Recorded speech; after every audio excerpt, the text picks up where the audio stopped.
This is the sacred ground of endurance racing. Europe's largest race crowds gather here. People who attend no other event come annually to this automotive Woodstock.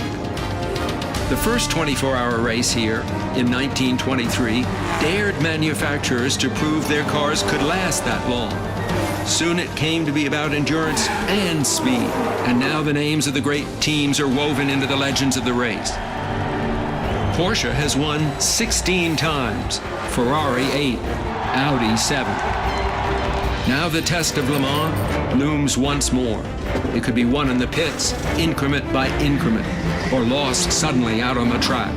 It could be decided deep in the cockpit by the courage of man. Maybe it will hinge on luck. 24 hours is too long for that lady not to visit. But for now, the long race lies ahead, its story waiting to unfold. The 77th running of the 24 Hours of Le Mans is next.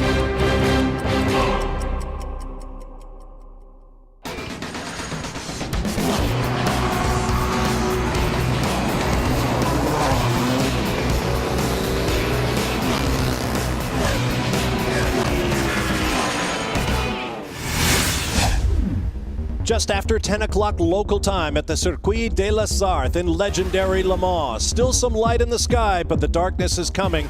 Still, as midsummer approaches, the 7 hours of darkness during the 24 Hours of Le Mans will seem longer to these teams than the 17 hours of daylight. Welcome back live to Le Mans, everyone. I'm Bob Varsha, joined for now by Calvin Fish and David Hobbs. And down in the pit lane, Brian Till and Justin Bell will be covering things. It has been an amazingly eventful race thus far.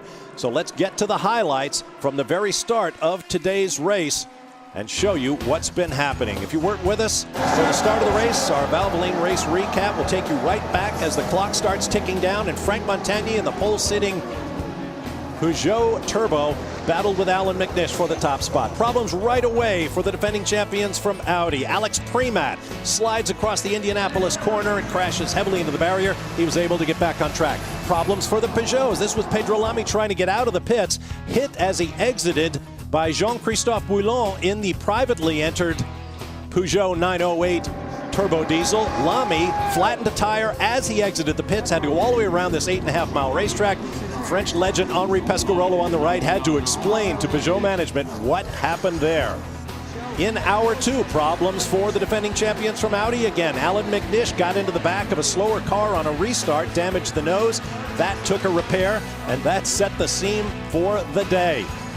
In hour five, how about this accident?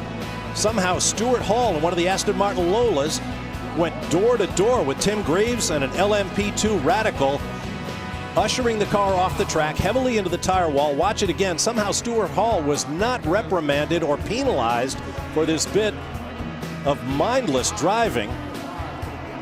And believe it or not, that Radical was repaired and returned to the racetrack. In hour six, the pole-sitting car in GT2, the Flying Lizards of American Le Mans Series fame. Seth Nyman at the controls, right rear tire puncture. He was able to limp it around. Problems for another of the Aston Martin Lolas, also losing a tire. The teams are pushing these tires very hard. We've had several punctures. Sebastian Bourdais climbed into the race-leading Peugeot, but he had to back it into the garage where they had replaced the left rear corner of the car in just 9 minutes. He got back out and started working his way toward the front.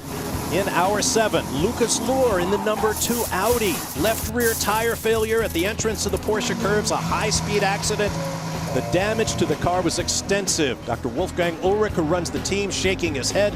Can this be happening? He might have said to himself. Now you see Luhr in the car with all that damage, right rear tire practically ripped off. He wanted to drive the car back to the pits, but could not do it. Right now, David Brabham, Marc Gené, and Alex Wurz in the number 9 Peugeot Turbo Diesel lead over the number 1 Audi. Right now, Tom Christensen is in the car. And Sebastian Bourdais has worked his Peugeot back up to 3rd place. In the LMP2 category, Emanuele Collard is in the Porsche RS Spyder that sat on pole in that class for this race. They are in a constant battle with the similar number 5 car of the Go team. In the GT1 production-based class, it's been all Corvette.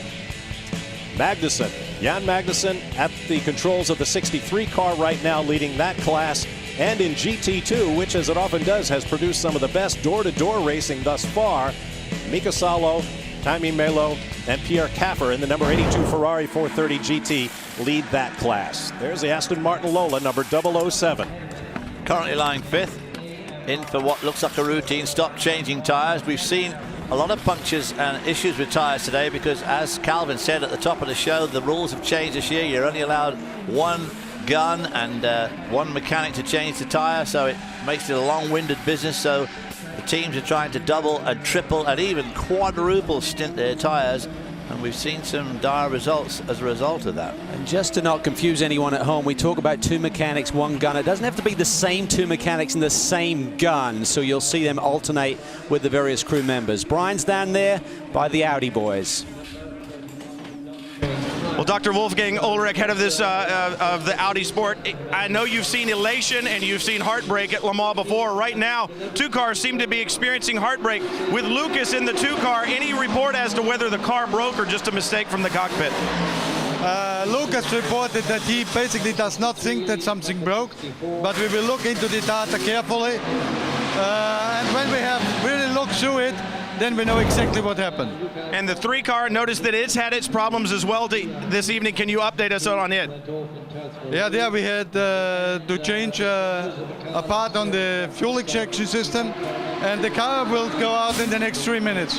And of course, the most experienced group here is in the one car. It seems to be running well, but I noticed the crew cleaning out the radiators, it looked like, with an air hose. Just a precautionary move on that last stop, or are we having some overheating issues there?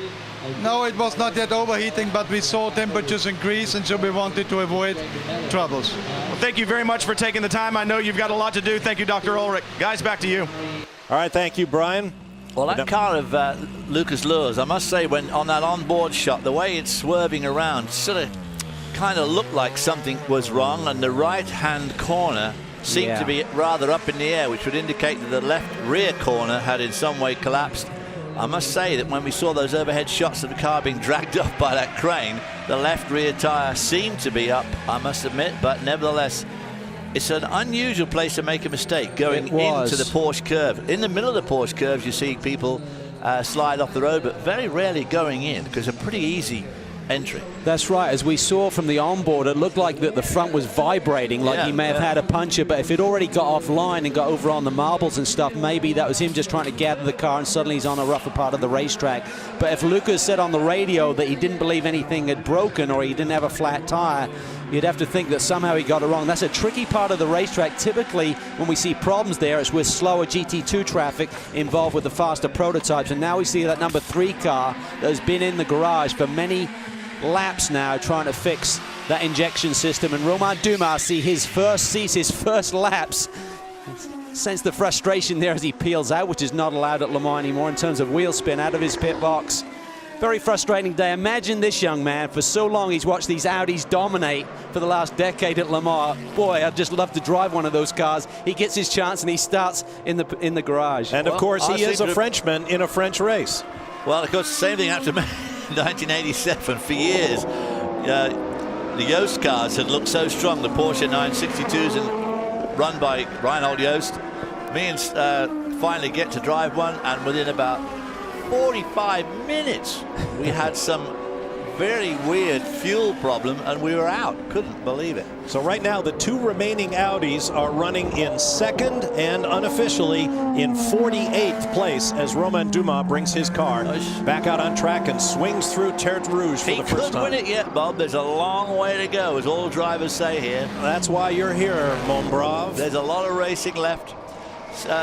Bourdais, by the way, who had that change of that left rear suspension, he dropped down to 7th.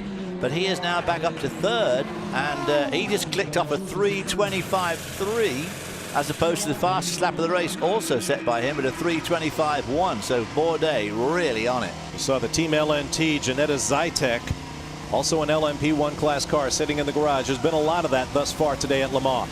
As the Audi sets off on one of the world's most famous race courses, let's have a closer look. David, tell us about it. Well, there you see it, 8.5 miles, and it's a beautiful track to drive, Bob. Some great corners as you come down the Dunlop curve at the start of the race there, through all the S's there down to Terre Rouge, and sweep off down that long straight up to about 208 miles an hour before the first chicane.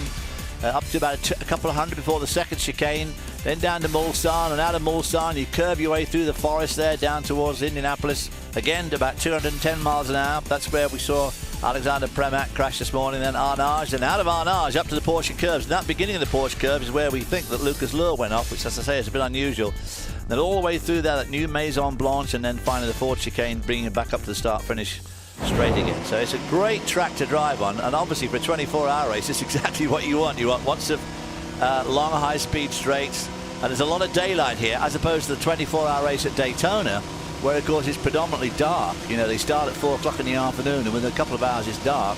Here we are 7 hours in, and as you can see, it's still daylight. Of course, that race is in January, early February. This race, of course, approaching right on the longest day of the year, really. I don't like the look of those clouds coming up. I know it's getting dark and everything, but they look a bit threatening there, coming up out of the west. We're facing west now as we come down to Arnage. Turn right here, out of Arnage, houses on the left, houses on the right. Their backyards come right to the edge of the road, so people sit just the other side of the guardrail there and look at the race. About to exit the public roads and re-enter the property of the Automobile Club of the West. Very far stretch of road down as you come up to where Lucas Luhr went off in the Audi. Let's get down to the Aston Martin garage. Brian Till is there. Darren Turner in the Aston Martin, the 008. They came to pit road. The car sounded fine, backed him into the garage. The crew now looking at the left front suspension, also turning the wheel when they came in, almost looking like they've got something loose in the steering. They're checking rod ends on that left front, and now going to the suspension itself. Had looked at the steering rack and looked at the steering arms, and now the crew perhaps taking off the upright itself. Maybe a wheel bearing. You can see him going to work on the left front, so this is going to be a lengthy stop. Aston Martin running well, and for a time, with the problems that the diesels were having, both Peugeot and Audi, you began to wonder, could the old tried and true take victory again here at Le Mans? But right now, for the 008 at least, it's going to be a lengthy repair in the garage. Darren Turner stays in the car. Well, a lot of work has been done by the ProDrive team to really get these Lolas competitive. Essentially from the bulkhead back, it's all new car over the car that was campaigned by the Charouz team here last year. It's got a new engine. It's effectively the GT1 engine that's won here for the last couple of years, but it's now got direct injection called GDI, gasoline direct injection, and just teething problems in the first few hours of this race. Justin Dumas back in.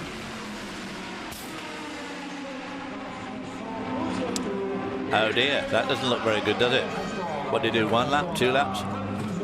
A lot of smoke when he left the pit lane, David. There was, wasn't there, yeah. I put that down to just oil that was lying around on it after they'd been working on it, but...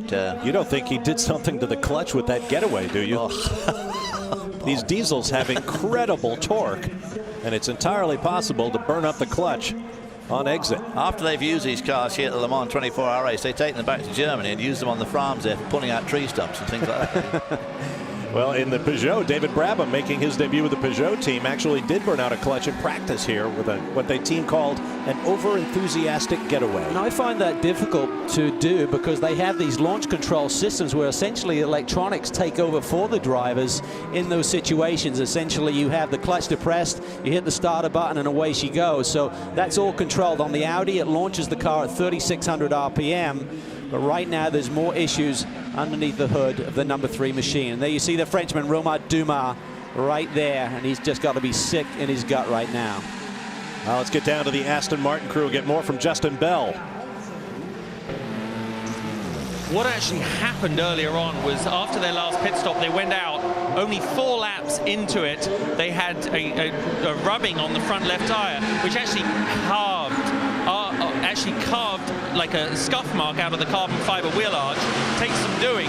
Obviously came back in, checked it out. I was watching them change the front clip over. That's the first sort of diagnosis you'd make, and then they went back out again and straight back in. So obviously something shifted in either the front alignment, the front clip, the clip mountings, because the speeds they're going, there is no way that they could exist with a rubbing front wheel.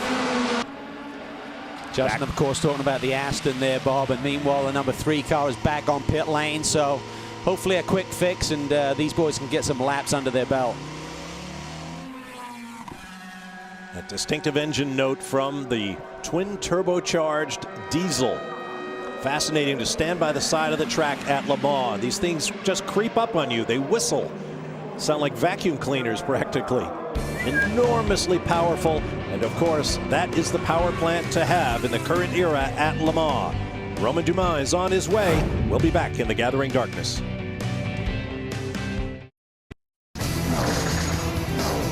Speed's coverage of the 24 Hours of Le Mans is brought to you by Acura. Acura Advance. Welcome back live to Le Mans, riding with Romain Dumas in the number 3 Audi R15 turbo diesel.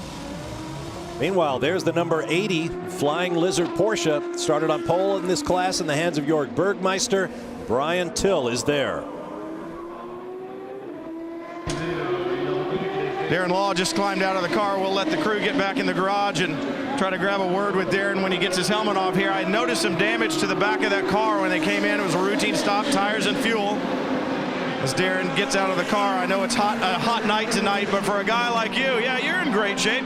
Don't forget, Darren Law won the Rolex 24 to start the season off, but amazingly enough, with all the racing that he's done over the years, he too is a rookie here at the Le Mans 24. And I know that I'm sure there was a lot of emotion there the first few laps that you ran, Darren, around this famed circuit.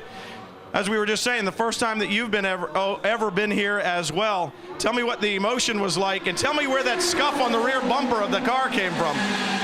I don't know. I didn't hit anything. I believe I believe Seth got into something early on there. So this thing's unreal. I already told Chris, I really don't know how to describe it. You know, everybody told me about the race, but until you get here and see it and see the people and the length of the track and the straights and how fast the corners are, it's really really hard to comprehend. Unbelievable. And I know that you've been a long-time American Le Mans Series competitor as well as a Rolex Sports Car Series competitor. In ALMS competition, you're used to GT2 and the closing speeds, but nothing, I would imagine, compares to the Mulsanne. No way. You come on to Mulsanne and you see the Peugeot. I mean, they're miles back there, and they catch you, pass you, and go by you like you're standing still. It's unbelievable, the closing speeds here. I think the other thing that was interesting, Patrick Dempsey said when the Peugeot or the Audi goes by you with that diesel, it's like a ghost because it doesn't make any noise. Yeah, no noise, nothing. It just whistles by. It's crazy. But hey, this is a great experience, and like I said, I can't think of anywhere that I've ever been that's like this. Well, I know it took a while, but it's great to see you here. Well, I have to say about Darren Law, I mean, he would, there you see some of the facts on their car. But for Darren Law, this would be a bit of an eye-opener. They averaged about 128 miles an hour for their pole position in their class. The fastest car was 150 mile an hour average. So when he talks about fast corners, he's not used to all these fast corners. He's got that right. There are a lot of very fast corners here. Quite a traveling party for the one car that the Flying Lizards are running here. 20 round-trip tickets, hotel nights. When you think about it, fire suits that, of course, have to be transported and cleaned.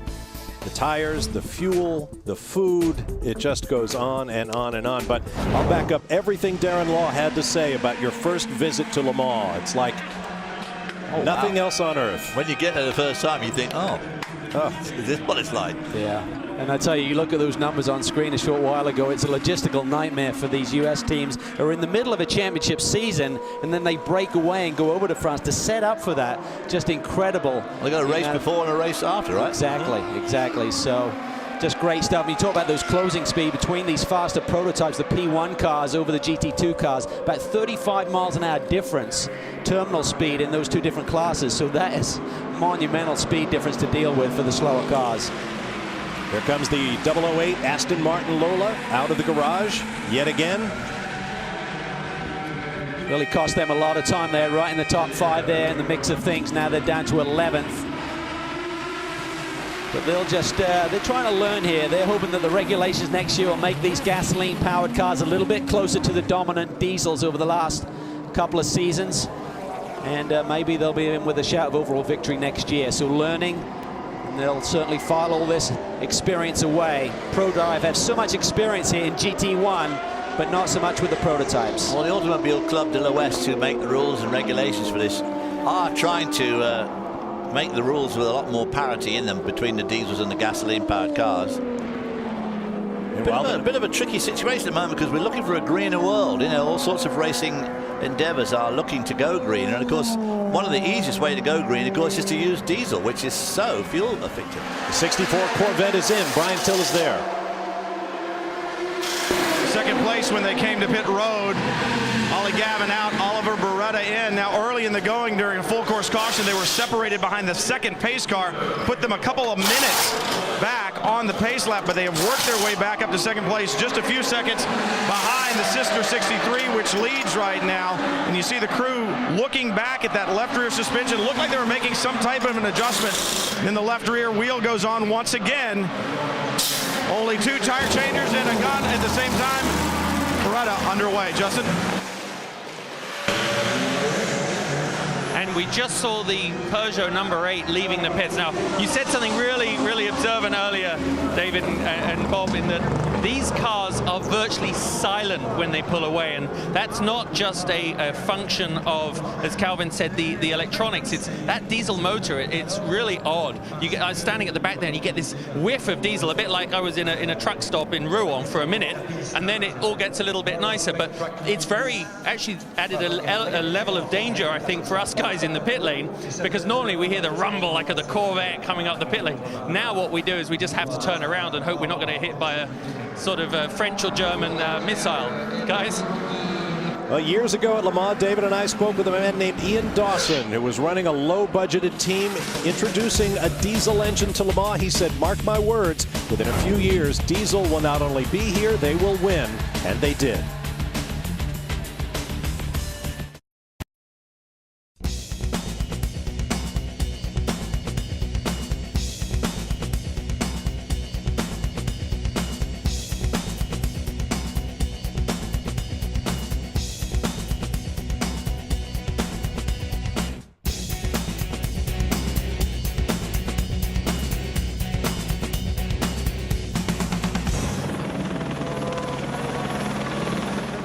Welcome back. Darkness has fully fallen over the Circuit de la Sarthe at Le Mans, France, home of the first Grand Prix race back in the early years of the 20th century. And in 1923, it began the 24-hour test of endurance that is now the legendary 24 Heures du Mans. I'm Bob Varsha with David Hobbs, Calvin Fish, Brian Till, and Justin Bell are in the pit lane. You're on board the GT1 class leading Corvette Racing 7-liter Vette, the C6R, passed by one of the LMP2 class Aston Martin prototypes. And is that, no, that's another LMP2 car. I thought for a moment it might have been one of the Audis. This is the farewell race in the GT1 class at Le Mans for past champions Corvette Racing. Brian Till is with the boss of the Corvette program. Doug Feehan is indeed the project manager at Corvette Racing. And Doug, a lot of people don't understand motorsports in general, and certainly the relevance of it. And maybe Paul Drayson, who is the science minister and also a driver, said it best. He said, this is the future of the automobiles that we'll drive on the street. And I know you believe very strongly as well. Well, there's no question about that, Brian. And when you look at the Corvette program, it's actually a twofold program. Marketing, obviously, first and foremost, because we need to sell cars.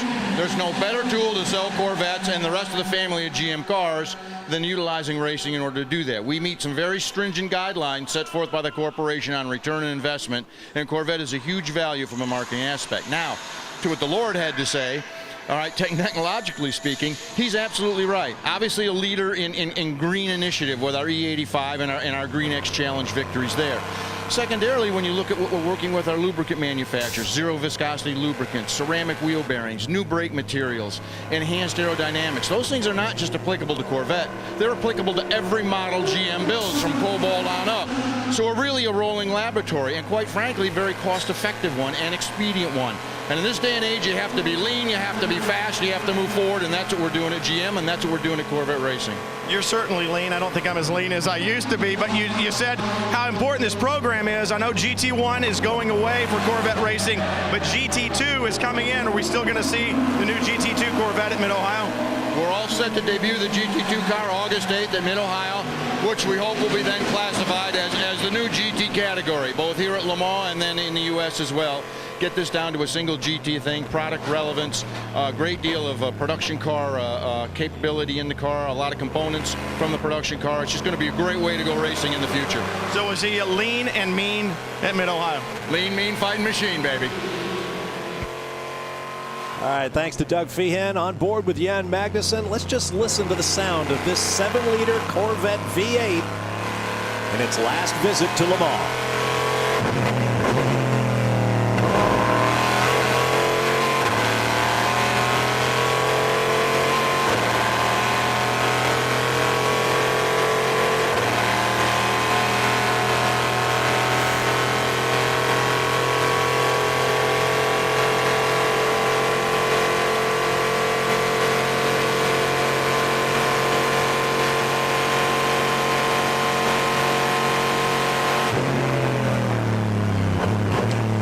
You can see why they have to wear earplugs.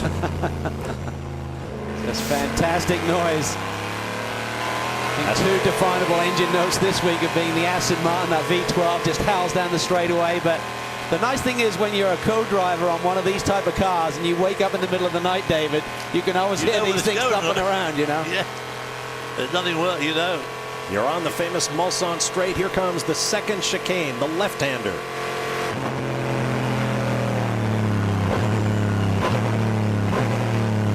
Sequential gearbox.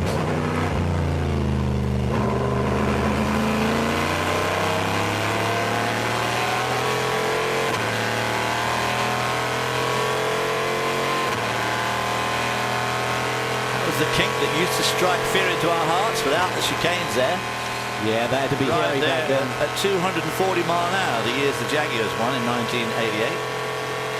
The record is held by a WM Peugeot, a French team that went out for the specific purpose of breaking 250 miles an hour. They went 251.1 and parked the car. Mission accomplished. I remember told Randy Wallace, he said the problem is we got the cars trimmed out back in those days when the chicanes weren't there, like with the Jags and stuff. And he said you'd break down in there.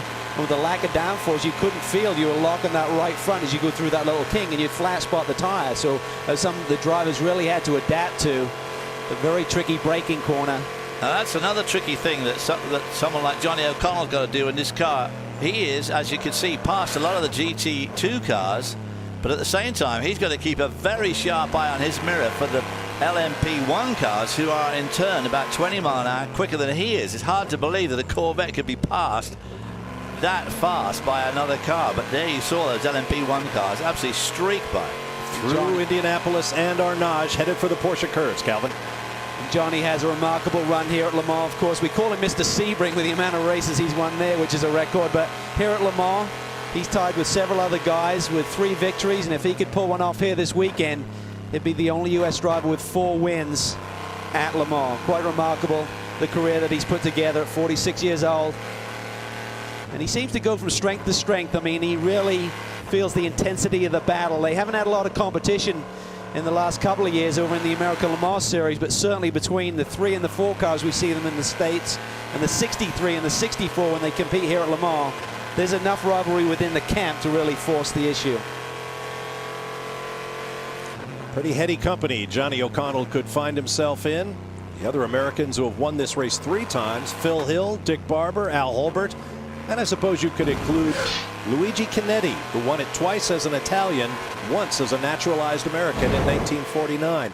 Speaking of a pretty stout record at Le Mans, here is Corvette's results in the GTS, now GT1 class.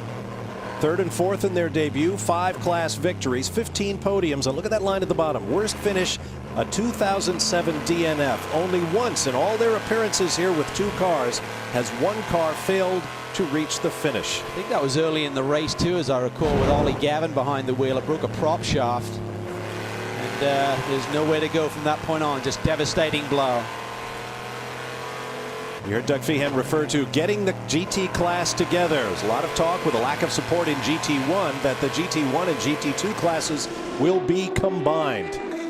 Now there is Vanina Ickx, daughter of the legendary Jackie Ickx, the former Mr. Le Mans, a 6-time winner.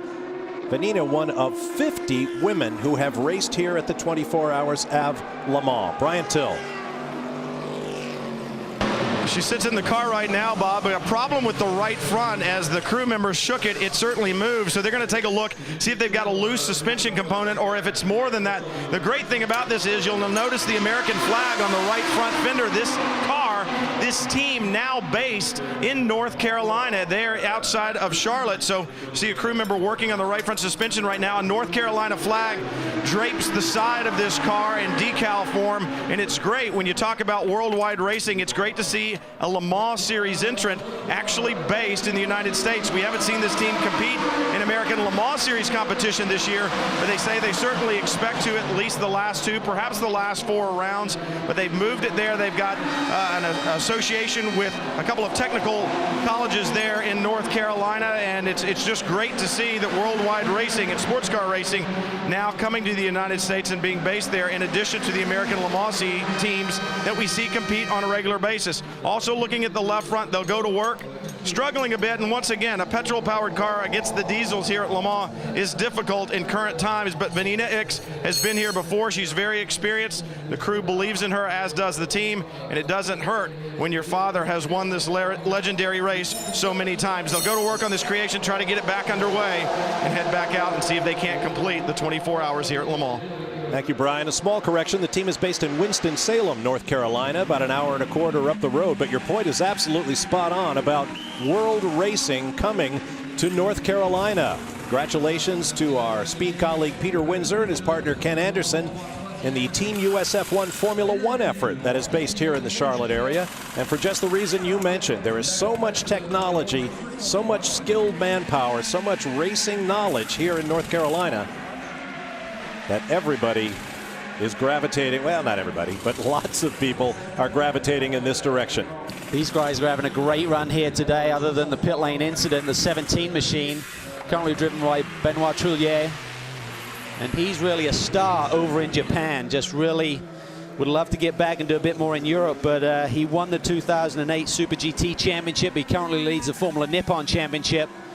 And he just said it's been a dream of his to compete for the overall victory at Le Mans, and he certainly feels he has a chance with that car here today. And we hear that over and over again here at Le Mans, year after year. Drivers and teams who come here because this is Le Mans. This is the dream, to come here, to compete, to finish, and maybe to win. Well, they're lying 4th at the moment. They had that incident there.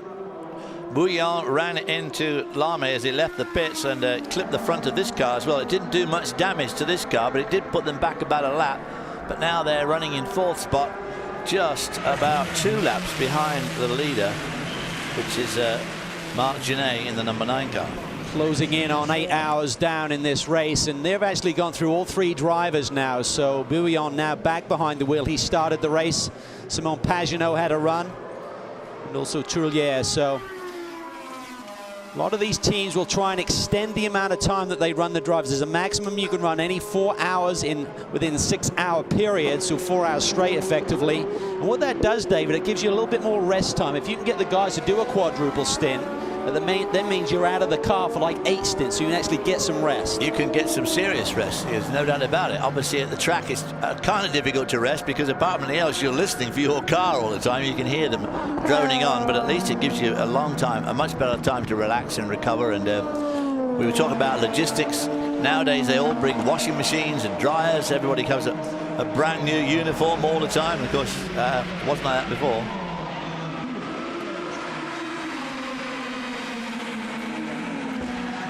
A wave from inside the Krone Racing Ferrari 430, being run by the Risi team this weekend. They've been a factor in past runnings of this race. Justin Bell. You touched on it just then about, you know, the drivers staying longer in the cars. You know, the tires are able to do it. They work very hard on the dynamic suspension and aero package so they can last longer on the tires. What that does is that the poor old driver has to stay in longer. These drivers are like Formula One fit, and they can handle it themselves, but cockpit temperature is always an issue. And now, David, the only air conditioning you had back in your day was the window open, right? Absolutely. But now they actually have air conditioning in these. Well, I don't know if they had windows in your day, but actually what happens is that they've got these air conditioning units and they have a cockpit temperature monitor, and like in the Peugeot they have one for themselves and one for the ACO, just so they can make sure every time the temperature gets anywhere near the threshold they pop on the AC, and apparently it uses almost no voltage at all, but it's fantastic for these drivers. But I did notice when the number 8 Peugeot just came in, they changed his water bottle. He's only been in for an hour, so it just shows how demanding it is. They're sucking some water down because it is very easy to get dehydrated. But we are just approaching the nice cooler time of the evening, and it was brutal here in the afternoon, and we haven't had that all week. So drivers, nor cars, nor teams were prepared for that. But we'll watch them into a much more sort of physically comfortable period through the night. Well, we heard from no less an authority than Sir Sterling Moss in our earlier program, that back in the day when you had to baby the car a little bit, take off a few revs, be conservative, he said, I'm a racer, not a driver. I had no time for that. But now that I come out at, how old is he, David? 80? 80. Yeah. 80 odd. He said, I love these guys are flat out all the way. I want to do this kind of racing at Le Mans. Well, it is just a totally different game, David. I'm sure you've seen it evolve over the years with the technology that's now available, and the cars and the components get so much better.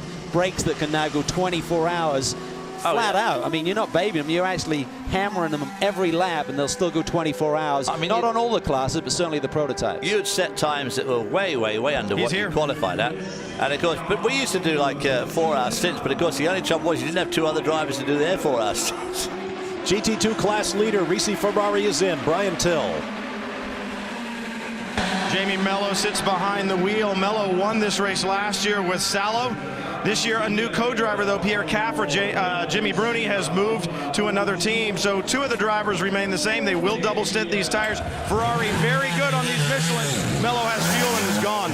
It's Ferrari right now, 1 and 2 in GT2.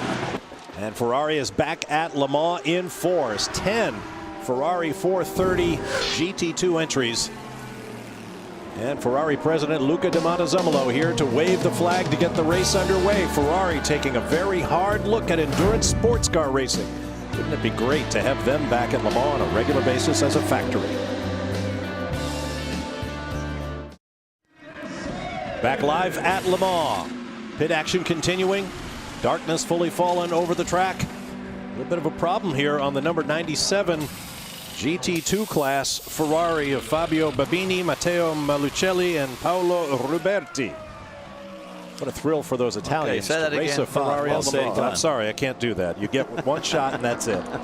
BMS Scuderia Italia, old Formula One team running that car. They've had a lot of success in FIA GT racing here in Europe. There goes one of the GT1 Corvettes. That's from Luc Alphand Adventures. Former French World Cup downhill ski champion, quite the successful racing entrepreneur. In addition to endurance racing, he gets involved in the long distance rally raids, such as Paris-Dakar. Well, now here is the Patrick Dempsey, Don Kitch, Joe Foster Ferrari in the pits. Problems here. This car raising money for the Seattle area Children's Hospital charities. They've raised millions of dollars over the years with lap-by-lap donations, corporate donations, and so forth. And this is essentially the AF Corsa team that have run these Ferraris to great effect over in Europe for many years. And the team is led and managed by Mike Guay, gentleman I used to drive for here in the States back in the mid-'80s. He has so much experience now in sports car racing and just a great director of these type of programs. He's been over in Europe for many months, just getting things sorted and paving the way for Patrick and Joe and Don Kitch to make their debut over at Le Mans. Change the power steering on that car. And I tell you, it's scrutineering this week, Bob. It was just amazing. The throng of paparazzi that was around Patrick Dempsey. I mean, it was just a swarm of people. You could not believe it. And just really took you back to the days of watching the Le Mans movie, and just some of the things that you saw there, just incredible scenes. Celebrity still means something at Le Mans. And you know that Patrick Dempsey is just thrilled to death to be making his debut here as a racing driver.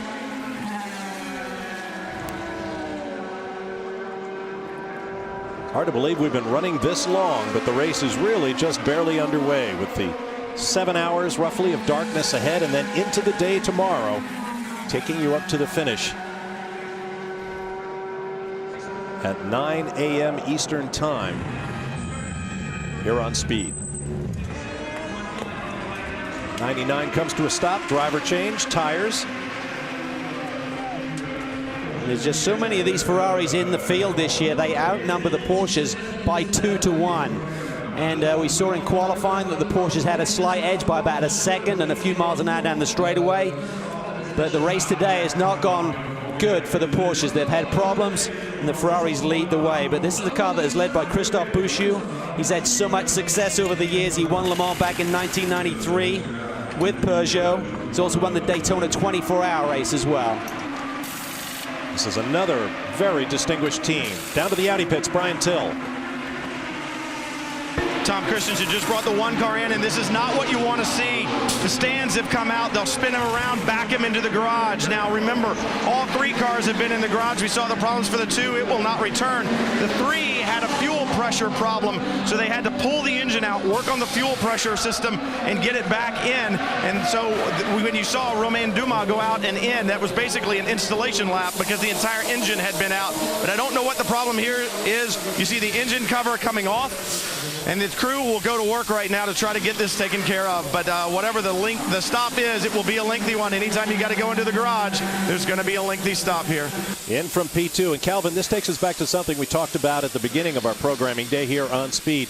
These R15 cars have raced once before at the 12 Hours of Sebring, have had very little testing and virtually no time until this year's Le Mans rolled around. Well, the development program during the off-season was really thwarted by bad weather. They went to Sebring. They didn't have a lot of confidence going in, but what would you know? They walk away with the race victory on the debut of the R15. Then we didn't have the pre-test here at Le Mans. They come to Le Mans race week, and Wednesday night gets rained out. But you would think that of all the notebooks they have, David, over the years with the success with the R8 and the R10, a lot of that would be transferable. But we heard from the drivers early in the race, they just got the setup wrong, had too much understeer.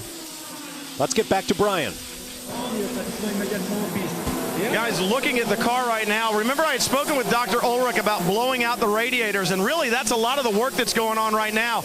A lot of air hoses in the back blowing out the radiators. It is warm here at Le Mans, and it is very humid this race.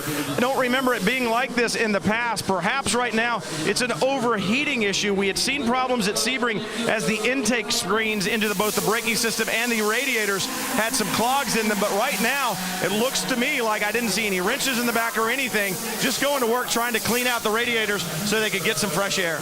I wonder if he's had an off.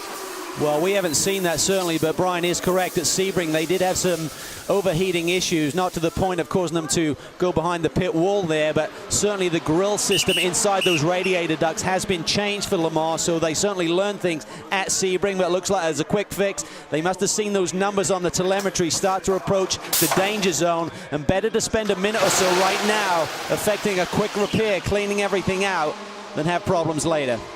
Yeah, absolutely. The radiator matrix is pretty fine on these cars, and of course a lot of rubber tears off these tires and gets rolled up, and of course it gets thrown into the front of the car and could easily block those radiators. And keep in mind, while this is the latest iteration of Audi's technology that has won this race basically every year since 2000, their arch rivals at the other end of the pit lane from Peugeot are using 3 years worth of technology on basically the same car. Justin Bell.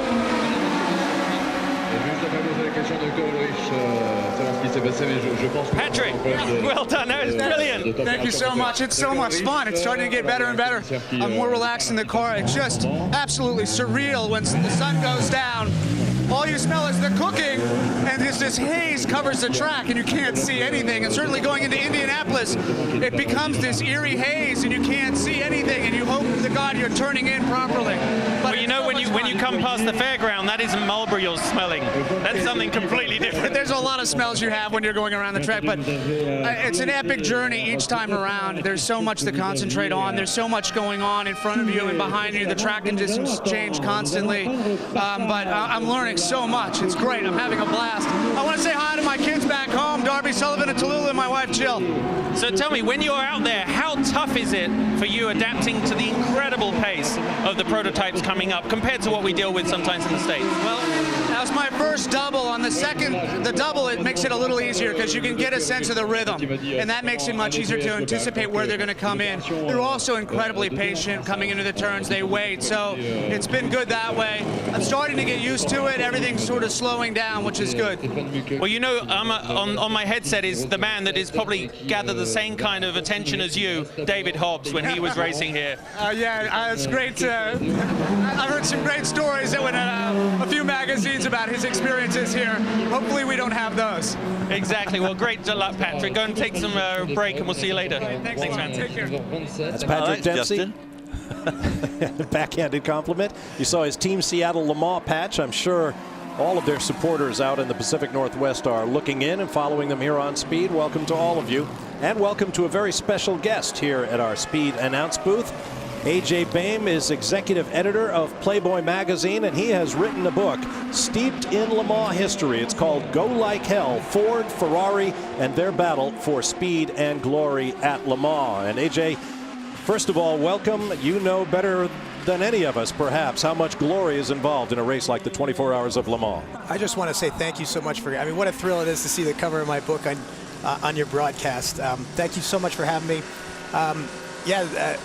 It's been 4 years of hard work, going back and finding these guys like, you know, Carroll Shelby and Mario Andretti, who of course was a rookie here at 66.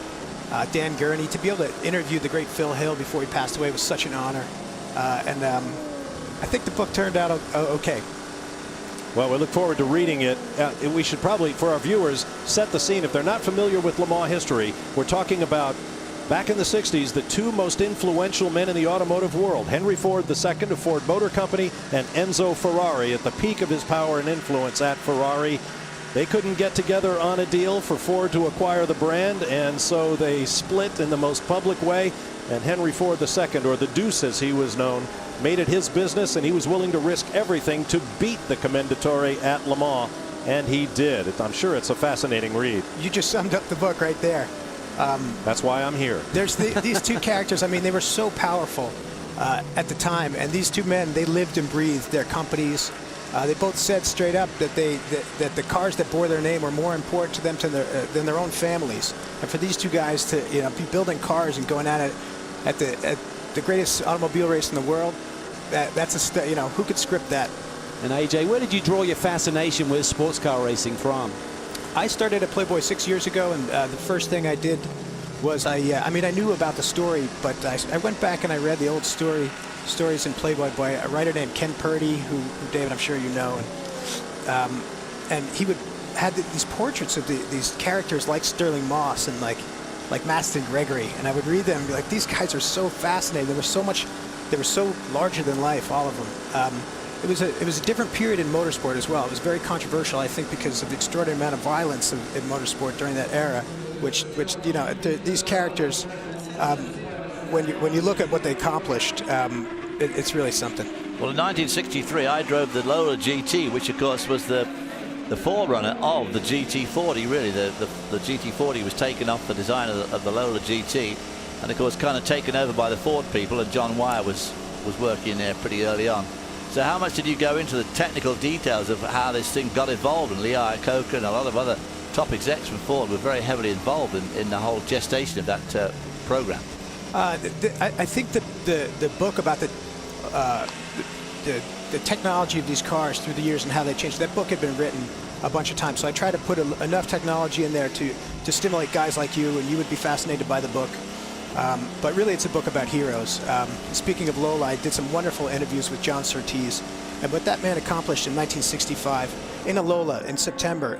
He crashed 4 days. Yeah, at Mosport, and he was severely injured. He spent a lot of time in the hospital, and by March, that was in September of '65. By March in '66, he was on the track at Modena setting lap records, and his first Formula One drive back, that was at the Belgian Grand Prix in 1966 with John Frankenheimer's cameras flying around filming Grand Prix. He comes back and wins. I mean, what does that say about a man? That's just extraordinary. Yeah, you don't get to be a world champion on both 2 and 4 wheels without a little bit of motivation. It's a fascinating era in motorsports. So many great personalities, so many great conflicts, so many great races. We'll be back with A.J. Baim at Le Mans.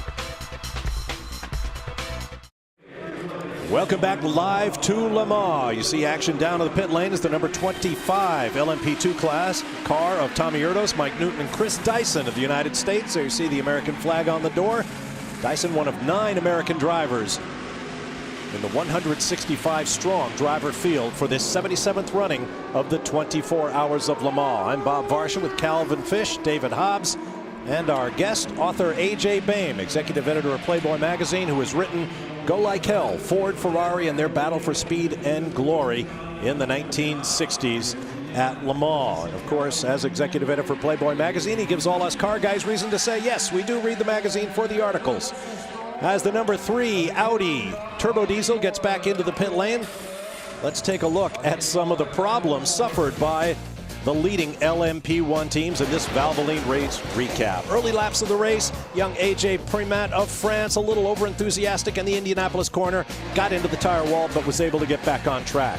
How about Alan McNish, champion at Le Mans, got into the back of another car on a restart, damaged the nose, he needed repairs, and most recently, Lucas Luhr said he thinks it might be driver error, although it didn't look like it when he spun off in the Porsche curves and destroyed the back end of the number 3 Audi. Dr. Wolfgang Ullrich looked on in disgust. It has been a very difficult race for Audi thus far.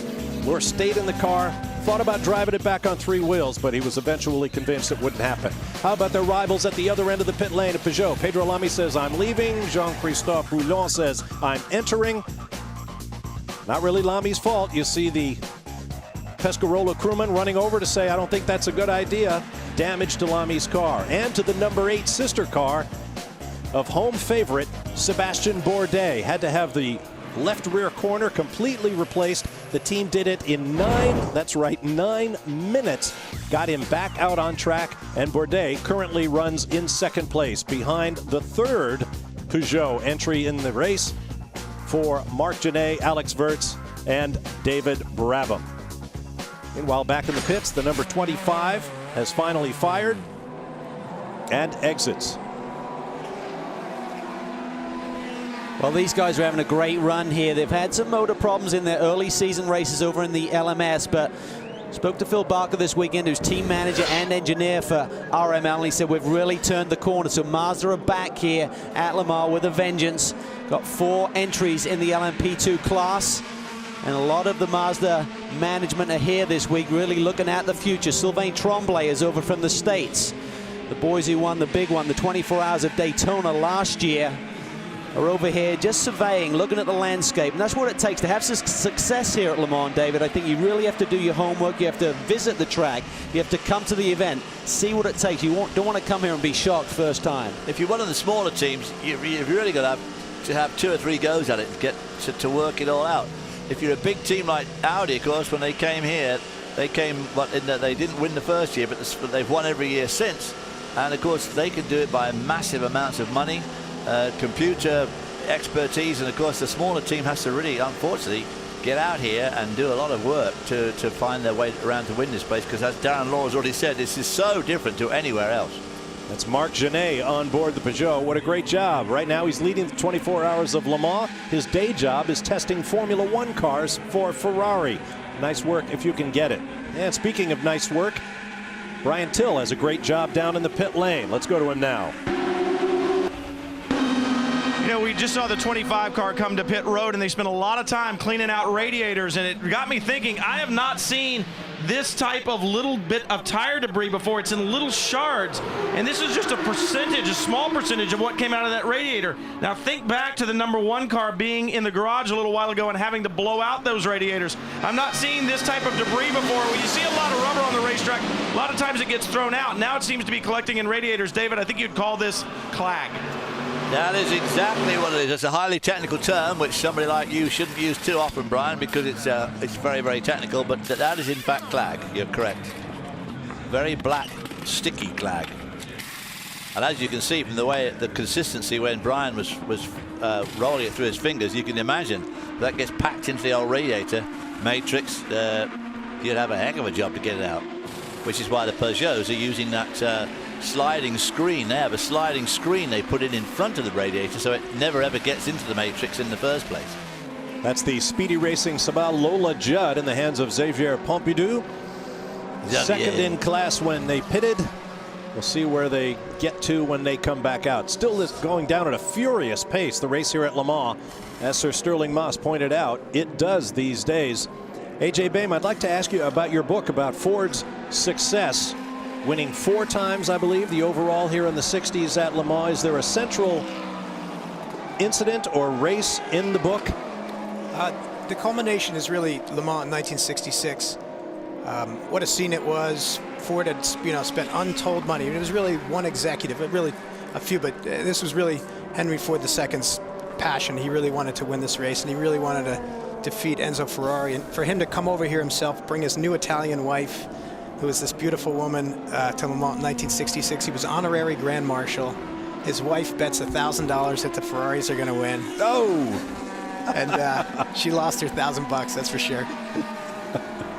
And I'm sure he never let her forget about it.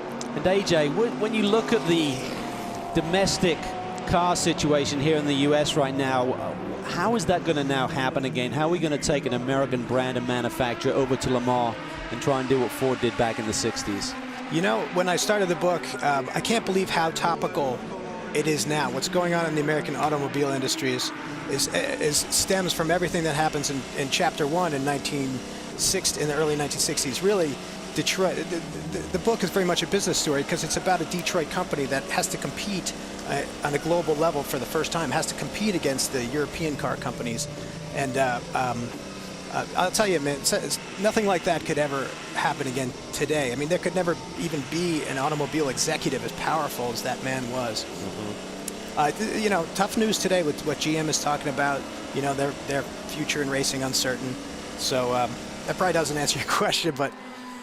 Well, Doug Feehan, program manager with Corvette, was pretty bullish, do you know what I mean, in terms of that they are going to continue, albeit in a different category. But he was pretty adamant that, you know, having the Corvette brand out there and racing really does a lot for their marketing, and they really quantify and do a thorough marketing investigation, which is definable in terms of their sales. And they say that only NASCAR and the Corvette racing program is really able to achieve that. I don't think there's any question that, you know, the whole idea of race on Sunday and sell on Monday, there's no question that it works. As a matter of fact, in my research, I found an article right after Ford, you know, threw itself into racing in 1963. The New York Times reported right on the front page a story about their sudden success, and the story began, does winning races help sell cars? You bet it does. And it called the marketing program on the racetracks remarkable and spectacular. It's probably hard for a contemporary racing fan, if you're not steeped in racing history, as you look at where Ford and Ferrari rank among Le Mans constructors. This was just a handful of years, half a decade after the disaster at Le Mans in 1955, when Pierre Levegh crashed into the crowd and killed 80+ people.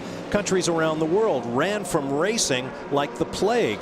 And yet Henry Ford and a guy working for him by the name of Lee Iacocca decided perhaps it was time to bring racing back to reflect well on the brand. I think that's exactly why it was so controversial. I mean, when Henry Ford II announced that he was going to junk the Detroit Pact, the Safety Act that said no Detroit company is going to spend a buck on racing, you know, senators raised their hand and said, wait a minute.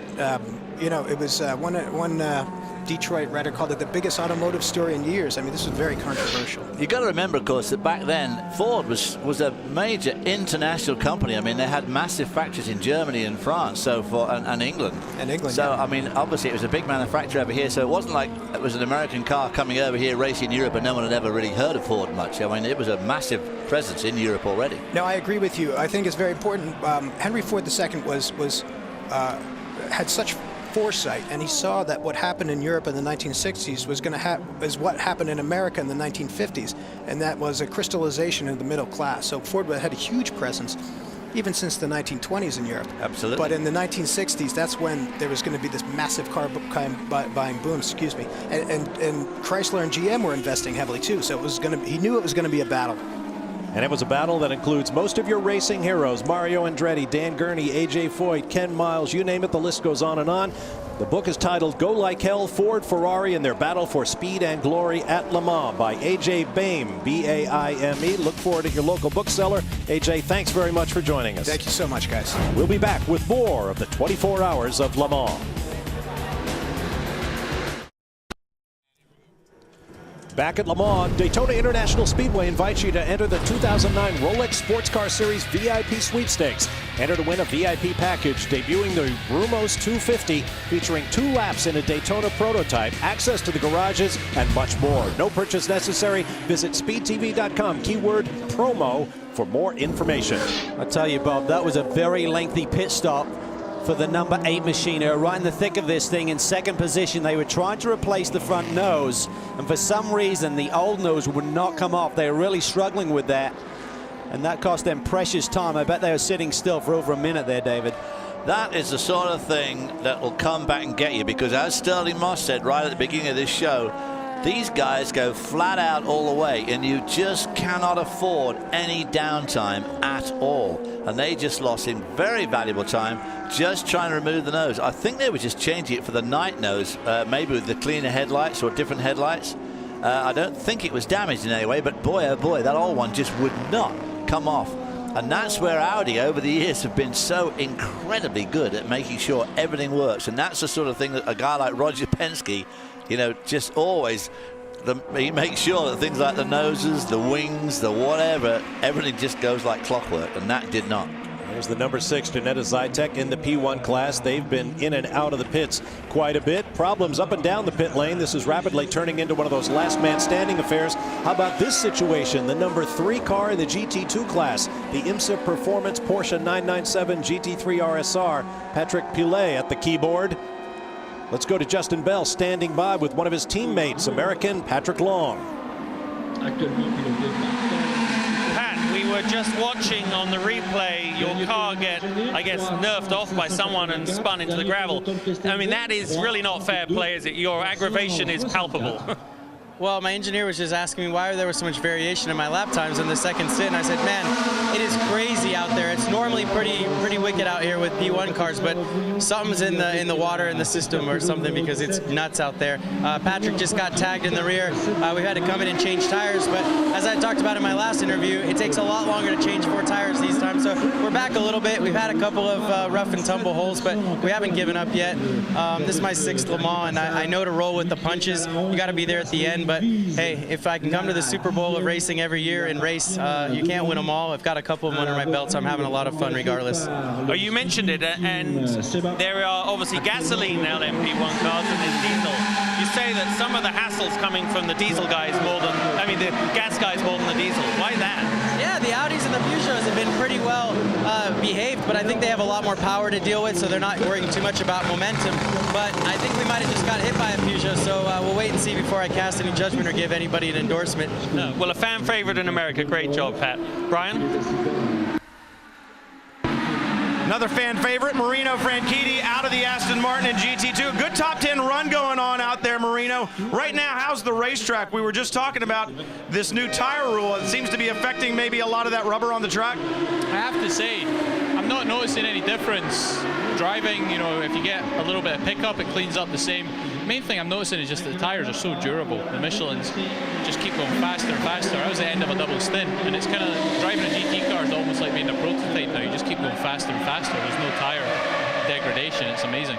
Now, I know it's great to see you back at Le Mans. You've been here once before. You're known for your speed, and you've done a lot of brave things in your life. Obviously, driving a race car is one of them. Maybe the bravest thing you're ever going to do is in November. Yeah, I get married in November, so yeah, can't wait for that to happen. It's been kind of fun. Had a lot of my family here this weekend.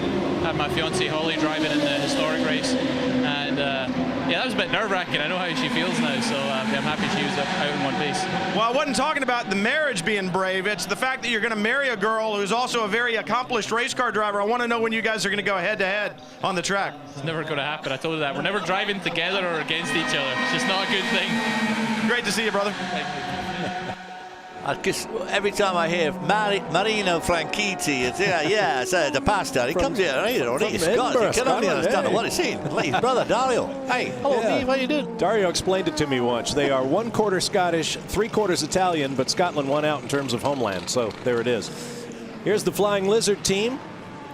They've had an eventful day thus far, Calvin. They have. I mean, such a strong car, sat on the pole right in the early mix, and then Seth Nyman had that problem. We believe it was a cut-down tire. We just saw the end in terms of a replay, and they seem to go down 2 or 3 laps at that point, but a very strong car. They keep plugging along, but right now, Ferrari's out holding the upper hand, and there we see one of the vets in as well. Looks like routine stop there.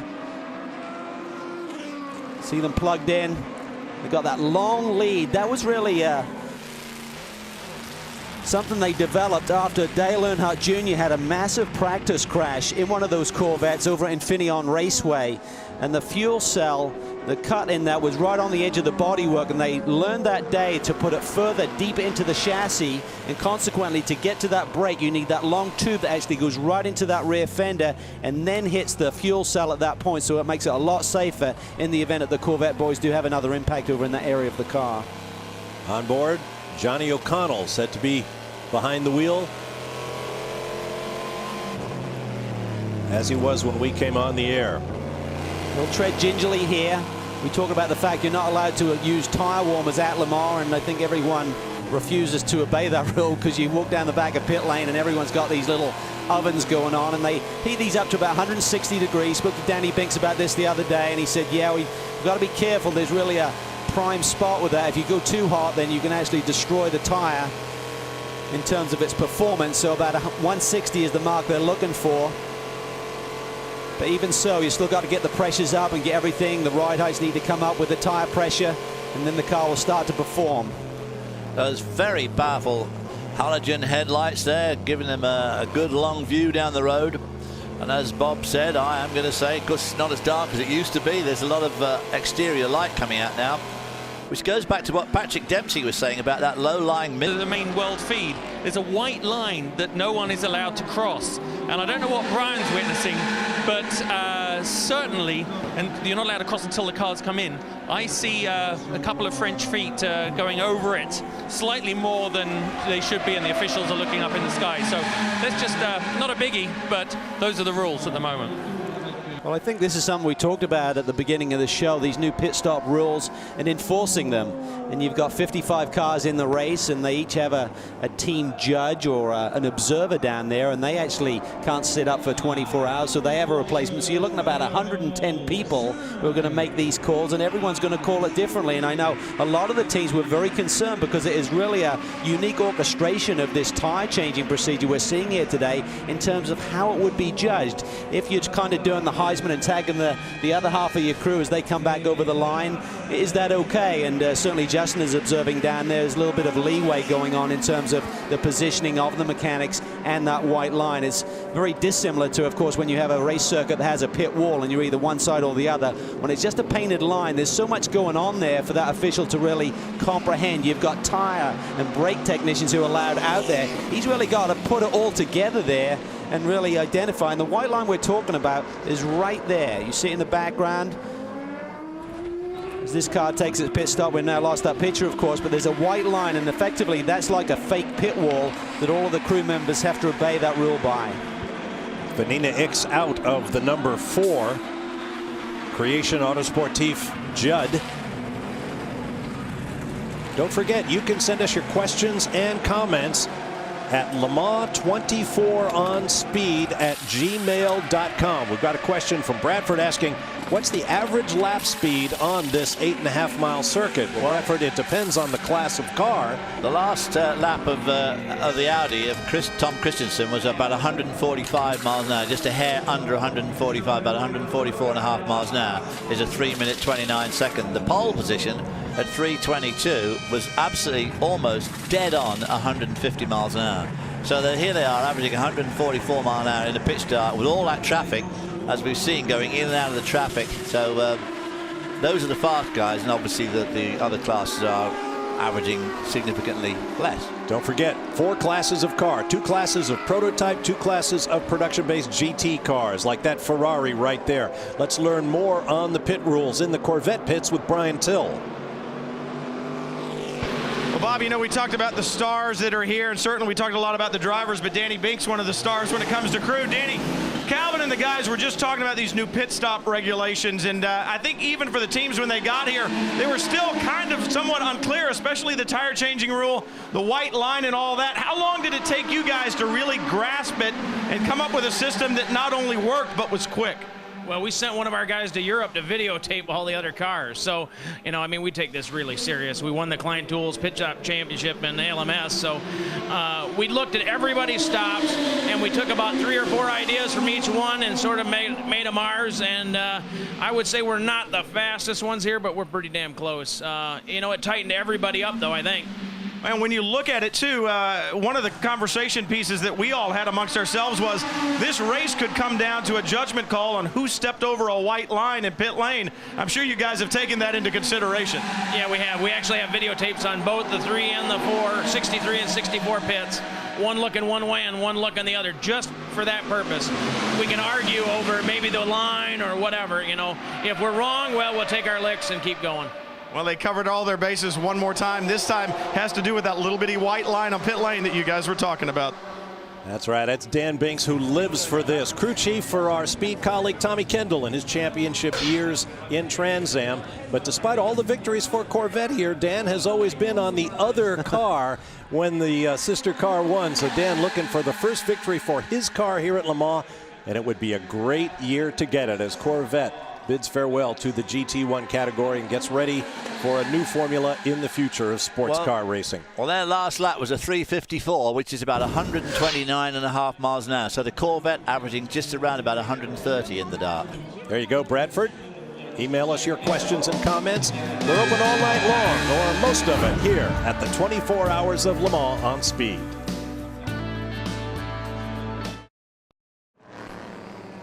Welcome back, 11:30, but the party just beginning at the Circuit de la Sarthe, home since 1923 to the 24 Hours of Le Mans here on Speed. I'm Bob Varsha with David Hobbs, Calvin Fish, Brian Till, and Justin Bell. The race leader is Marc Gené in the number 9 Peugeot LMP1 car with 139 laps complete. 1 lap down, Tom Christensen looking for his 9th overall victory in this race in the first of the Audis. Frank Montagny and another Peugeot runs another lap in arrears, and on the same lap with him is the privateer Peugeot from Henri Pescarolo's team in the hands of Jean-Christophe Bouillon. Let's go to Brian Till with the driver just out of a car.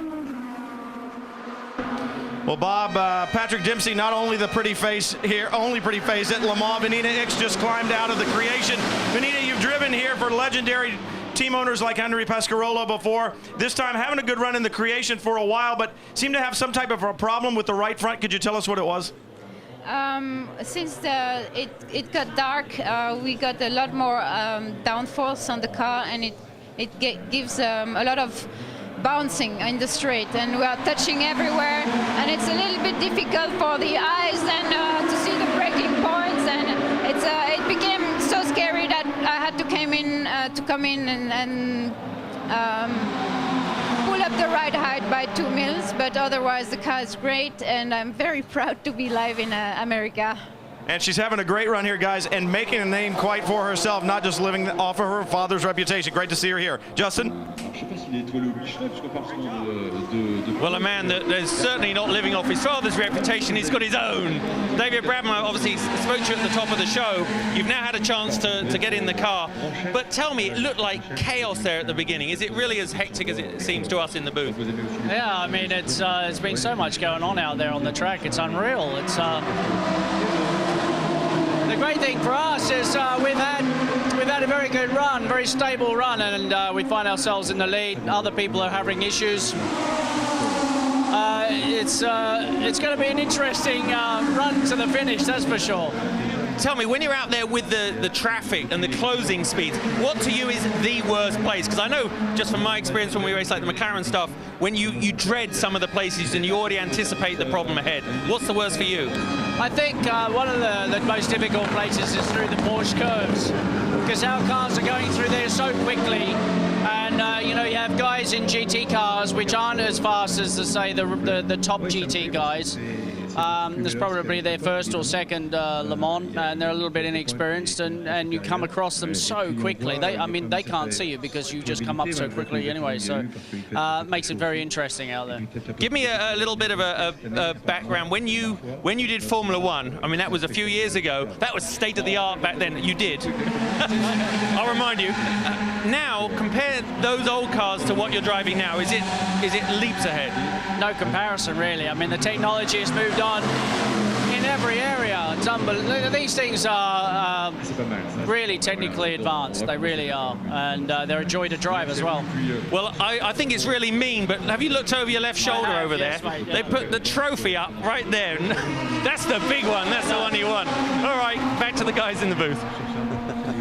David Brabham talked about the Porsche curves being very tricky for the faster cars. Talking to the GT2 drivers this week, they said a similar thing. I spoke to Mika Salo, who's defending champ here in that class, and he said, you have to make your intentions known. He said, if you try and take your normal line and those prototypes come up, David, they're just going to try and dive to the inside, and then you're just a passenger because you'll just bounce off them. Well, like you said, they close so quickly that they can't, you know, once they get halfway through the curves and they look in the mirror, obviously they can just see the curve behind, and they do not see the car coming. There you see work being done on the second best qualified car in the LMP2 class. This is the Navi Team Go Porsche RS Spyder. Brian Till's there. Sasha Maassen behind the wheel. It looked like a routine stop until they had to change the front splitter. I'll show you why if I can get in here. Walk into the garage real quick. Excuse me, guys. Take a look at the front splitter that came off of this car. Obviously, the curbs and the racetrack doing damage out here. You see how it's taking the front end of the splitter off, a panel missing here. And the one thing that the people at home may not understand, just this small thickness affects the aerodynamics of one of these cars. You've got to have all the components in place, or you're just not going to have the performance. And these curbs around these chicanes, if you jump them, you're going to do damage. If you do damage, you're going to spend time on pit lane. Yeah, absolutely. It's very important that the team take their time because that will really affect the downforce. Those splitters create tremendous downforce. You can see how far it sits at the front of the main part of the nose there on this Porsche RS Spyder. When it starts to seal off to the ground and you get that sort of downforce, it really changes the handling balance of the race car. And of course, you know, unlike a single-seater, when you hit the curb, the first thing that hits the curb in a single-seater is the wheel. Obviously, that long splitter sticking out in front like that, the splitter gets to the curb long before the wheel does, and the wheel lifts it up and eventually, but if you're not careful, you can clip the splitter itself on the curb first. And of course, once those splitters get thin and start to lose their integrity, they cause a horrendous vibration throughout the whole car. I want to get back to a point made by David Brabham about the Porsche curves being so treacherous. Most of this circuit is just public roads, including the Mulsanne Straight where you ride. Part of it is on the grounds of the ACO, the so-called Bugatti circuit. The Porsche curves are a part of neither except for once a year. Thus, they are very slippery. Welcome back live to Le Mans. Pit stop action continues. So we have a long way to go here in the 77th running of the world's greatest sports car endurance race. That's the Houston-based Krone Racing team battling in the GT2 class.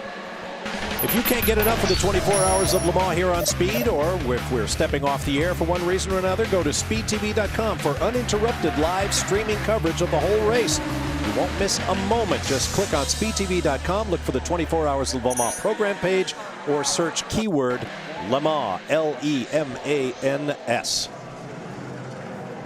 92 car is in. Spoke to Tim Sugden the other day, one of the drivers on this car, and he said it's a really good team. They've really got together a great group of guys here to run this car, and the livery there is quite unique. In fact, Dunlop held a global competition to design the car here, and the winner, of course, got the car painted with their color scheme, and they're also a visitor here this weekend, so the car looks superb. Pretty experienced driver lineup as well, and that always matters at Le Mans. The 82 car is in as well. Brian?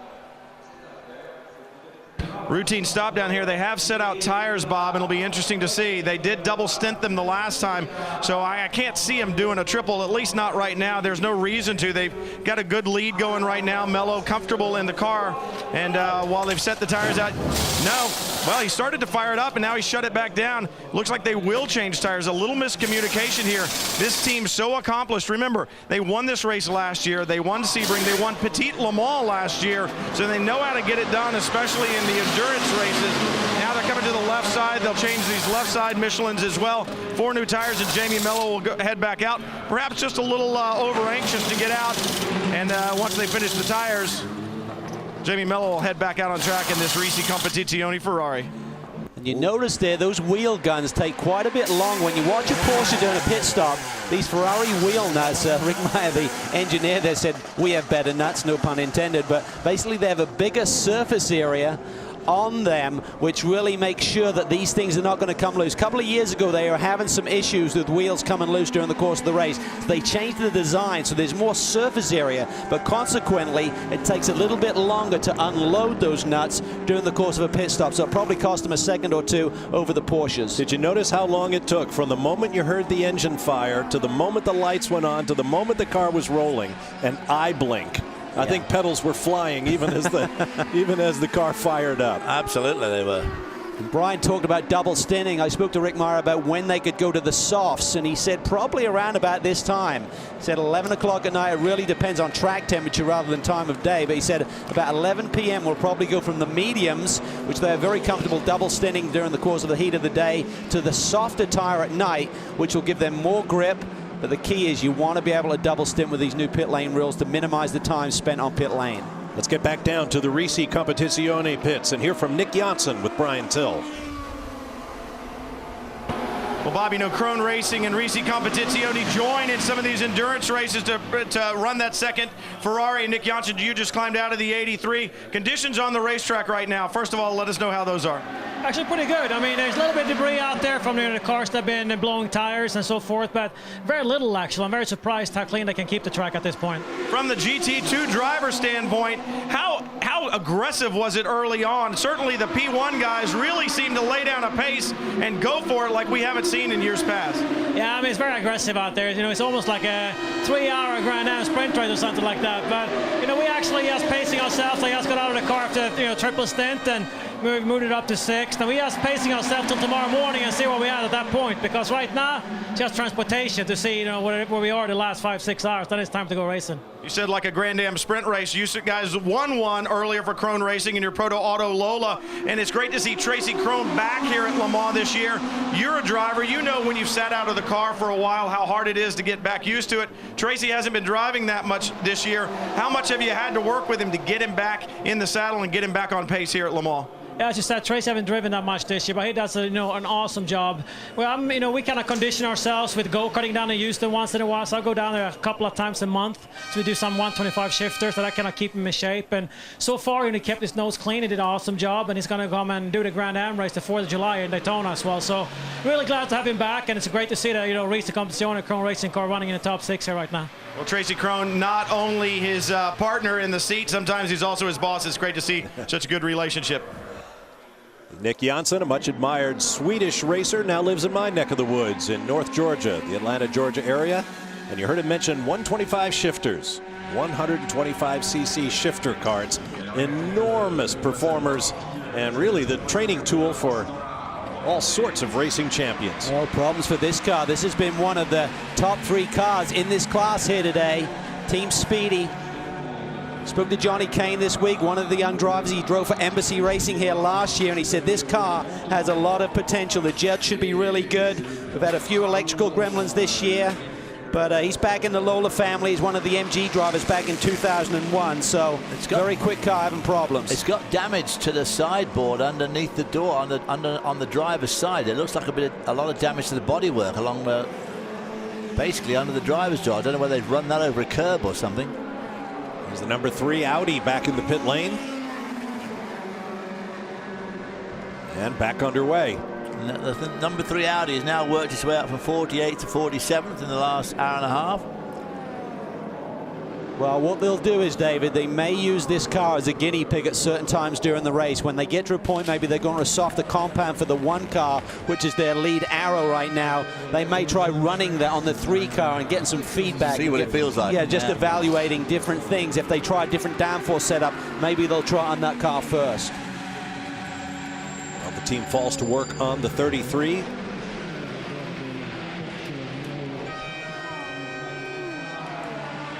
These crews work so hard, and even with the curtailed testing here at Le Mans, there's been so much work to do. Virtually no unmarked cars in the race at this point, although only, I believe, 3 cars are shown officially out of the race at this point.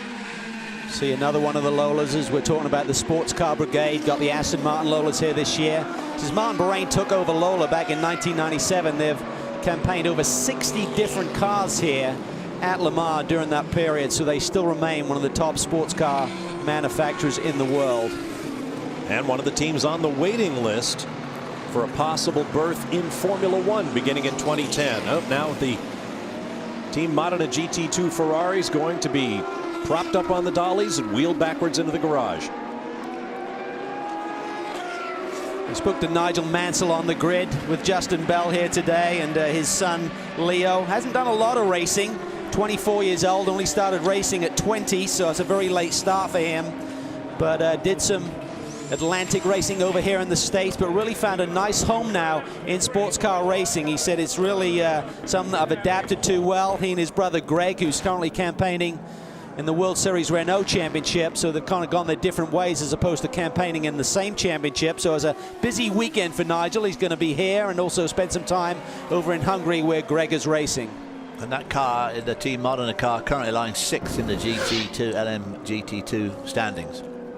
I know we've talked about it before, David, but you and I remember when Greg and Leo Mansell were just toddlers being wheeled around the Formula One race courses of the world. We'll be back to Le Mans in just a moment. Welcome back live to Le Mans. Bob Varsha, Calvin Fish, David Hobbs, Brian Till, and Justin Bell with you. And this is car number 81 in the GT2 category. This is the Team Seattle, Don Kitch, Joe Foster, Patrick Dempsey Ferrari. Don Kitch jumping out of the car, I believe it's Joe Foster about to jump in, and he was so excited to have this opportunity to run here at Le Mans for the first time, along with his teammate in the Grand Am Championship, Patrick. And he's really been on a fitness campaign. He lives relatively close to Nick Johnson, and those boys have really, I saw he came over the house to watch Indy a few weeks ago, and I said, boy, you've lost some weight. What, about 10 pounds? He said, how about 38? I mean, he's really been hitting the gym hard, really watching his nutrition, really fired up about being here at Le Mans for the very first time. And he is the perfect guy to have lead you through your career that Patrick Dempsey is now taking on. I mean, just a great, oh, here we see one of the Peugeots here running wide through Arnage, I think. It's Arnage or Mulsanne? It's Mulsanne, yeah. The old signaling area. Oh boy, now we know the track was breaking up at the edge there very badly. Right. So running wide there's some big chunks of asphalt lying down there. You don't want to get one of those up to the radiator. That's right. There was a massive piece of asphalt that was just sitting on the edge of the track, and if one of these prototypes with the ride height that they run so low to the ground was to hit that, that would do serious damage to the underwing. A moment ago, Frank Montagny in the number 8 Peugeot set the fastest lap of the race thus far. 3 minutes, 24.844 seconds. 3:24.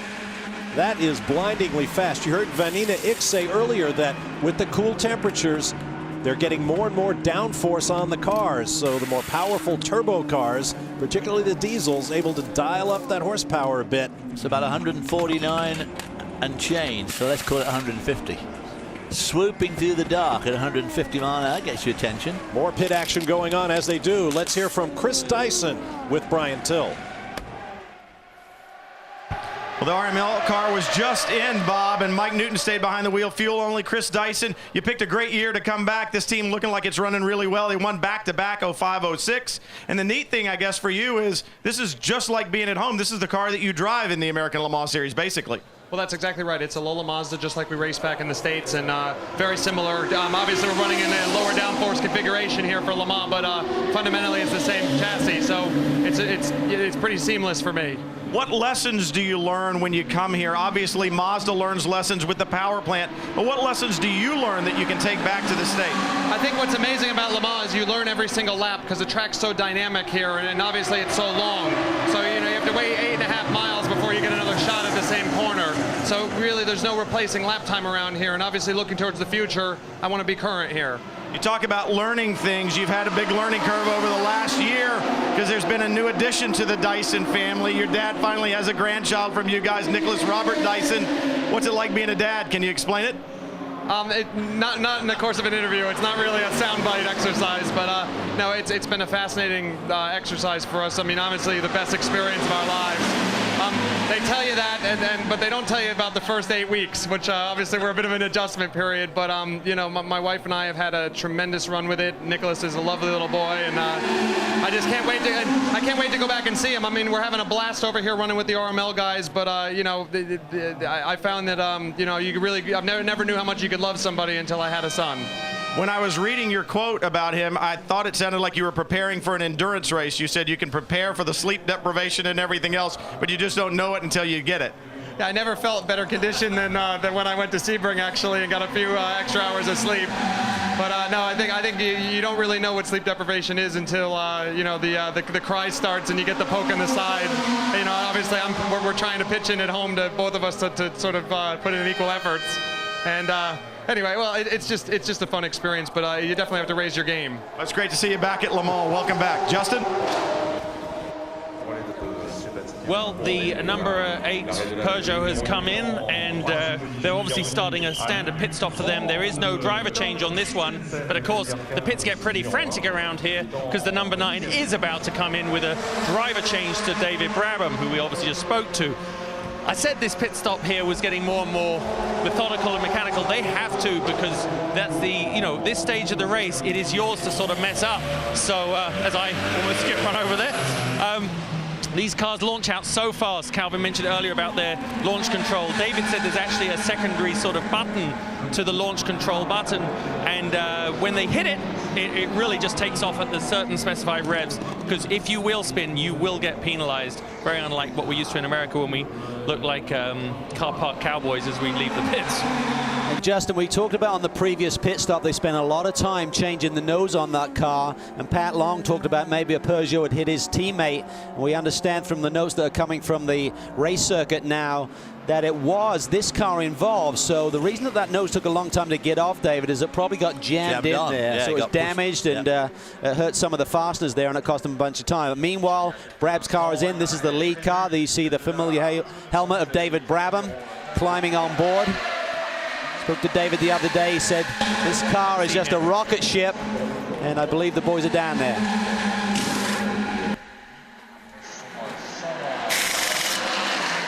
Or not. Listening to Chris Dyson talking about being asleep and getting a poke in the ribs and hearing the crying start, I thought he was talking about a baby originally, and somehow he shifted into drivers being awakened for their stint in the middle of the night at Le Mans. I just thought, why is he drifting off topic here? What's he talking about? David did that, I think, according to my watch. He's actually got in and buckled himself up in about 21 seconds. That's very good going.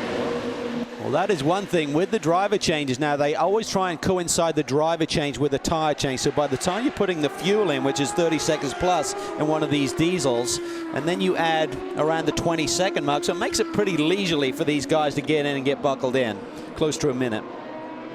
Yeah, not quite like a Formula One stop where you do the gas it up and change all 4 tires in about 8 seconds.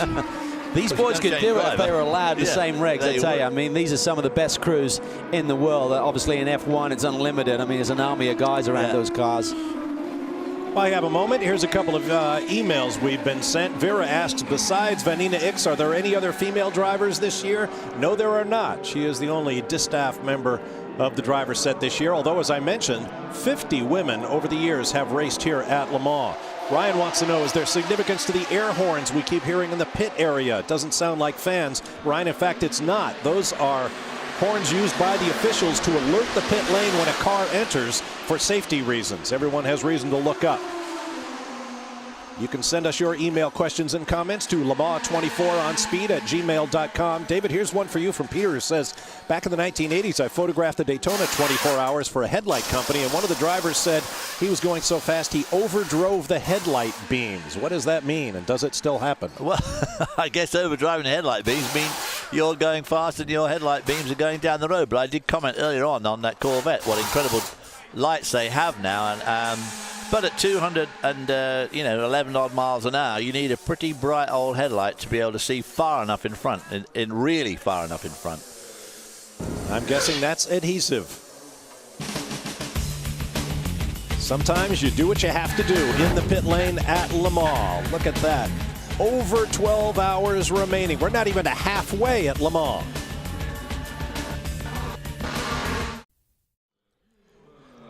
Just past midnight at Le Mans as we move from Saturday to Sunday, and the 24 hours continues live here on Speed. With Calvin Fish, David Hobbs, Brian Till, and Justin Bell. I'm Bob Varsha. There's the GT1 class leading Chevy Corvette. Getting a driver change, tires, fuel on board, ready to head back out.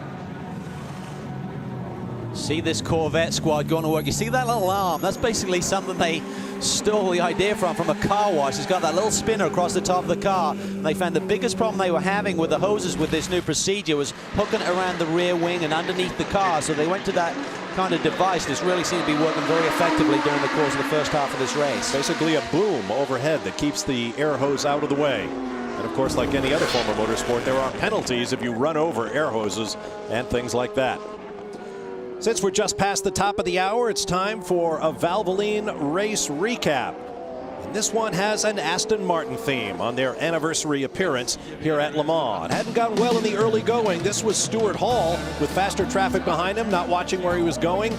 He hip-checked the LMP1 class car of Tim Graves right off the road and into some serious damage. How about Thomas Enga in the 007 car, the sister car to the 009? Losing a right rear tire, had to limp it around and get a fresh one. And the third car, the 008, ran as high as third in the overall, ahead of the Peugeot here in the hands of Darren Turner before a suspension issue sent that car to the garage. But it too is back out, trying to work its way back up the board. Let's get down to Chris Neville. Well, Dave Richards down here in the garage watching his 3 Aston Martins. And Dave, the 008 was just in the garage up in the air. It looked like the team was possibly fabricating a plate to put under the car. Can you give us an update of what's going on with it? Yeah, we've been chasing a vibration on the front of the car since an instant earlier in the race. And there's a hole in the floor from going over a curb or something like that, and we thought it was going to be sort of worse than it was, and they thought it was vibrating and at high speed causing an imbalance. But when they checked it all, they decided it was very strong and no need to do anything to it. It seems like the Astons are much closer this year in speed to the diesels. Do you think the ACO is closing up the rules and getting the petrol cars back into the fight? Oh, they're definitely making an effort to close the rules, but we're a long way away still. Well, good luck. Hopefully we see you at the end of the race. Thank you. Well, he's not here to finish on the.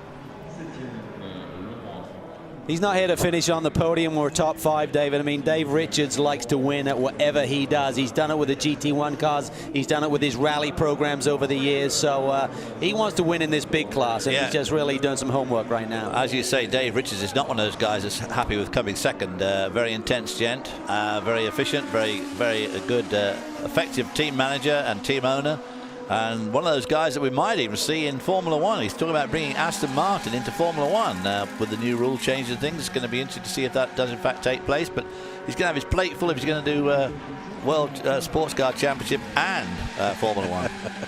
Be careful what you wish for. Yeah, I like what Anthony Davidson said earlier. If they gave out the trophy based on which car sounds the best, those V12 Aston Martin Lolas would probably take the trophy. Anthony Davidson too would be a great candidate if Aston Martin did come into Formula One. He would be a great candidate to drive it. After his experience with the Super Aguri team. I mentioned earlier it's an anniversary year for Aston Martin at Le Mans. They were big stars 50 years ago when the beautiful DBR1, co-driven by Carroll Shelby and Roy Salvadori, made history. Here's Lee Diffie. 1959's running was the fourth and final crack at the French Classic for the DBR1 under the factory banner, and by then the strength of competition had shifted from Jaguar to Ferrari. A trio of 3-litre Testarossas from the Scuderia comprised the stiffest opposition, but Aston Martin was prepared, entering 3 DBR1s with a driver slate that included Sterling Moss and Texan Carroll Shelby. The strategy from team manager John Wyer was for Moss and Jack Fairman to push hard from the start in hopes of breaking the quicker Ferraris. It worked, but at a cost. Moss sprinted from the start and led the first hour. Fairman took over, kept up the pace, but pitted with an oil pressure problem by stint's end. The DBR1 then quit with a broken valve on Moss's outlap. John Behra and Dan Gurney had taken the bait, and their Ferrari now led. It was short-lived, however, as Gurney ground to a halt about quarter distance. The pace had taken its toll and ultimately proved too much for the big Italian 12-cylinder. The Roy Salvadori Carroll Shelby Aston inherited the lead and held it over the Phil Hill Ferrari throughout the night. At dawn, however, Salvadori felt a strange vibration. After multiple stops, the source was finally found. Metal debris had torn into a rear tyre, gouging out large chunks. Meanwhile, Hill and Gendebien had inherited the lead, but shortly they too would have their own trouble. About noon, Gendebien pitted with erratic oil pressure. A few laps later, he returned to the track, but severely crippled, enough that Shelby had no problem regaining Aston's position at the front. Gendebien then promptly retired. With 4 hours remaining, Salvadori and Shelby had simply to finish. The third DBR1 of Maurice Trintignant and Paul Frere had by now safely slotted into second spot with a brace of privateer Ferraris 25 laps in arrears. John Wyer's brilliant scheme had worked to perfection, as Carroll Shelby had the honour of taking the checkered flag at exactly 4 p.m. Aston Martin had finally done it. Victory at Le Mans. Yeah, then you saw Sterling Moss standing next to John Wyer on the pit counter, his car having been already out. John Wyer, of course, was so instrumental in that Ford story just a few years after that in the mid-60s, and of course winning the race twice with the Gulf Wire GT40s in 68 and 69, and then he took over the Porsche 917 program and won the World Sports Car Championship twice with them as well. 59, of course, was a year I remember ever so well Sterling Moss leading that race and Roy Salvadori winning it, and of course it was the first year that I drove in my first race as well.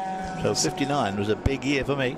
So great to see those cars in action in the day. I read recently sliding through those corners. That Carroll Shelby Roy Salvadori car up until the mid-70s was sold a couple of times for the equivalent about $2,500. Wow. Right now, that is a serious 8-figure car. Absolutely. And you can be sure. You saw them going to this corner here, Terre Rouge, which obviously had a different profile then. Those trees were just growing up then, and going down that Mulsanne straight. Absolutely nothing on either side except a ditch in the field. Looks like the Peugeot crew getting ready. Work going on the 4-car, but meanwhile, the 64 Corvette has come and gone. Let's get down to Chris Neville for what transpired. Yeah, Bob, pretty standard pit stop, but the team took a look at the front end, the splitter, because they're seeing the possibly a little bit of damage there, something we're starting to see with some of these cars. What I was going to add with the 008, the bottom end of that car, this is something I was talking about with Johnny O'Connell this week. He said the curbs here, the cars have a tendency of getting, you think you can go a little bit quicker through the corners by jumping these curbs, but you're consistently doing damage to the bottom of the cars. And there's so much downforce generated by the bottom of these cars that as you're damaging that under tray, you're starting to lose performance out of the car. He said over the course of the race, you might lose half a second of performance just by damaging the under tray of the car. And in some instances, like the 008, doing so much damage that you have to come in and actually start putting plates under there to try and fix it and hold it together. Yeah, you're absolutely right, Chris. You have to be careful. I mean, shaving a few tenths off your lap times is one thing, but if it's going to cost you time on pit lane, is really critical. I remember back in the early days of the R8 seeing those big electronic scoreboards that they have there, and suddenly it said no curbs. The management from Audi had watched those guys. A couple of the cars had problems, and they put it down to the drivers just hopping these curbs and causing suspension damage.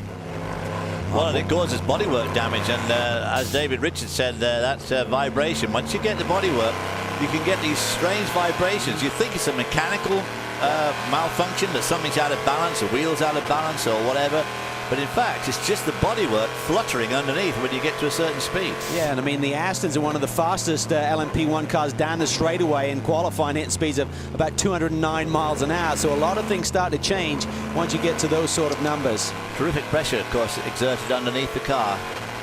On board the 63 Corvette, the class-leading car in the hands of Spaniard Antonio Garcia. And there's all he's managed to accomplish in the last few months. The winner here a year ago, 12 hours of Sebring, 24 hours Daytona. No big deal. I go, I win. Well, he may keep that record going. If he could win here again, he'd still have the 3 trophies current on his mantelpiece. One of those Andy Wallace, Tom Christensen kind of guys. Just drives you crazy. We'll take a break and return. Less than 15 hours remaining at Le Mans.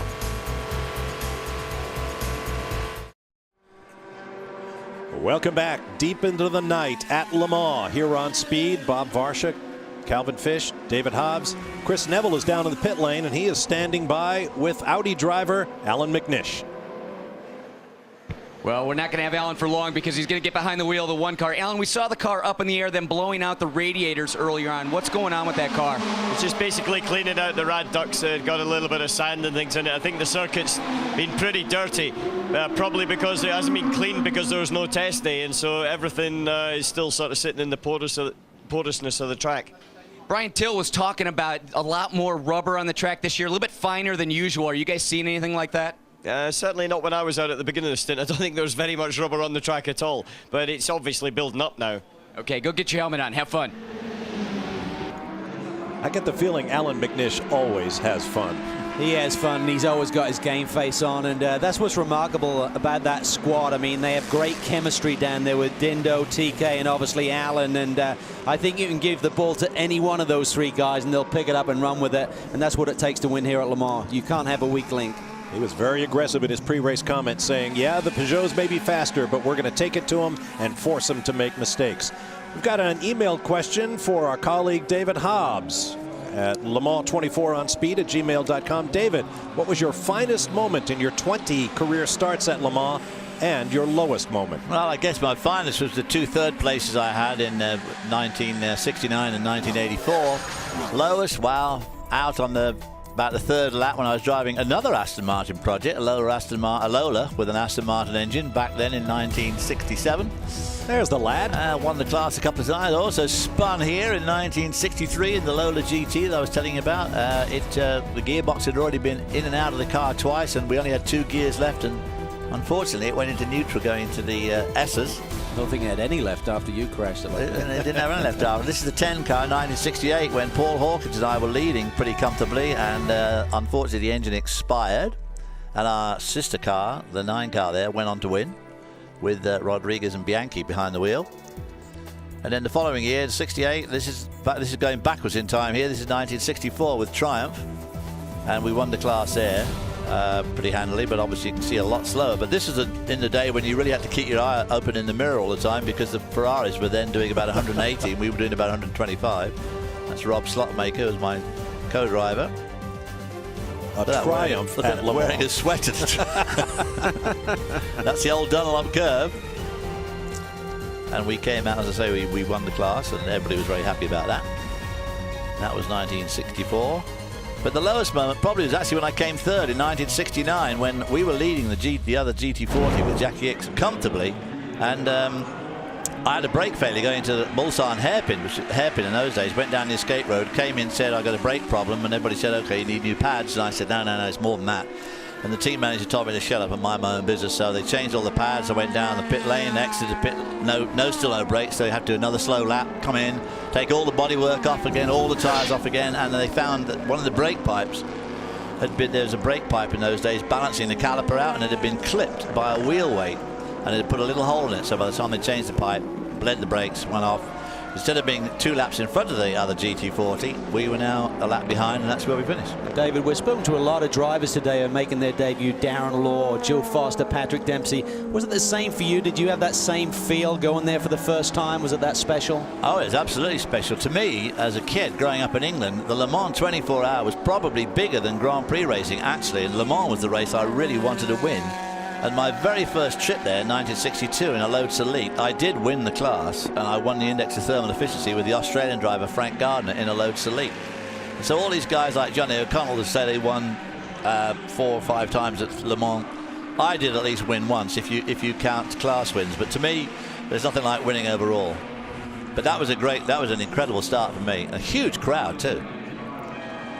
Moving up a few generations, there's Bruno Senna in the 10 car pits. He seems agitated about something. You talk about Rob Slopemaker getting in that car with his sweater on. That's why he's agitated, Bob. You can see there's been major damage there. Yeah. The car's going to be going into the garage area.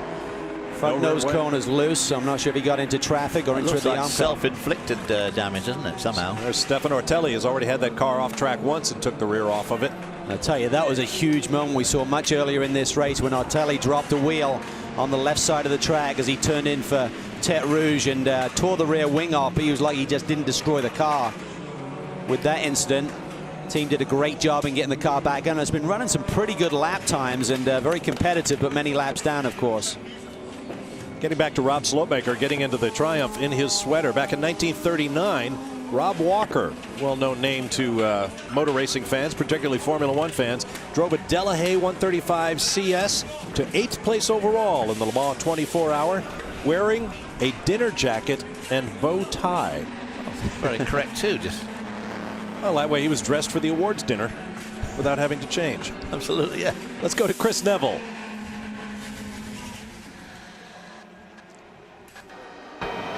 Hey guys, down here behind the Risi garage, and Calvin, something you were talking about earlier, how teams can't use tire warmers, but they have these tire warming huts. And you can see we've got a kerosene heater over here blowing into this little hut right here, and the next stack of tires for the 82 car getting warmed up to be put on that Ferrari. And one thing I wanted to show you back a little bit further into their little tent area is this team still working on preparing body work for this race. Now, one thing the ACO did this weekend, we've kind of talked about the goofy not being able to step over the line and the one gun rule. Well, one thing they did for the GT2 guys is they kind of took a look at the rule book a little bit more thoroughly, and they made the Ferraris and the Porsches add a little bit of body work behind the front and rear fenders of the wheels, because these fenders actually taper in a little bit too much. And we got to remember, this Ferrari bodywork was homologated 3 years ago. This is the same bodywork that won the race last year, but they said really isn't within the rule anymore, and this is a rule from a while ago. So these teams have had to fabricate little tabs to come out and to make it so it's within legal of not showing that wheel. And something that the Risi guys not happy about, because Thursday night they were up till 2 in the morning trying to fabricate the bodywork. They're still working on more in case they have some crashes or anything like that, so the cars can just be legal and pass tech. Once again, a car that won the race last year. David, imagine what would happen at a Formula One race if a guy like Chris Neville went up and started unzipping tire warmers. Can you imagine? Yeah, they're trying to keep these tires warm, so I'll just open them up here and let all the hot air out. And some big thug is going to come along and kneecap me. I'll tell you what, that's what's the cool thing about the paddock area. We have some great friends down there, great allies, and they want to be able to tell the story too, and that's good that we have the insight and certainly the access with a lot of those guys. And of course, Beaky Sims is in charge of that car, right? I'm sure it was done with full permission. We hang a little loose here at Le Mans. That's what sports car racing is all about. If it isn't fun, why are you doing it? There's your leaders in the LMP1 class, and we'll be back for more Le Mans.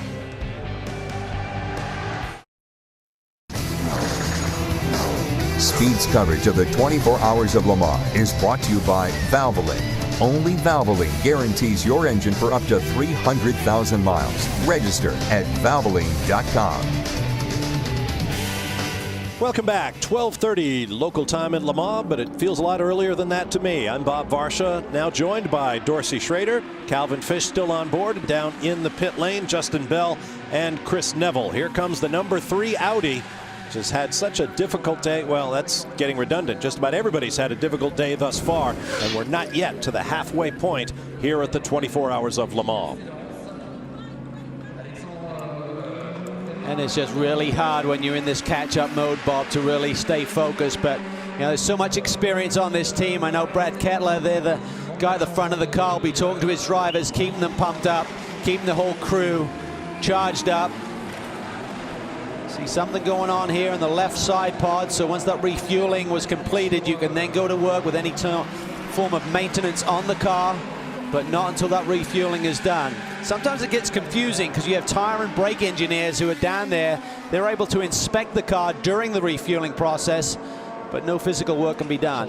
This car is still shown as 19th in class, ahead of only the sister number 2, which Lucas Luhr crashed out of the race earlier in the afternoon. It's really important while you're playing catch-up that you have a good cornerman like Brad Cutler right there to talk the drivers through this, give them an idea what, keep their mental attitude up, because it's hard when you're that far back to keep yourself going at the same pace that you would if you had your adrenaline while leading. And Dorsey, when you make a mistake, it's one thing when you're driving a single-seater or a sprint race, but when you're part of a team like this and make the mistake early in the going that Alex did, I mean, it really must, be grinding on him right now as he sees the hole that he's put these guys in. Yeah, absolutely. I mean, you just keep apologizing to your fellow drivers and so forth. You feel terrible about the situation that you put them in. Everybody with great expectations, and then, one little mistake and you're in this catch-up mode, which is, like I say, it's very hard to keep your mental attitude positive throughout this whole thing. See the Audi scoring strip across the top of your screen. David Brabham now in the race-leading number 9 Peugeot, leading by 2 laps over the Audi of Alan McNish. You know what's good, Bob, is the fact that Lee is not on right now. Otherwise, we'd be hearing about an Australian leading this race. You're right about that. Back on board the number 3 Audi, and for a very different perspective on Le Mans, let's join Justin Bell.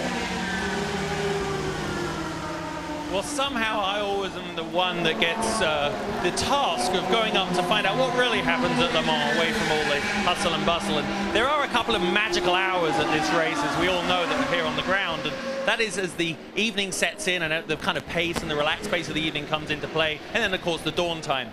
But this is an amazing vantage point, because behind me you can see all the pit boxes and the cars on the track, and that is the sharp end, that is the peak of this iceberg that is Le Mans. And then you get over here where all the race transporters are lined up. It looks just spectacular. There's an awful lot of inventory down there, people working very hard. Swing around a little bit more to the left and you can see the hospitality areas, and that is in the middle there actually what is the Red Bull Audi hospitality. Audi rented off Red Bull, their Formula One suite, for $1 million a weekend. So I don't think, Bob, you're going to be having that at next year's Halloween party. But then you come up here, and I managed to find a couple of healthy-looking people.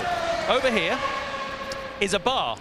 And in these bars, obviously, I tend to find that most of the people are English. And judging by this lot wearing golf shirts, I'm sure I'm right. Gentlemen, I presume you're English? Yes, we are.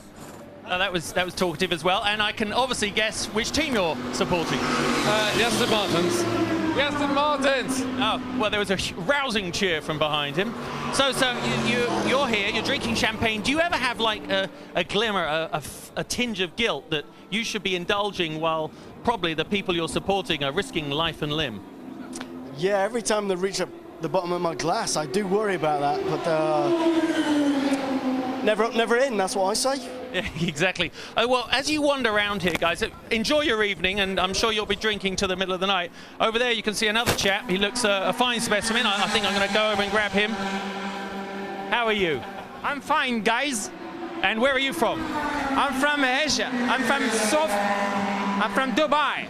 You are? Fantastic. Yeah. And you like Le Mans? I mean, Le Mans is very fantastic, and I've been there for the first time, and it's my choice.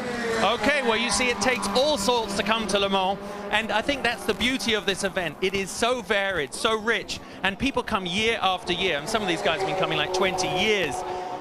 This is certainly a place, and I would really like a beer, but I'm not allowed. So I'm going to hand it back up to you and nip down to the pits. Guys? I think you're in dangerous company up there, mate. Oh, boy. That was dangerous ground he was walking on there. Yeah, I'm not buying any of that. Even the beer part, not having one, I mean. I was waiting for the bleep button to come in. What time do you go for your first Grand Marnier crepe, if you haven't already had it?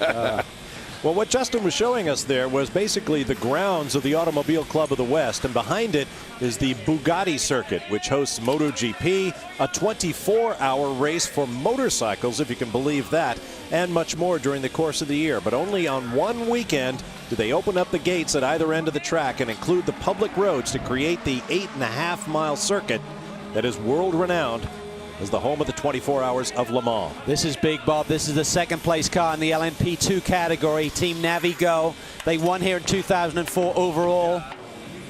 Calvin, it looks like they're going to the under tray, the bottom of that race car. If it's damaged, they'll have to replace it. That's not an easy thing, by the way, to get off of the car. There's a lot of things that are hooked to that bottom, but if it's got a hole in it or if it's compromised in any way, it would disrupt the airflow. Yeah, Huge. we talked about that. Dave Richards thought that the Astons had a similar problem, but they looked underneath and identified that there wasn't an issue. But if you take a ride over the curbs, it will damage that floor. And that's one of the pieces that is not easily changeable. It can be really a lengthy stop to get that done. But this is a very, very good team. It's essentially a lot of the Porsche factory engineers behind the scenes there running this car. One of the Porsche factory drivers, Sasha Marson, is the lead guy. They've got Seiji Ara in the car as well, so a superb team. They've now fallen 2 laps behind the race-leading Porsche RS Spyder, but they do have a 3-lap gap over the third-place car, so they have time to get that work done if it's not too detailed. Chris Neville. Well, guys, you're right. They're going to put a new splitter on the front end of this car. I don't see any significant damage on the splitter that they're taking off, trying to look for some cracks or anything like that. They also have a bunch of crew members underneath the car, so it might be more work than what we're just seeing on the splitter. But this is something we also saw at Daytona this year. Juan Pablo Montoya going off in the 01 car, tearing the splitter up on that car, and that's one thing that the Ganassi boys really worked on, is making sure that they could change that front splitter clip very quickly. They were actually able to change it and not lose a lap. So these guys having a little bit of, taking a little bit more time to try and get this one on.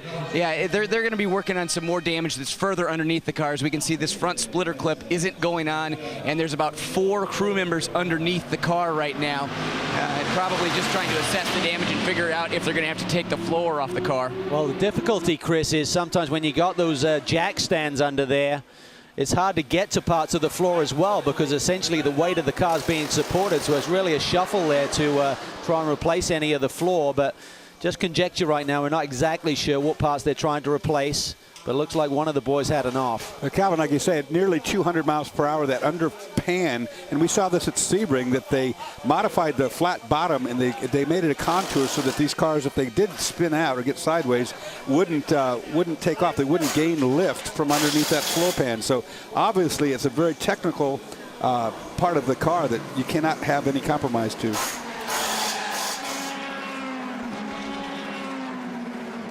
Two hours and 20 minutes from the halfway point at the 77th running of the 24 Hours of Le Mans. We'll give you a look at all of our 4 class leaders as we continue into the night here at Les Arcs. Back live at the 77th 24 Hours of Le Mans here on Speed with Dorsey Schrader, Calvin Fish, Justin Bell, and Chris Neville. I'm Bob Varsha. David Brabham leads for Peugeot by a lap over Alan McNish in an Audi. And Frank Montagny in the second Peugeot, the number 8 car, is on the same lap and just 21 seconds behind McNish as Peugeot seeks to get its first overall and end Audi's long winning streak at the world's most famous endurance race. The action continues down in the Navi Team Go garage. It was the second place car in the LMP2 category, but they have a lot of work to do as the number 9 car, the race leader, completes a pit stop. A little bit of a slow getaway there, and in one of the earlier practice sessions this week, they said that David had a problem with a clutch issue, so I'm sure he's being very careful now in how he launches that car out of the pit box. As you say, he's got a lap lead, but I tell you, the fast guy out there right now is Frank Montagny in the number 8. He had the fastest lap in the early going at a 3:25.1, and since he jumped in the car here this evening, he's dropped that down to a 3:24.8. The other thing about that clutch issue is that by rule, and I know we've discussed it already in the show, that you cannot spin the wheels as you leave your pit lane. Right. So riding on the clutch is not good either. So much of this is now controlled by the electronics and the launch control systems on these current day sports cars. Yeah, it was really scary driving one of these cars when you go into launch control and you hit the starter button. You only have control of the steering wheel. The computer's running the car. You just better be driving. Well, you drove the R8, Dorsey, and one of the first guys here in the States to experience that current technology. Yeah, it was frisky. I mean, when you push the button, you better be ready. Mine didn't gear, not only car. Point and shoot. On board with David Brabham. You notice how there's no glare on its face from any of the instrumentation off the dashboard, as it's not lit like there would be on a street car. A lot of these cars will have a light on the backside behind the driver's head to light that instrumentation. I tell you what, after a triple or quadruple stint, your eyes are on stalks at the end of that. I mean, at 200 miles an hour plus, and the traffic you're having to deal with, the closing speeds, the closing rates, looking for those brake zones. And the G-forces alone, you know, in the brake zones, these cars stop so hard with the carbon fiber brakes that your eyeballs actually hurt. The nice thing with this racetrack, though, Dorsey, in terms of the physical element to it, it does give you some nice breaks. Do you know what I mean? However, the speeds and dealing with the traffic on a constant basis, mentally, you are just exhausted. We saw a shot of Arnage a little while ago, and you could tell someone had been off there, and there was a lot of stones across the surface of the racetrack. And of course, we've seen so many punctures, and you can see it off the headlights right here. You can see all the debris to the outside of the track. Most of that's rubber, but down there in Arnage, no question, was rock. Well, that's one of the concerns that everyone had this year. I mean, it's effectively what the ACO are trying to do is trying to control budgets with these teams. And they said, well, if we use less tires, then that will mean you're spending less money. And what they're forcing the issue is with this new pit stop rule, by lengthening the pit stops, so the teams are trying to quadruple stint the tires. But this gravel here at Le Mans has a tendency to be like razor sharp, and if you start really pushing these tires to their life's extent there, you're going to have a little bit less meat on the carcass, and certainly they'll cut down the tires a little bit easier. It's like the oops, I was going to say the Pescarolo pits, but we've moved. This is a different team waiting for a pit stop. A moment ago, we saw David Brabham. We also got a look at the number 25 RML car of Chris Dyson from Poughkeepsie, New York. I remember back in the glory days of the IMSA GTP series, Jeff Brabham, who won that championship 4 times, described to me how competitive the Brabham family is. I mean, if they get together, whether it's jet skis, ping pong, you name it, it is blood on the floor. And since brother Jeff already has an overall driving a Peugeot here at the 24 Hours of Le Mans, David Brabham, whose best finish is second in the overall here with a few class victories, would dearly love to get back on equal terms with brother Jeff, because I'm sure Jeff would be the first to point out you don't have an overall. I don't care how many times you won a class. Well, I think they try not to get together more than once a year for the sake of the family. On board with that fire-breathing Corvette C6R.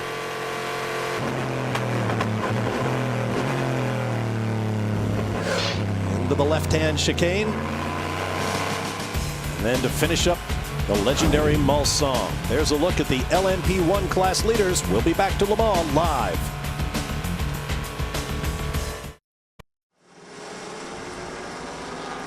Not far from 1 o'clock in the morning local time at the Circuit de la Sarthe, as the number 7 Peugeot creeps along the pit lane speed limit of 37 miles an hour, and then hard on the gas up through the legendary Dunlop curves, back out onto the Mulsanne up to 200 miles an hour or thereabouts. Ex-Formula One driver Christian Klien of Austria now at the controls of number 7, running in 10th place behind race leader David Brabham in the sister car. Speaking of Formula One, former Formula One team manager, now team owner here at Le Mans, is standing by with Chris Neville. Yeah, Bob, and he's down here in the pit wall watching his cars. Their first time at Le Mans. You've got to be pretty excited about the 14 car running in the top 6 right now. Yes, I think we are doing a good job. Now, Narain Karthikeyan was injured before the green flag came down this morning. What's his status? The status is that he went to a doctor. He has a dislocation of the shoulder, and for now he cannot drive. And tomorrow, is there potential that he'll get behind the wheel? Could be a potential, but we don't know yet. And 2 drivers, are you guys going to wear these 2 drivers out? We have to do it with 2 drivers. Well, good luck. That's going to be a long day for those boys. And they got to be really careful how they spread the race. I think you're only allowed to do 14 hours. So right, and 4 in any 6-hour period. Yeah, well, it's been done before, and this particular racetrack, at least, is not too hard on the driver from the physical standpoint. Of course, the shoulder injury that we're talking about, the dislocated shoulder, was a result of jumping over the pit wall this morning. And that's very painful. I'm not sure if he looked at the other side, but that pit wall here is a lot. It's a big tall, jump. If he suddenly leapt over there, thinking it's the same level as the pit side, it's a big surprise. So I'm not sure exactly what happened, but that could be the explanation. Colin Coles knows something about pain. He's trained as a dentist, and back when he was running the Midland F1 Grand Prix team, he actually performed a root canal on one of his drivers, Thiago Montero, who is racing this weekend here at Le Mans. I believe it was at the Turkish Grand Prix in Istanbul. One of the more interesting moments in Formula One medical history. That was a Jordan team. Unfortunately, these cars, the physical aspect of driving these cars is taken upon, the brunt of it is taken upon your shoulders. Your upper body strength in these cars is doing everything from your, from your middle of your chest upwards. We're on board there with Christian Klein, and what a battle he and Alan McNish had at the finish of the Petit Le Mans race just last year. Peugeot looking to win one of the big ones. We're on the cusp of making it happen, but McNish came back from 2 laps down, in one of the best drives I've ever seen Alan put together. Scored the victory that day. There's Alex Premat getting out of the number 3 Audi. They're also skinny, Dorsey. It really annoys me. Yeah, they are pretty small people. As a matter of fact, even when I drove the R8, I was too big to fit in it. And these cars are tiny. Timo Bernard getting in. He's tiny. They're all tiny. He did a great job on his opening stint. Getting in a car that had been repaired and many laps down, he just got his head down and did the job that you would expect. And again, the big surprise is that these guys are Porsche factory drivers in terms of Timo Bernard and Romain Dumas. And it just goes all down to the weavings of the automotive industry, Bob, in terms of the fact that Audi are allowed to use Porsche drivers here. However, there are Porsche logos on the helmets and on the overalls of those 2 drivers here this weekend. And rumor of Porsche coming back to Le Mans with a LMP1 entry. Of course, that's rumor at this point in time, but it wouldn't surprise me. Chris Neville has more. Well, guys, it looks like they're doing the exact same that they were doing the one car earlier, blowing out those radiators. Now, we have to remember this car was in the garage for an extended period of time because they had to replace a fuel pump. And to do that, that fuel pump is deep inside the motor. They actually had to pull the motor on the car to replace that pump. I was talking to Timo Bernard about that. He said, because of that, I think we're just out of this thing at this point in time. But he said, other than that, the car's been running flawlessly, and now the car back in here, and it looks like, once again, these radiators on the Audi, something we really haven't seen. We've seen it at the Peugeots the past couple years, but we just haven't seen it with the Audis having to be blown out, not even at the halfway point. Yeah, it's pretty wild, and they certainly had notice of that at Sebring, even though they won there, and not such an issue over the course of 12 hours, but a 24-hour race here. You got to stay on top of that. Probably one of those things, if they were in a 12-hour race right now, they'd probably let it go, but they realize over the course of 14 more hours, they really need to get that deal sorted out. And Timo Bernard has really been one of the busiest drivers in the world of motor racing just recently. Just 2 weeks ago, he won with his teammate Romain Dumas, 24 hours of the Nürburgring. He was at the Grand Am race at Watkins Glen just last weekend, so been a very busy boy. Justin's down there on pit lane with a great story. Well, from personal experience, phrase it this way. Nigel Mansell is Leo Mansell's father. That's probably the better way to put it around. Leo, you just got out of the car. I think you just did a double stint. But you got hit earlier on. What was that? I mean, did you see the car that did it? I'm not entirely sure. I think it was one of the Lola, Swiss Lola, I think. But, I mean, I can't really comment, but it was very unnecessary. I mean, there was plenty of room for both of us, and he blatantly turned into me. But could you see him look at you almost?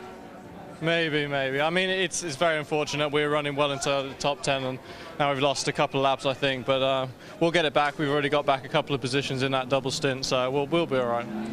Tell us what it's like. Obviously, I'm sure you've got a Formula career on the brain, but how does Le Mans fit into that? Is it just an amazing amount of track time and I guess exercise in racing discipline? Yeah, I think the experience is amazing. I mean, driving out there with smoke across the track from the barbecues and it getting dark and the sun in your eyes, there's nothing like it. And with 4 different categories on the track, the experience it gives you, you can't rival it anywhere else. So it's unbelievable. What do you think you'll take away as you go to your next race? Hopefully a lot of confidence and a lot of belief in what the car can do, and knowing that you don't have to see every corner to be able to go around it as quick as you do in the daytime, and just a lot of experience and hopefully a good result. I think you'll get a good result, but you'd like to come back next year already, do you think?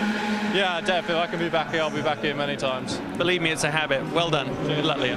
One of the neat things for Leo, when they shook down the new car, they went to Fiorano, so his dad went over with him, and obviously the Ferrari factory made a big fuss of Nigel there, who drove for the team, of course, in Formula One. Interesting, Nigel's boys, both Leo and Greg, originally I think were pretty serious about becoming golf professionals. One of the 2 boys, and you may have to help me here, Calvin, I believe won a scholarship to play collegiate golf here in the States.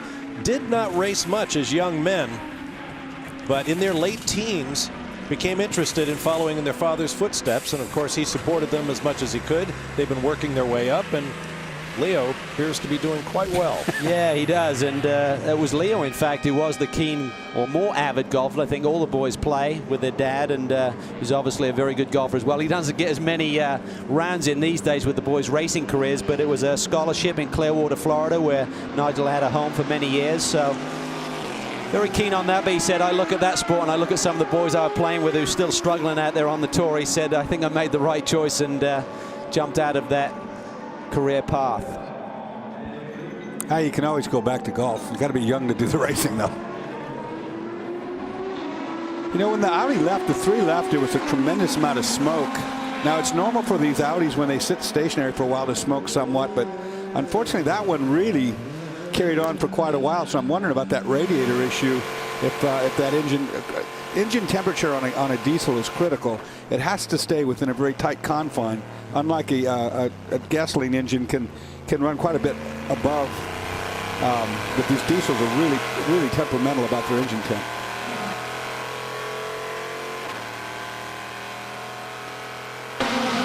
Dorsey, I checked in with Brad Kettler after the car went back out on the racetrack, and besides blowing the radiators out, he said they also washed the intercooler out because it just was starting to get too hot. So one thing I didn't see, they had a hose in there and they were spraying it out, really trying to wash that out. He said, we just don't know why it's doing this at this point in time. It's not like we're seeing a ton of debris in there, but we just decided let's bring it in, let's really wash it out and try and figure out what's going on. If the temp goes back up, then we can take a good look at it and try and figure out if we can diagnose this a little further. There's a lot of different cooling systems on that car. Of course, the radiators to cool the water temperature. There's a heat exchanger that keeps the heat of the oil in the engine and the water in the engine at the same temperature. And then the intercooler itself is used to cool the intake charge temp, or the air going into the engine out of the turbochargers. Any of which of those getting too hot is not good. Got a break coming up. We'll show you our GT2 class leaders as we return to the party that is Le Mans. Oh, by the way, they also run a world-class auto race. We'll be back. Welcome back to Le Mans. There's the number 64 Corvette Racing's C6R, headed back out after a pit stop, running second in the GT1 category. Meanwhile, its sister car, the class-leading number 63 in the hands of Antonio Garcia of Spain, has now made its way up into the top 18. It is on the first page of the leaderboard here as we work our way toward the halfway point at the 77th 24 Hours of Le Mans. Time for a Valvoline race recap. How about the battle in LMP2 between the 2 Porsche Spyders, the Japanese Nave Team Go and the class pole sitting number 31 Essex racing car from Denmark. They tossed the lead back and forth time and again through the daylight hours of this race, but once darkness fell, while the 31 car kept chugging away, the number 5 found itself with problems. An extended visit to the garage, and that dropped them down a couple of laps, 3 in all to this point to the class-leading number 31 Team Essex car. Now, once again, let's take you back to this afternoon where Stuart Hall in the 009 Aston Martin Lola ran into Tim Greaves in the 26 Radical LMP2 car. I mentioned during a highlight package when our show began that I was amazed that Stuart Hall got away without the attention of the stewards. Well, a moment ago, a decision was handed down. Stuart Hall has been excluded from the 24 Hours of Le Mans for his part in that accident. So we heard Colin Coles earlier saying they were down to 2 drivers in their car because Narain Karthikeyan of India had separated his shoulder. Now Stuart Hall is out, so his teammates are going to have to go the balance of the way, those being Harold Premat and Peter Cox. Let's get down to the pit lane. Standing by, Justin Bell with driver Richard Dean. Richard, this is far more involved for you than just being a driver. Obviously, that's your background. The Ginetta brand, you're, well, in England we say managing director, CEO in the States. So tell me a little bit about why you're actually here. Well, the initial aim was to try and win, but... That's good. We'll move on from that one, Richard. All right, next. Yeah, well, you know, Ginetta is mainly a British-based and British sports car company. It's 51 years old this year. It's only ever really been in the UK. It's very rarely stepped outside of the UK, but we've got a good market share of our one-make series in the UK, and it's going very, very strong. All the race series for Ginetta, and the recent major share acquisition of Zytec enabled us to broaden the range and compete internationally in the LMP1 class. Rich, you're a very ambitious racing driver, and I'm sure as a businessman you're equally as ambitious. So this is a strategy that we'll see play out. Le Mans and other sports car series, you're still going to maintain a racing presence? Well, very much racing's, you know, what we do, and we're looking to break into new markets now in the US, Asia, mainland Europe now as well, and you know, what a better way to promote the product than be here at Le Mans competing in the top class. It's been a tough 12 hours so far, but we're still here. You're still here, which is more than most. Back to you guys. All right, thanks, Justin. This is Alan McNish in the number 1 Audi from second place. Joining Richard Dean and Lawrence Tomlinson in that Ginetta LMP1 class car is Nigel Moore, who at age 17 becomes the youngest British driver ever to compete in the 24 Hours of Le Mans. And at his age, he is just a few weeks from being the youngest ever driver of any nationality at 17 years of age. So McNish in there, quick pit stop, fuel only 81 liters, about 21 plus gallons of diesel fuel going on board there. Takes about 30 seconds to do that. They had a fuel flow change in terms of the restrictor size within the refueling rig just recently, which has added about 3 to 4 seconds, depending on which team you talk to the refueling process of these diesel-powered cars. But McNish and the Audi seem to be getting somewhere 12, 13 laps, alternating around that number on each fuel stint. But right now, Dorsey, the biggest problem for this car is not quite quick enough. It seems like the balance got a little bit better, but the Peugeot is still able to run much faster race times. Yeah, absolutely. You saw also the mechanic had a good look at those radiator inlet and outside, you know, to make sure that they weren't clogged up. That's another problem they have. If they start running high engine temp, they cannot run at 100% efficiency as far as power output goes. And they're definitely slower by quite a bit down the straight in the straightaways. Let's go to Chris Neville. Yeah, Dorsey, just talking about what you were saying, just, you know, trying to keep these engines cool right now. We got to remember, it's very late at night here. This is probably the coolest we're going to see maybe in the next couple hours. But then as tomorrow the sun comes up, the heat starts to come back, unless we have some rain. I think when the heat comes, if it's as warm as it was today, that's when Audi's probably really going to start having their problems. I would think Audi would want it to rain, actually, because of the Peugeot not being as good in the rain last year. And the Audi with the, it seemed to be pretty good car in the rain, and also it would cool that engine temperature situation down somewhat. One thing with the Audi last year, Dorsey, the R10, it really wasn't a good handling car, other than it certainly performed well at Le Mans. And on a normal racetrack, it had huge understeer. And talking to Tom Christensen this week about their performance here last year, he said the rain was really just a blessing. The Peugeot certainly lost their edge. And when you've got an understeering car in the dry, it means it's got great traction, and it really played into their hands in the wet conditions. He said this car is a lot better balanced. They've gone from the V12 to the V10, so it's a shorter engine, so they've got a shorter wheelbase. It's really improved the weight distribution of the Audi, making it a much more pointy car. You can throw it around. Alan McNish talked about it at Sebring, driving it like a go-kart. You can really throw the car around. Before, it really just had massive understeer. So in the rain, it'll be interesting to see tomorrow how the R15 compares with the Peugeot in wet conditions, if we see those. They've been chasing understeer in the dry, so maybe, like I say, it might play right into their hands if it should rain. Certainly it would help their engine situation quite a bit. A lot of action down there in the pit lane. That's the number 75 Endurance Asia team. Looks like they're going to add some oil or water. These 997 GT3 RSR is probably the ultimate iteration of the racing 911. You saw the Drayson Racing Aston Martin leaving the pit lane, currently shown in 12th place.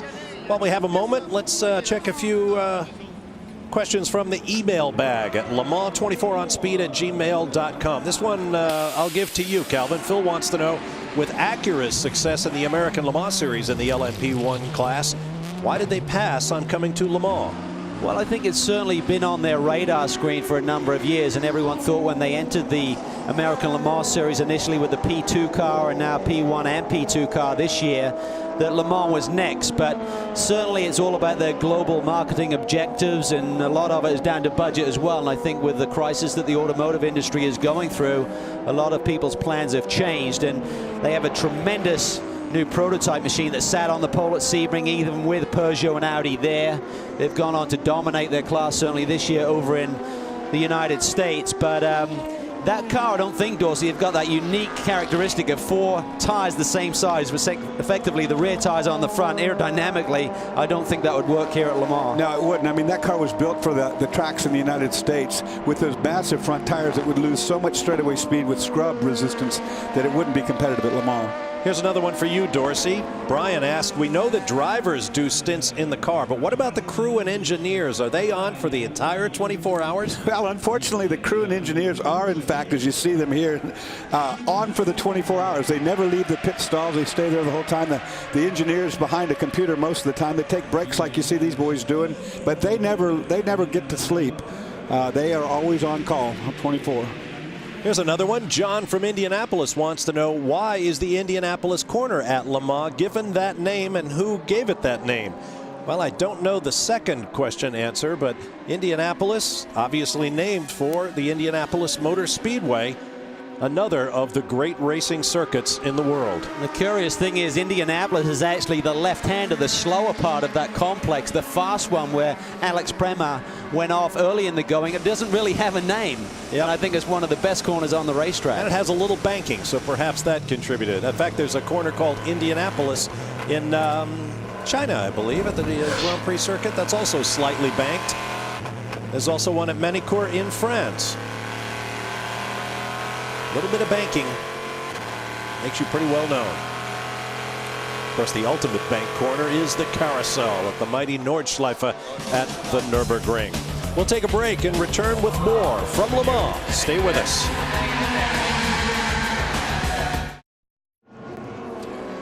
Welcome back to Le Mans, where the action continues. Very little attrition despite a bruising race run thus far.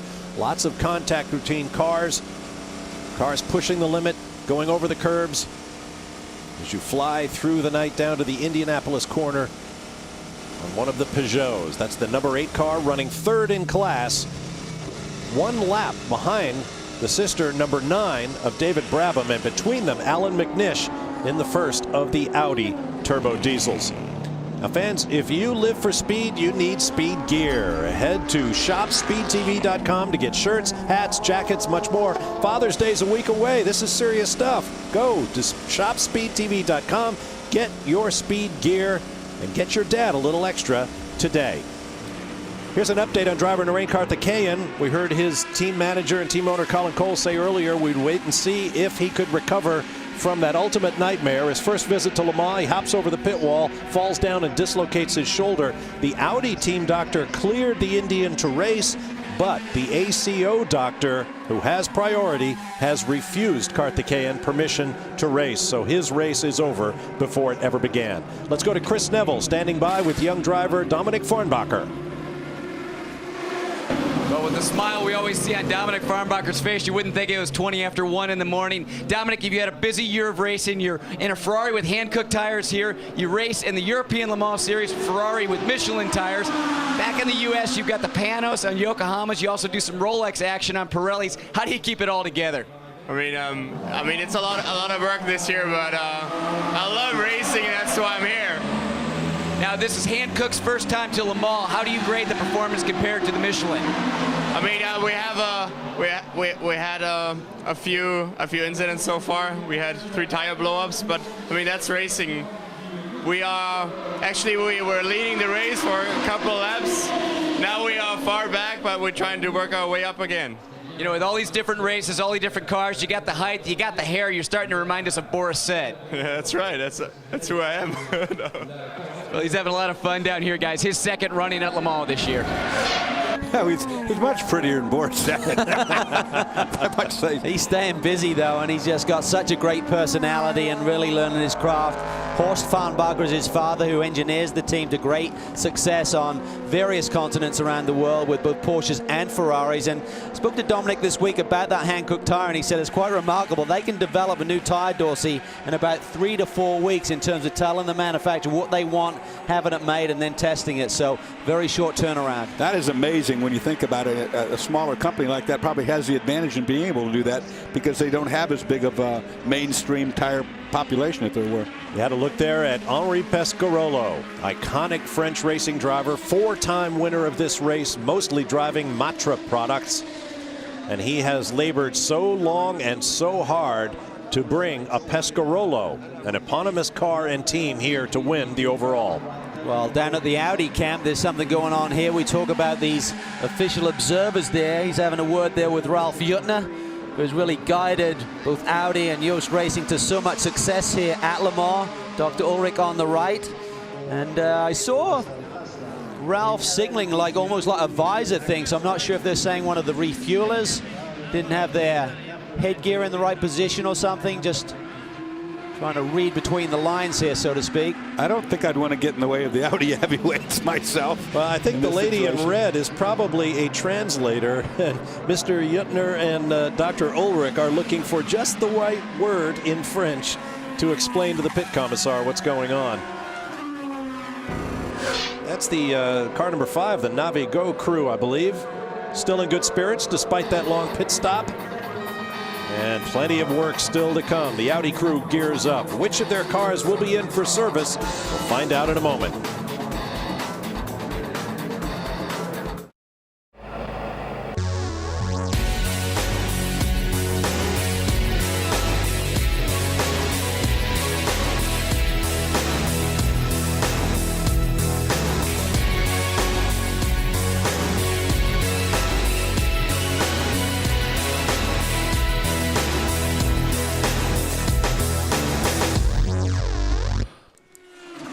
Welcome back to Le Mans. More work on the number 33 LMP2 car. The Speedy Racing Team Sabal Lola Judd.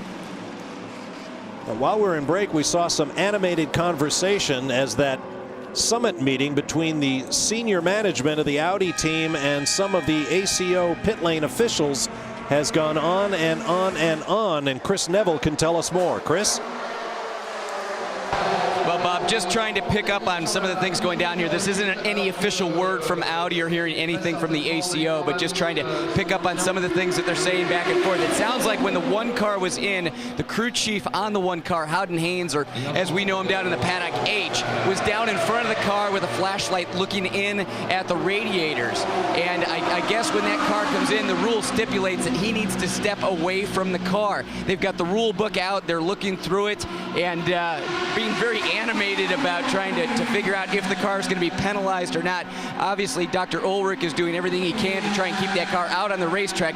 Calvin, I know you're pretty good with these infractions. Any idea what a penalty like that would cost him? Well, I think it would be a stop and go minimum, Chris. So obviously that's huge. The length of the pit lane here at 60 kilometers an hour would cost them dearly, but you know, I'm sure they'll politic as best they can, and we'll try and dig through the rule book, Chris, and find out exactly what that would cost them in terms of time. But Dr. Ulrich had a smile on his face, so I think they're going the friendly route right now and see where that gets them. Well, one thing about it, Calvin, was he never touched the car. All he did was have his flashlight out and had a look around the radiator inlets and so forth. I mean, there was no work done to the car. I'm sure that's their argument from the Audi standpoint.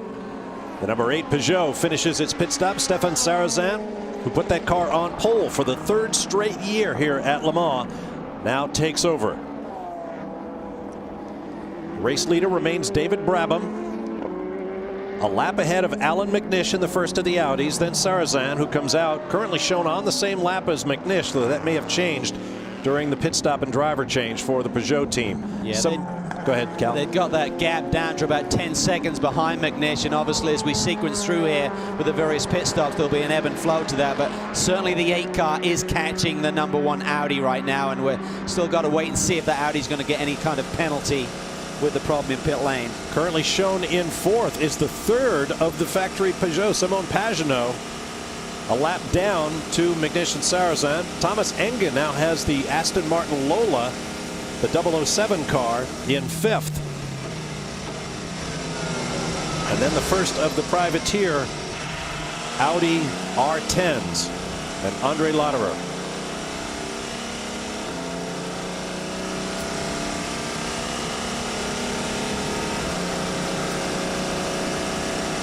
There's nothing really romantic about the diesel sound, is there really? Even riding on board, this doesn't get the job done for me like that V12 Aston. And every driver who stepped into one of these diesel-powered machines, Dorsey, has said it's such a weird sensation because once you get up to around 3rd gear, the wind noise exceeds the engine noise.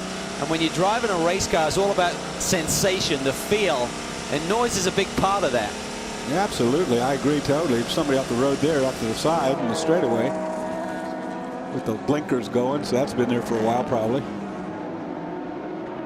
No idea what that car is. It's parked off to the right side of the circuit, though.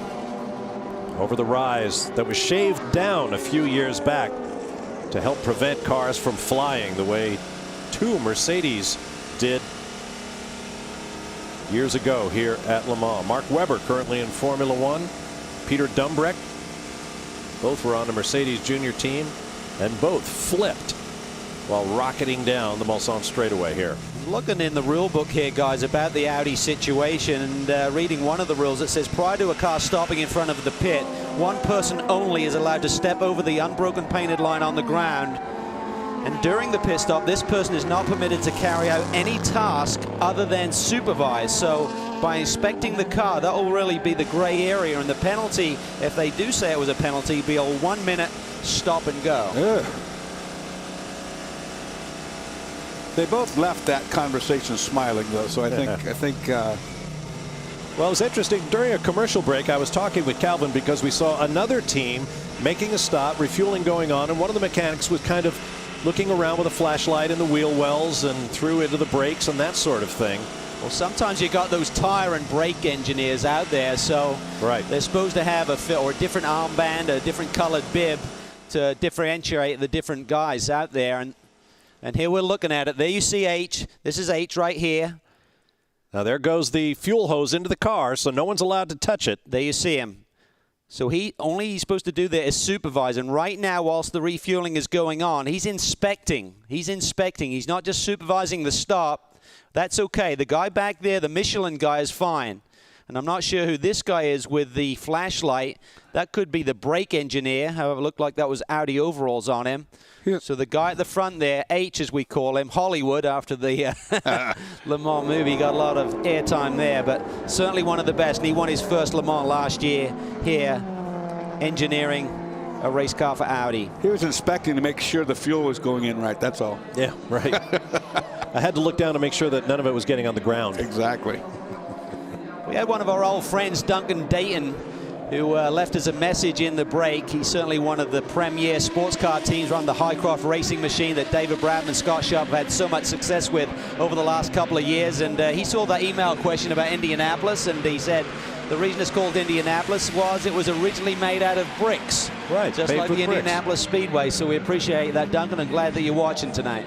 And look after that ex-Mario Andretti World Championship winning Lotus 79, Duncan. See you at the racetrack soon. Let's go to Chris Neville. Well, guys, I checked back in with Audi, and it wasn't anything to do with H. So I think we went a little bit of a direction there, just trying to catch words from the team. But we did hear from Audi, and what it was they had a new official down here watching their pit stop. That was, I think, their 13th pit stop that they had done, and his interpretation was that they were using too many people in the tire changes. And you know, we've seen numerous times that teams are using, you know, one gun, one person to help out, but bringing different people in and out on different corners. And this new official that wasn't working with them throughout the night looked at what they were doing and said they were doing it wrong. But as they talked to the official, told him what they were doing, he started to realize that, you know what, that's within the rules. Racing drivers are generally takers in life, but certainly Don Kitch and his Team Seattle are givers. And obviously having Patrick Dempsey on the team has raised their profile quite considerably. But I know we covered it earlier in the show. This is why. Behind me you'll see on that plasma screen, $92,400 raised so far for children's surgery. And it's sort of stagnated a bit, which means to me that our speed viewers are sitting there on their sofas, probably having a few too many beers. Now here's my thought. There are millions of you out there, and it's $1 a lap pledge. And I talked with Michael Gué, and it's about 260 laps if they complete this race. I don't think you have to do it on your own, obviously, because that's quite a lot of money to some. Get on your Facebook, get on your Twitter, and maybe you will be able to do it as a group. Michael Gué just told me that Calvin, he overpaid in the old days anyway, so Calvin should certainly do it.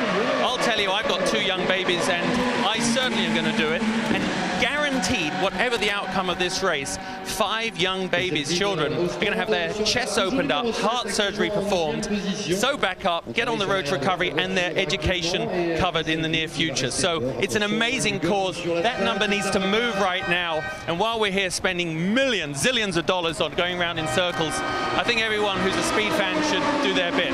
So I'm in. We'll see who in the booth is in. Calvin, what do you think his cut of that's going to be? I know. Well, here's how hard they're trying. Patrick Dempsey and teammate Joe Foster raced in the Rolex Sports Car Series 6 Hours of the Glen here on Speed on the previous Sunday, and flew from John F. Kennedy Airport in New York to Paris, arrived on Monday. Tuesday, they had the lavish and spectacular scrutineering at the Plaza Jacobin here, and now here they are at the 24 Hours of Le Mans. And they'll be back ready to race once again in the United States, you can be sure. And hopefully they'll have a little celebrating to do here in Le Mans before they go home. So congratulations on a great job by Team Seattle at Le Mans. We've still got more than half the race to come. I'm going to step away. Lee Diffie will be on the mic when we return to Speed's live and exclusive coverage of the world's greatest sports car endurance classic. See you soon.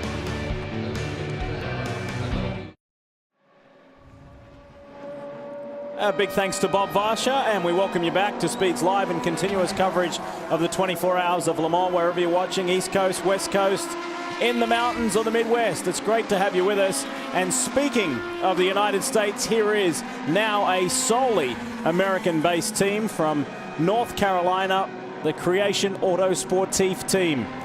And their sole goal, it's been a very lean year as far as races competed in, their sole goal is to finish. A lot of teams come here with the ambition of victory.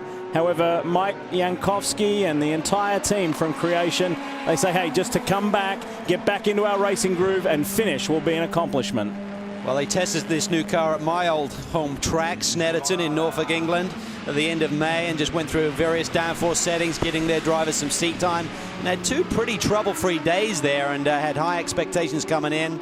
But this Le Mans track is torture, so it'll really put every car to its test.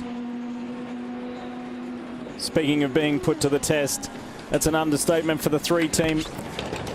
As the Yost boys go to work once again. But just think about how well credentialed Thibaut Bernard and Romain Dumas are, not only in GT racing, but now in prototype racing. And to be in a top-class prototype, keep in mind, Dumas has been, obviously Alex Premar has been the last couple of years here for Audi. But for Thibaut and Romain to be in this caliber of prototype here at Le Mans, despite the fact the race has not gone their way, will still be a memorable day here at Circuit de la Sarthe. And you see how tough it is for these pit judges and officials to really accurately get a determination on how many guys are over that white line, because there's really just like an orchestration there of a million people running around at the same time. And the key is 2 mechanics and 1 wheel gun used solely. But like you say, Calvin, and there's tire engineers from Michelin in this particular case that are able to be in there. You know, you have to really have a good heads up on who is who. The 4th place car overall for Pescarolo, the last year's model, Peugeot 908, and Simon Pagenaud. Simon or Simon, he doesn't mind either way, whichever you prefer. He said he's used to both, particularly the amount of time that he has raced and spent in the United States. And just really excited about being at his home race in this car. And considering how well he did, the victory in the Le Mans Series. And actually, he mentioned something to you and I, Cal, earlier in the week, didn't he, that we did not know, that in addition to his contract with DeFerrin Motorsports and his connection with Acura here, and that he is in fact a reserve driver for the factory Peugeot team. Yeah, I mean, if any of the 9 regular factory guys had a problem this week, similar to, say, like Karthikeyan had, you know, just some unforeseen problem, he would have been switched over to the factory car. So that was the deal that was laid out there for him. And obviously the Pescarolo team were aware of that situation and had Simon in the car, knowing that he would be taken away from them if needed for the official team. But he said driving this car, he said the Acura is a really aggressive car to drive in the American Le Mans Series. You really attack the corners, he said, but with his diesel engine and the balance of this race car, it's a lot different to drive. You have to be much smoother. And I think, you know, Simon, no matter which way you want to say it, I think he's one of these special drivers that I've only seen a few times in my lifetime come up and take notice right away of how good this guy really, really is. I mean, he is special, and I think he's going to go far and very quickly. And he said as a kid, he really looked up to Henri Pescarolo as like the legend in terms of French sports car drivers. And, you know, what a privilege for him to now be driving for the man in one of the Peugeot 908s. Work continues here in the creation camp. And this will be somewhat frustrating for these guys. Ian Eder behind the wheel. He has a very interesting side occupation where he does a lot of stunt driving. And of course, many of us have enjoyed the Bourne trilogy series. And Ian Eder actually did a lot of stunt driving for those Hollywood movies. Yeah, they're working pretty hard up there in that right front corner area. Although it didn't look like there was bodywork damage, so I don't know if they've had a suspension failure or whatever. This is the BMS Scuderia Italia car with Matteo Malucelli behind the wheel. This is one of these cars to watch. This is one of the key ingredients at Le Mans, particularly for the American viewers and for us where we get so familiar with the American Le Mans Series and Grand Am. A lot of very good European teams that compete in either FIA GT or Le Mans Series that will just sneak up on you here at Le Mans. And they'll be a surprise podium finishers. Some highly credentialed drivers here, Fabio Babini, Malucelli and Roberti. This is a car that many people told us earlier in the week, keep an eye on the 97 Ferrari. Well, particularly as they're the only car with the Pirelli tires, so that's certainly something to look out for in terms of how they perform. And this is really just a great battleground for all of these tire manufacturers to compete in. For so many years, Michelin, of course, have really put the goalposts out there and kicked the ball over it many, many times. But a lot of these other manufacturers are certainly getting closer and competing. You know, this two-man over-the-wall one-tire gun has really made it more of a tire war than it's ever been before, because now the importance really relies on how many times can you double stint, triple stint these tires, how far can you go with them without having to come in and be hindered by that slow process. So David Brabham continues to lead overall in the Works Peugeot 908 over Alan McNish. Stefan Sarrazin is now 1:38 behind McNish, and Pagenaud in 4th overall from Thomas Enger. Chris. Well, Thomas Inga's going to stay behind the wheel of the 777. Real strong run right now, running 5th overall. And, they are going to do tires here. I wasn't expecting that. Oh, maybe not doing tires. It looks like they're going to do possibly add some water to the car. So they're going to take the rear deck off. They're not going to turn the car around and get it into the garage. But take this rear deck off. Going to add this, what looks to be a water bottle, a pressurized water bottle. Maybe add some water to the cooling system in the car.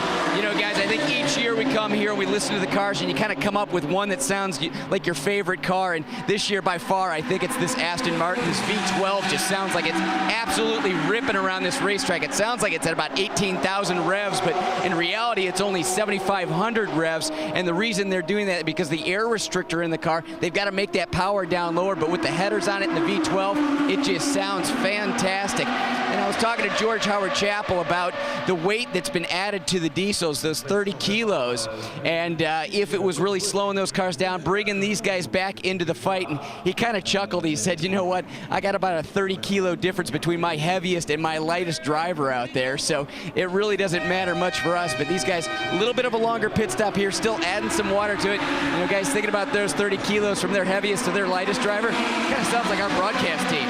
It looked to be a problem with the louver there as well on the side. They were getting some zip ties trying to address something. Here we go back to the Aston Martin team and looking at the guys at work. Still on that left side. Well, they talk about these louvers this weekend. If any of these louvers were loose or blown out because of debris of rubber, they would have to be addressed immediately. I mean, we used to see these cars running around with the louvers, particularly on the front wheels, blown completely out, big holes in the fender and so forth from the rubber going through. Well, they said this year they're not going to tolerate such a thing. I think that what you just saw right there is they had a louver loose and they tie-strapped it back in place with the others. There's Woody there, who's going to direct the driver out of pit lane. So these systems are pressurized, so it's not like you just take a watering can in there, Dorsey. You just plug that in and can replenish the system. Yeah, the can that he's plugging in with has more pressure than the radiator system has, so it forces the fluid right through and spits out the excess out the overflow. So Brabham still in control, and if you believe in numerology, this could be the number 9's day, particularly in David Brabham's world. The last 2 years, he has won in GT1 with car 009. This year, first time in the Peugeot, he is in car number 9.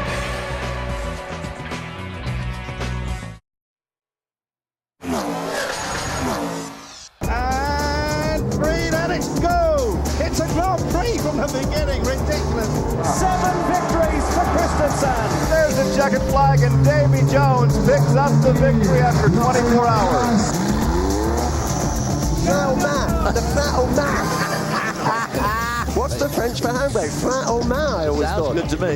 Here come the Bentley boys. And listen to the crowd. Just a little beautiful. That is hysterical. What's he gonna do? Stick his head out the window and drive around 8.5 miles. Oh boy. That was stupid. That was as dumb a move as I've seen in a 24-hour race. Is that smoke? Yeah, it is. Trouble. The leader. Trouble. This is a shock. I've never been as scared as I was out there. Oh! It has gone again. Oh, there it is. It's into the trees. Right. Unbelievable. They need to get the doctor in here quickly. I think he almost fainted in his helmet. This is a scary moment for this team. They can change him back into this car in less than 7 minutes. The most dominant performance we probably have ever seen at the Le Mans 24-hour race. You had perfection here this weekend at 1, 2, 3. How does it feel? This is so good, this feeling. That is the sound of Le Mans 2006. Let the celebration begin.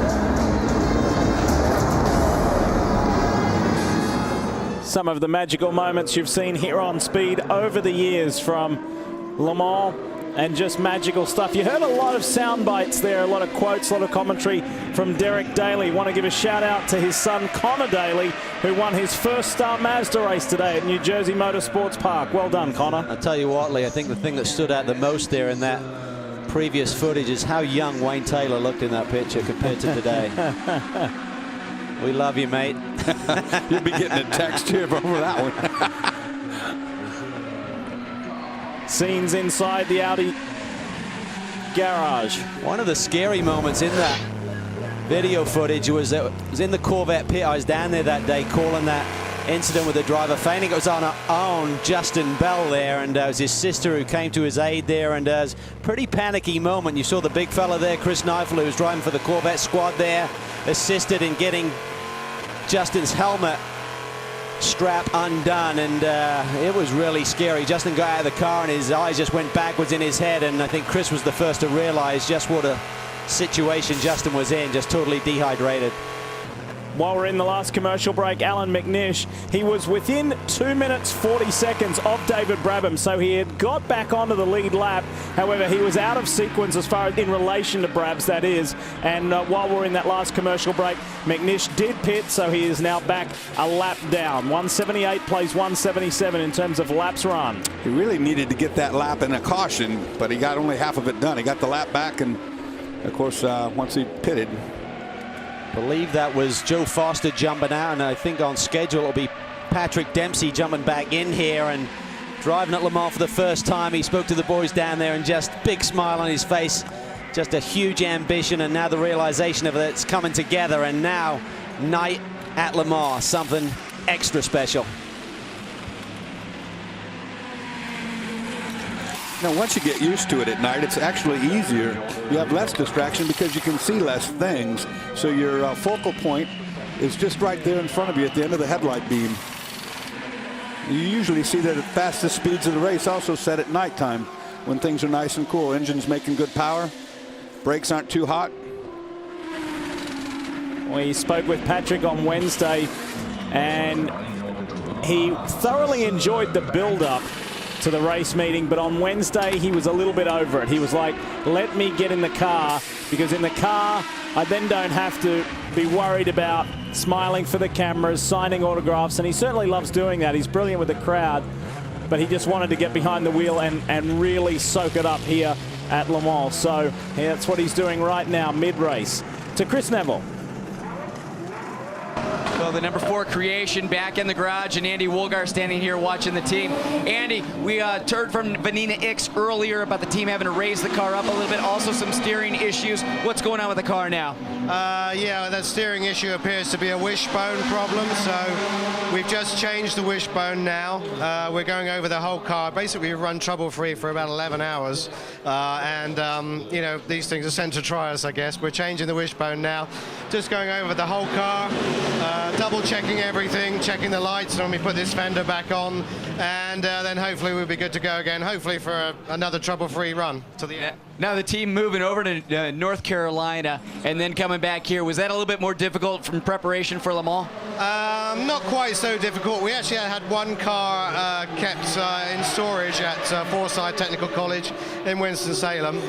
We've got a lot of partners there that have been supporting us, Click Culture, Flow Automotive. All these guys have helped make it possible for us to be here in racing in Le Mans. Well, I think we're going to try and get out of the way because it looks like they're buttoning up the number 4 and getting it back out on the racetrack. Just like Andy said, even though the problem was up on the right front corner, they took that time to pull the rest of the bodywork apart, try and tighten everything up, see if they saw anything else wrong with the car. Hey, if you're going to work on one part of the car, you might as well check over the entire thing. Well, I wonder, Calvin, if by raising that ride height to get the thing from bouncing off the bottom, if they haven't put that wishbone in an angle that it's not happy at, where it's actually extended too far and the shock absorber or the push rod is actually pushing it up over center.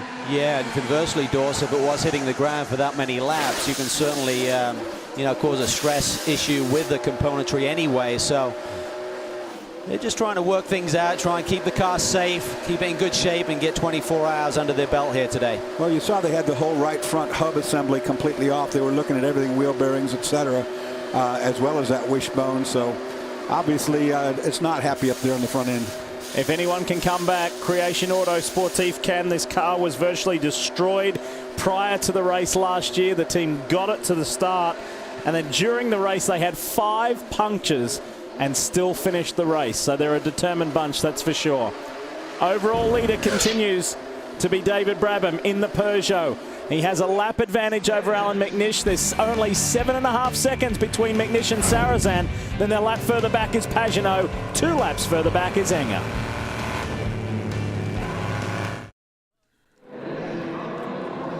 This is the toughest grind when you're in those early hours of the morning, 2 a.m. local time in Le Mans. And from here on out, you're just looking towards 4:30, 5 a.m. when you see the sun just peek over the horizon and you get those first signs of daylight. That really gives everybody a second win. As we welcome you back to Speeds Live and continuous coverage, Lee Diffie along with David Hobbs. We thank Calvin for his efforts. He's got a much-earned break right now. Dorsey Schrader is still with us. Chris Neville is working pit lane, and he's been joined by Brian Till once again. Now, for those of you just joining us, let us bring you up to date with a Valvoline race recap, because there has been plenty go on thus far. From the start, Audi and Peugeot on the front row, and Franck Montagny made his intentions clear right from the get-go and had a brilliant quadruple stint. Not so fortunate for Alexander Pramar.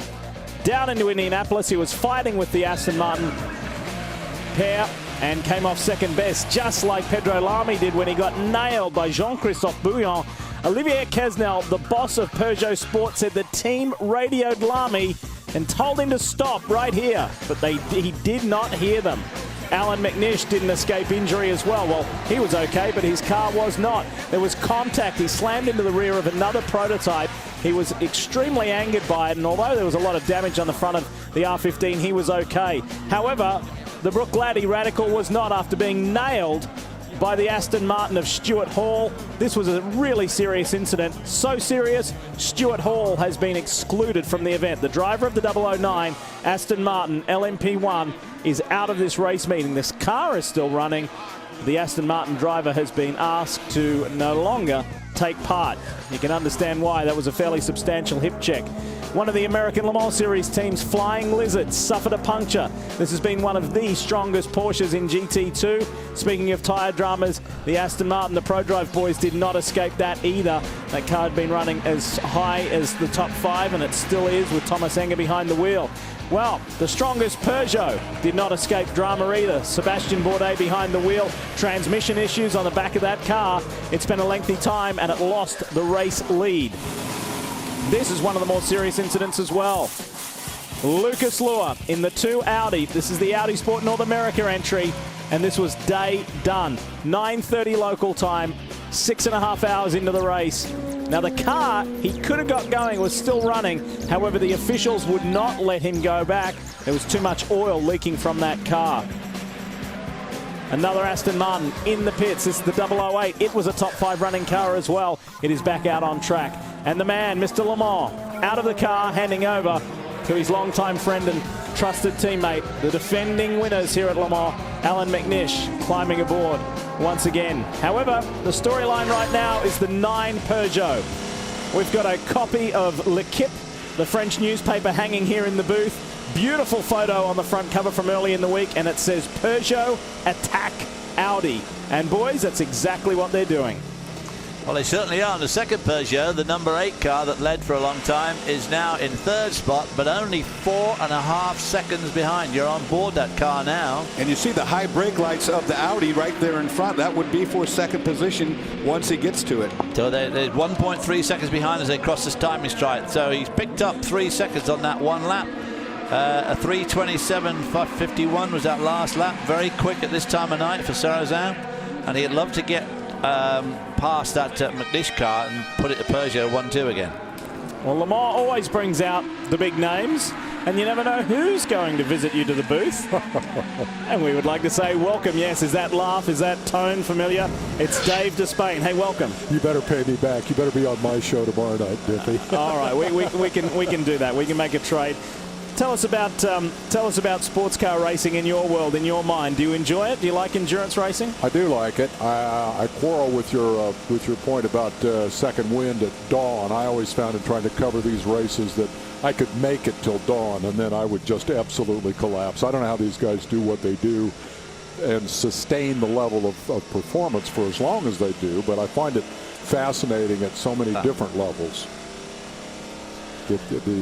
I seem to remember the absolute height of your career in long-distance sports car racing was calling Sebring many years ago. Sebring. You had a fantastic color expert with you. That was going to be my point. As Diffie well knows, you really don't need to know a lot about this if you have a good analyst to work with. If you could just pitch the ball over. That was probably as much fun as you and I ever had. If you could just find a good analyst. You know, Sebring is special, but I always remember the 24 Hours of Daytona, because early on, when it was a TBS property and nobody had ever tackled the challenge of broadcasting at 24 hours, we blundered in thinking, oh, why would that be a bad idea? And it was just an ordeal. You know, we didn't have enough people, we didn't have enough cameras, and as you well know, it was challenging. It's very challenging, and of course, there's so much night. Now here we see talking about night. That in front is the McNish Porsche about to be passed by the number 8 Audi, about to be passed by the number 8 Purgotti. Yeah, Stefan Zerzan is caught up with McNish, and they're now having a battle. Nobody between him. I would think it won't take long for the Peugeot. Once they get to the straightaway, the top speed of that Peugeot will just drive right around, Alan. Remember, we explained this earlier, that McNish had got himself on the lead lap, but was on a different strategy, different sequence of stops to Brabham, the lead car. He got within 2 minutes 40 seconds, had to come in. That then dropped him back into the clutches of Stefan Sarazin, the man who scored 3 consecutive pole positions. Now you'll see the outright speed of this Peugeot. Here we go. Well, this is coming to Porsche curves. He may not be able to put it, but I mean, he's got balls. He just flashed his lights at him to move over. So I'm sure Alan McNish said, oh, hey, I'll let you by, you blinking Satanak. He knows he's got the top speed potential, but that's Alan McNish you're trying to pass there. He'll have to wait till he gets round the main straight again. Alan McNish picked up a little bit of time there in that traffic, just caught Sarazan out, worse than it did McNish. This is through those Porsche curves where traffic can be a nightmare. Down to the pit stop. So McNish gets a reprieve. You see now, we know how close Sarazin was able to get to McNish. So now we'll watch this rubber band effect occur. The 9 is in as well. Brabham is out. Great stint. And that is Alex Wirtz climbing aboard. Brian? I'm here. Alex Wirtz, the youngest driver, overall winner in history here at Le Mans, taking over, as you said. Now remember, the 9 car, Olivier Canel, who runs this team, said, this is my rear guard car. These are the guys that are calm, cool, and collected. Everyone on this team has Formula 1 experience, but they're not go-go-goers like the guys in the 8 car. Sometimes that gets you into problems. We saw it earlier today, and Steady has gotten this car to the front, the 9 car, no mistakes as well. But now a bit of a problem on the door. This pit stop taking a bit longer than they wanted it to. The 8 is in and out before the 9 gets done. I do not believe they changed drivers. As tires go on for Wirtz, this stop seems to be taking a little bit longer than usual, but finally now the car is down and Alex Wirtz away. Late. It's just all about consistency, isn't it? And the older guys, the more mature heads, are prevailing. Well, I'm curious, though, and deferring to you guys' expertise, and referring back to that newspaper headline, is Peugeot attacking Audi, or is Audi rather uncharacteristically shooting itself in the foot here? Well, a little of both, actually, to be honest about it. Audi has made some mistakes. There's no question about it early on. Uncharacteristic mistakes. And under pressure from Peugeot because of their speed, do you think? Absolutely. There's no doubt about it. And Peugeot has really upped the ante for Audi. This car has been faster everywhere it's been. It has not been as reliable, but they come with more of them now than they've ever come before. And you heard it from Dindo Capello speaking with the boys earlier in the show, where his face was pretty much deadpan, and he said to Brian or Chris, I can't remember who it was, we are slower than what we thought we would be. So there's always that cat and mouse. Back when we had the pre-test several weeks before the race, they would be cat and mouse. Early in the week, on Wednesday, there would be a bit of cat and mouse. Even sometimes in qualifying, they're not showing their all. But those first opening laps, you see exactly what they've got. And then for Dindo admit, hey, we're slower than what we thought we were, that's big. Well, the Peugeot has not changed much since last year, but this is their 3rd year, so they've really got to do something here. They've got to win this race, there's no doubt about it. The Audi is a new model, the R15, and as we heard everybody say from Tom Christensen when he was talking to Calvin right at the top of the show, the car seems to have got a lot of understeer here at Le Mans, and they can't get rid of it, so it's making it slow on the lap time. Meanwhile, Christian Klein in the Peugeot number 7 that got involved in that crash earlier on in the pit lane and had that tyre ripped off, he's ripping off good times. A 3:28 was his last lap. Alan McNish's was 3:29. Wirtz's was a 3:40. Sarah's, well, a 3:30. Can't count that. It's in the pit. But so Christian Kleen down in 8th spot in the 7 car is clicking off good laps. He's catching up Albers in the 15 Audi at the rate of about 4 seconds a lap. Little extra attention needed in the RML LMP2 prototype, and sent gone. Let's hear from David Brabham, fresh from the Peugeot. David Brabham just climbed out of the leading Peugeot. David, a lot of times you talk to your engineer when you get out of the car. The engineer you were talking to was the Michelin tire engineer. Really looking over the tires. In this cooler weather, are you guys talking about changing compounds, or are you having an issue right now? No, just giving them as much information about what was happening out there. I had a little bit of a vibration towards the end, but it looks like it's a bit of pickup in the wheels, so at least we know what that is. One of the things that I saw earlier on some of the prototypes that I had not seen in years past were very small rubber marbles that seemed to be clogging radiators. I think Audi having a bit of a problem with clogged radiators, some of the P2 cars as well. Is that an issue that we haven't seen in years past? No, I think from what I understand, Peugeot said they had this problem last year, but they don't have it this year. So they obviously found the problem last year and fixed it. Cooler weather at night, but right now it doesn't seem to cool off that much. Have you guys been able to go to a softer compound yet? No, not yet. I don't know what Alex went out, but I wasn't on a soft compound. Get some rest. Thanks. You see David there deferring to his left ear, talking with Brian. David's actually partially deaf in one ear. He blames it on motor racing. I can't imagine why. Jack Brabham, of course, his dad, or Sir Jack Brabham, his father, was always known as Black Jack because of that really black beard. And I see that David's got the same very, very dark shadow. And speaking of that family connection, we've already mentioned this storyline. The last time Peugeot won overall, David's older brother Jeff was behind the wheel. Yes, Mr. Despain is going to stick around. We're going to talk some more.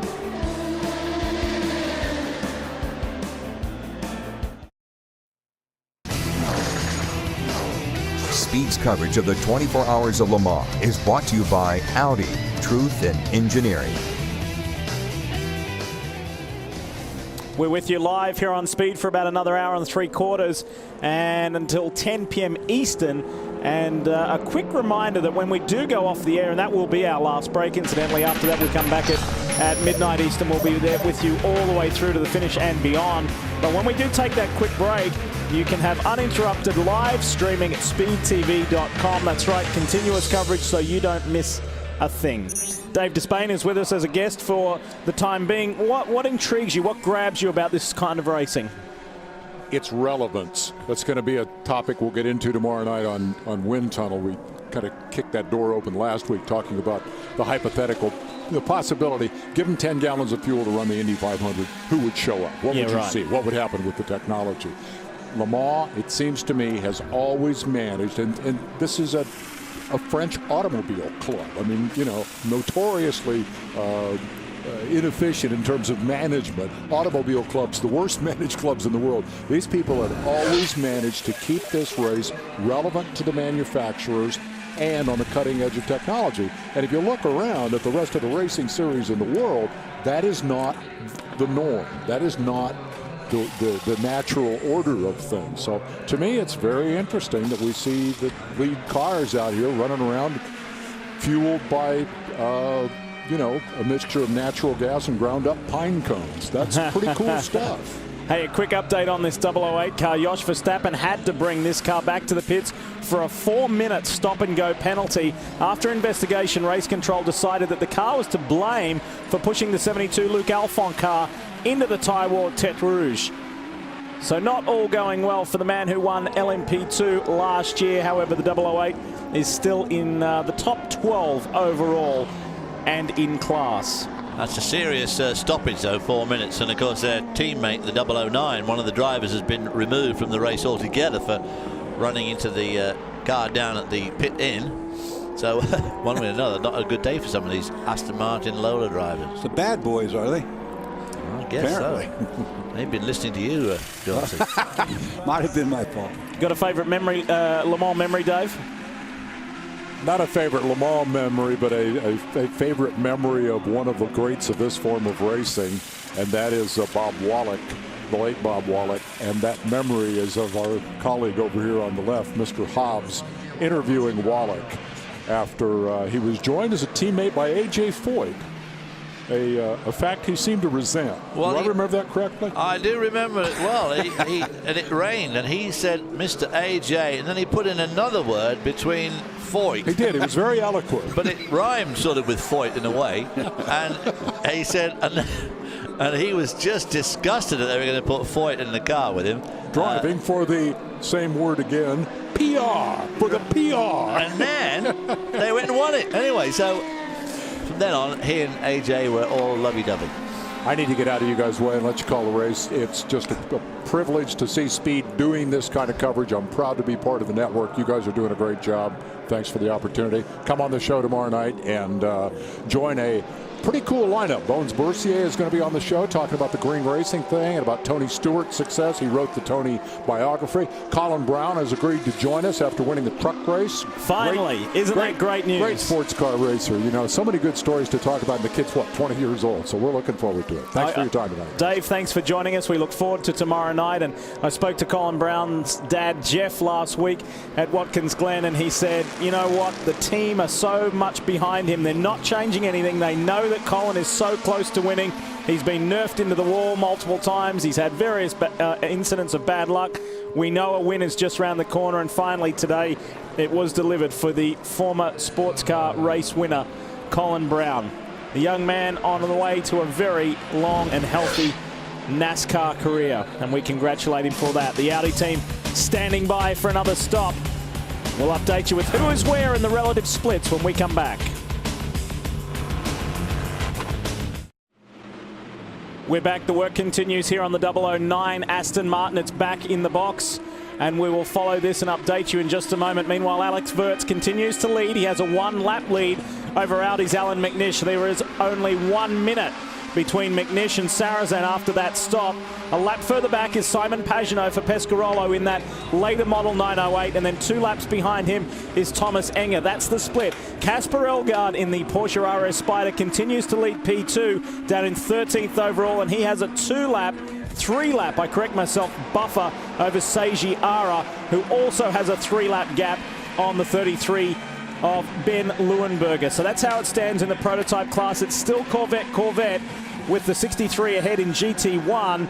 Johnny O'Connell going for his 4th overall win, and Risi Competizione continues to lead in GT2. Whatever the case, there will be history created here today, just like there was back in 1967 when Dan Gurney was the first ever to spray champagne in Victory Lane. After he and co-driver AJ Foyt took the win in this great 24-hour endurance classic, Dan reminisces about this wonderful race. Le Mans 67 certainly was a terrific year. I could tell that it was almost the USA against Europe. That was the feeling among the crowds, and that, I think, was my 10th attempt at the Le Mans 24-hour race. So when we finally won it, AJ and I did it, and Ford Motor Company, sort of a all-Yank outfit, it meant a great deal to us. In a way, that car sort of broke the rules. It wasn't light, it was on the heavy side. It wasn't austere, it was pretty comfortable in there, and it was kind of like a regular passenger car in many ways. And yet we broke the index of performance for efficiency, which usually was held by a small, like a 2-place French car. And it was just a tremendously powerful victory. The spraying of the champagne, that was just one of those things that comes to mind. You hadn't planned it, but there it is, and it happens, and everybody seemed to love it, so there was the beginning of a tradition. Only 1 week after his 67 Le Mans win, Dan was victorious at the Belgian Grand Prix with his All-American Racers Eagle, becoming the first and only American to drive a car of his own construction to an F1 victory lane. and he did so with the fastest race speed ever recorded at a Grand Prix at that time. In just 7 days, Gurney had delivered a truly all-American performance on a world stage, and it's one that's unlikely to be duplicated. It's fun to look back on those days. Now, let me tell you, as a young man growing up in the United States, wanting, aspiring to be a race car driver, how could you not have Dan Gurney as your hero, as your mentor to look forward to? You know, he just did it all. And what a wonderful list that is there. American winners at Le Mans. Right into the nighttime hours now. Tough stuff still ahead before we see daylight yet again. Brian, how are things?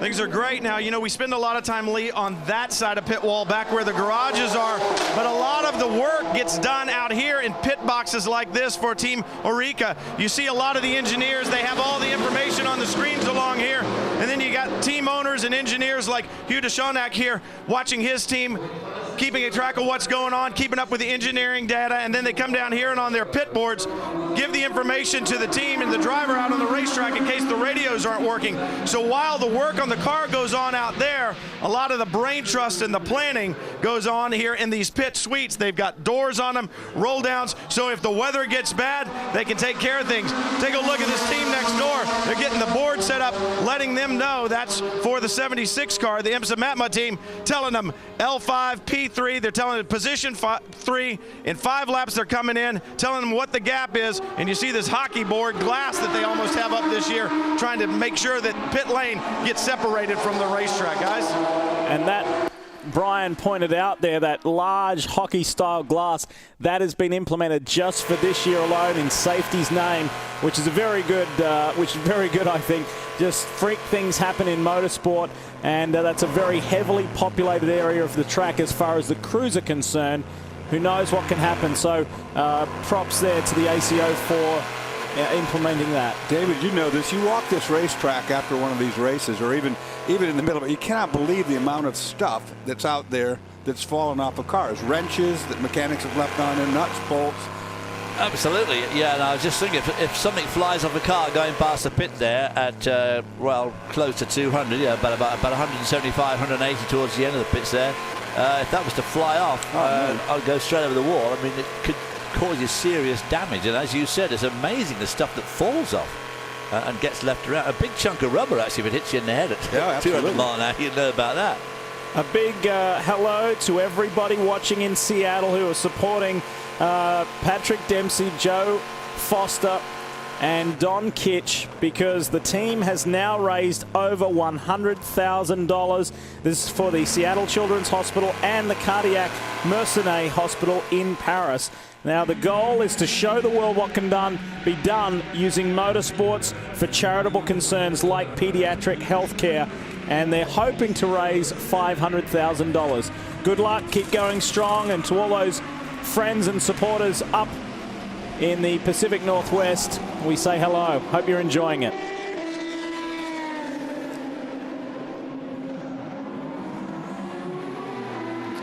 Ooh, still there, Valentine. Yep. It's pretty hard. I mean, the clutch is hot. The car is really hot. You cannot spin the wheels. You're not supposed to light up the tires as you leave. So it's pretty easy to stall these cars, even with this that rule is very onerous on the drivers not to spin the wheels at all, because, those clutches take a lot, a lot of pit stops. And when you're looking at things like the Peugeots and the Audis, giving out somewhere in the region of 1,100 pounds-feet of torque, that's a lot of power to go through those little clutches. Of course, they're all on these electronic launch controls, and I'm sure they had to tune those down, because back when I drove the Audi R8, before they had that spin the tire rule, it would definitely spin the tires when you took off. 009 Aston Martin has just been plagued by trouble ever since race start. It has been a really troublesome day. This is a common scene at Le Mans every year. This is inside the Stracker team, the English Stracker team. Grab that sleep when you can.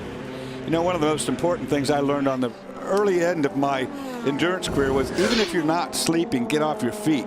Don't just walk around, because you got your, you're nervous and you got your adrenaline running. You walk around, you'll walk yourself right into a circle. You'll be completely tired. So get off your feet, lay down somewhere, even if you can't sleep, get what rest you can. And you need plenty of liquids. You need lots of water, and obviously if you've got a drink that's got some sort of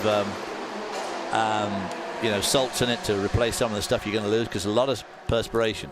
This seems unscheduled for McNish. Yes, number 2 car is seems to be back in too early. They're refueling. You see, that's the Michelin tire guy with the flashlight looking around. He's allowed to do so. Checking all 4 corners of the car. I agree, it's too early for fuel. But that's all they've done. Well, perhaps he was, Brabham said when he got out that there was a bit of vibration which they put down to some pickup inside the wheel that was causing the wheel to vibrate. Maybe he had something like that, and that, the Michelin guy with the torch or the flashlight, sorry, was going around there and having a look. There goes one of the sister cars. Now caught up with the number 3 car, which is still 42 laps down. For those of you just joining us, one of the 3 Works Audis is out of this race.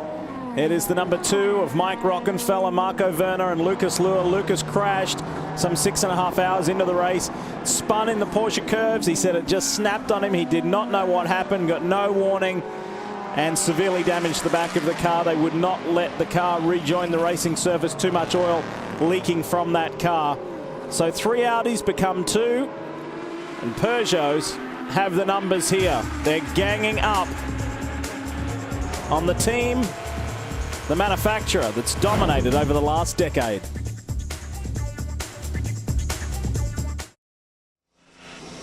The chase is on again. Stefan Sarazen last time round was within 3 seconds of Alan McNish for second place, courtesy of that last stop from Alan McNish. Hey, and speaking of Audi, let's head to their camp and talk with Mike Rockenfeller.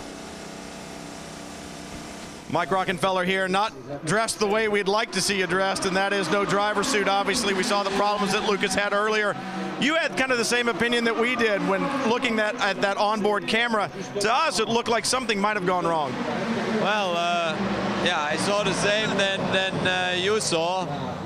For me, I would like to see it again, but the first time I saw it, I said immediately it looked really strange, because it was not one snap oversteer or something. It was just strange movement, and it's really not the corner. I had problems in my first 3 stints, and I don't think Lucas or Marco had problems there before. So it is strange. I think we have to look really deep into data. Anyway, the problem is the car is broken, and we couldn't drive it back, or Lucas couldn't drive it back. So the race was over, which is, I tell you, really, really a shame. Well, David Hobbs was talking on our broadcast earlier about the frustrations of Le Mans. You know them well. You've won here before, and you've had heartbreak here before. To be out so early and to look and know that so much of the rest of the race is there, how frustrating is it for you? Very, very frustrating. It's hard to describe. I mean, you work here the whole week, but not only that. I mean, since basically January or December, we worked on this car and the whole project. We were in Sebring, prepared ourselves. We did the endurance tests in Europe. You think about it. You try to get fit, to be prepared, and then it's over that quick. It's really frustrating, but that's Le Mans or racing. It can happen, unfortunately. Yeah, I know it quite well now, and I would like to see again the winning side, and hopefully that comes back to me. We've always said that this Audi squad is pretty much a family, and I know that you're good friends with all these guys, but I want to know what you did to make Lucas so angry that he named his new dog after you. Well, I think it's more his son, because I'm, how you say, his godfather, right, from his son. So I don't know. He named his dog Rocky. I think it's pretty cool, actually. And yeah, it's nice. It's always good to see you, Mike. Sorry to see you out of the race, bud. They should have called the baby Rocky. Let alone the dog.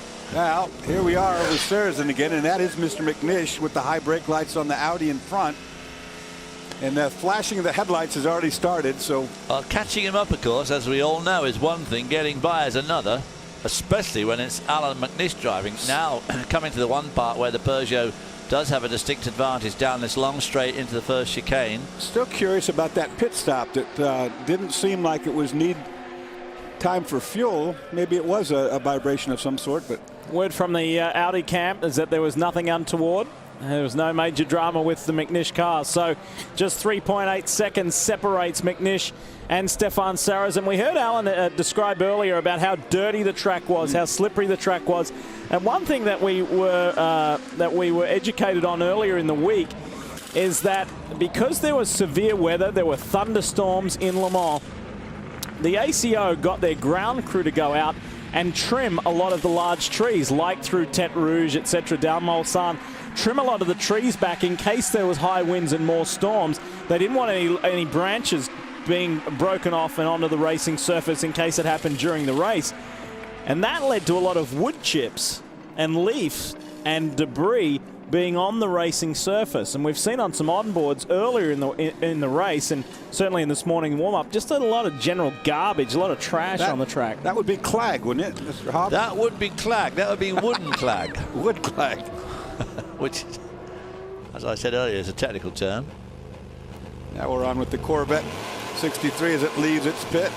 Hear that some welly there. He goes across the line and comes out of the 37 mph speed limit down the pit lane. Hammers that 427 cubic inch 7-liter V8. On board now with the number 8 car. Here we go. That's McNish right up front again. 14 3/4 minutes away from halfway. Coming down to the Indianapolis, a left-hander here. We had an email from somebody asking why it was called Indianapolis. I think the answer was it was a left-hander, one of the only left-handers here, real left-hander, and it used to be slightly banked. I don't think it's banked as much now, but it used to have quite a banking to it, and I think some wag called it Indianapolis. And it was paved in brick. Duncan Dayton actually texted Calvin and told him that was why it was called Indianapolis, because it used to be a brick paved corner. Oh, well, I didn't know that, but that's in that case. Watch how decisive the prototypes need to be through this traffic. McNish gains some time there. Yeah. Sarazen gets blocked. Not for long, though. That's with the Farnbacher Ferrari. A couple of seconds, though, lost there for sure. It's hard to hold off a car that's got you by 10 miles an hour or better on the straightaway, though, no matter what you do. I mean, you're just biding time. Getting these cars between you is the only thing that McNish can do. Well, of course, with these shortish stints, too. I mean, he's only going to hold them up for about another 5 laps. It'll be time for Sarazen to stop for gas again, or stop for diesel again. That's true. And so, you know, that's all he's going to do, hold him up. So to stop him getting in front and pulling away and trying to get a whole lap back on him. So the cars are pretty evenly matched at the moment. The Peugeot squad mainly... the one thing is, I'm going to say that McNish and Sarazen actually are going slower now than our leader, Wirtz, in the number 9 Peugeot. Oh, now he's really held up. 328s. And these guys, I think, are so busy trying to get by each other and hold them off that they're actually losing lap time. 2 works Peugeots, 1 and 3. McNish in the middle in 2. The best of the Pescarolos, that is the older model 908, is in 4th overall. And then the best of the Aston Martins with Jan Charouz from the Aston Martin Racing Europe team is in the top 5. Best of the Collis Audis, 6th with Charles Walsman behind the wheel. Remember Collis coming with 2 Audis, the R10s and 6 rookie drivers. That was a big ask. But so far, not a bad effort. Certainly being there locked in 6th place. Christian Klein still turning good lap times in the middle of the night. 3:29 the last time round for the Austrian. The former F1 driver who is now the reserve driver and test driver for the BMW Sauber F1 team. Because to go back to overtaking, you know, overtaking when you've got very evenly matched cars is obviously a chess game. You've got to have a bit of luck. You've got to have the traffic got to go for you. As we saw there, the Sarazen car got left a long way behind when it got to the crucial part. What he needs to be able to come through Tête Rouge right behind the Audi, and then he might be able to get him before they get to the first chicane, at which point he would then pull away. But it's all got to go into play, and if he gets just trafficked out of it every time he comes to that Tête Rouge, it's going to take him forever to get by. We were looking at a playful fueler there, that fueler with that little squeezy thing. That's the ground cable, the ground strap that he would have to attach to the car before fueling can begin. They're getting ready to pit someone. Well, he knew that you were watching. Yeah, and he was thinking, I'll show you this, Dorsey. I'll like to attach this to a certain part of your On board with the Corvette, the 63 has dominated the class. It's winning the intra-team battle over the sister car 64. Grab that volume control, turn it up. We're going to ride with this for a moment. Enjoy.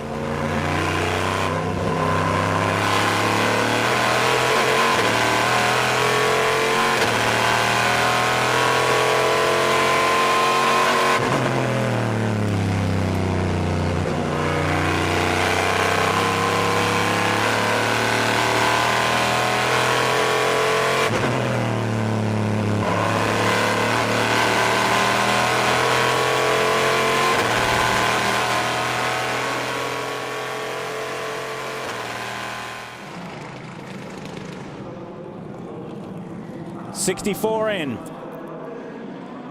And that's Ollie Gavin getting ready to climb behind the wheel. Marcel Fassler done. One of the new drivers in the Corvette squad. And part of this global marketing campaign. Go for it, Brian.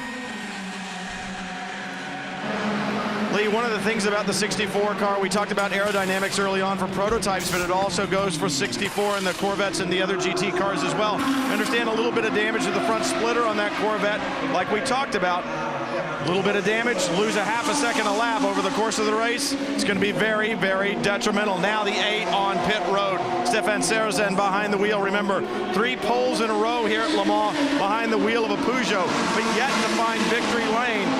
They had their problems early on, but he has been blindingly fast since then, but a long way to go and a long way to make up as well, Lee. Former F1 driver, very brief Formula One career, national rally champion, did some brief stints in WRC as well. An incredibly diverse and talented driver. We know his brutal outright speed, but that means little. Getting pole is one thing. Winning this marvelous event is a whole different story. And again, we talk about that rubber band effect between he and McNish. Now McNish gets some breathing room. Pressure is off for a while. And all the while, they still remain 1 lap off the overall race leader, Alex Wurz, in the number 9 Works Peugeot. And it's Wurz who's turning the fastest lap times of the 3 of them anyway, so they're not catching him. Wurz at a 3:29 up against McNish's 3:31. Of course, Sarrazin just pitted. That Peugeot driver lineup unchanged except for 2, and there is a little lock up there, or did it just drop a wheel off slightly? Of course, David Brabham and Sébastien Bourdais being brought in to the fray. Jacques Villeneuve, Ricardo Zonta out for this year.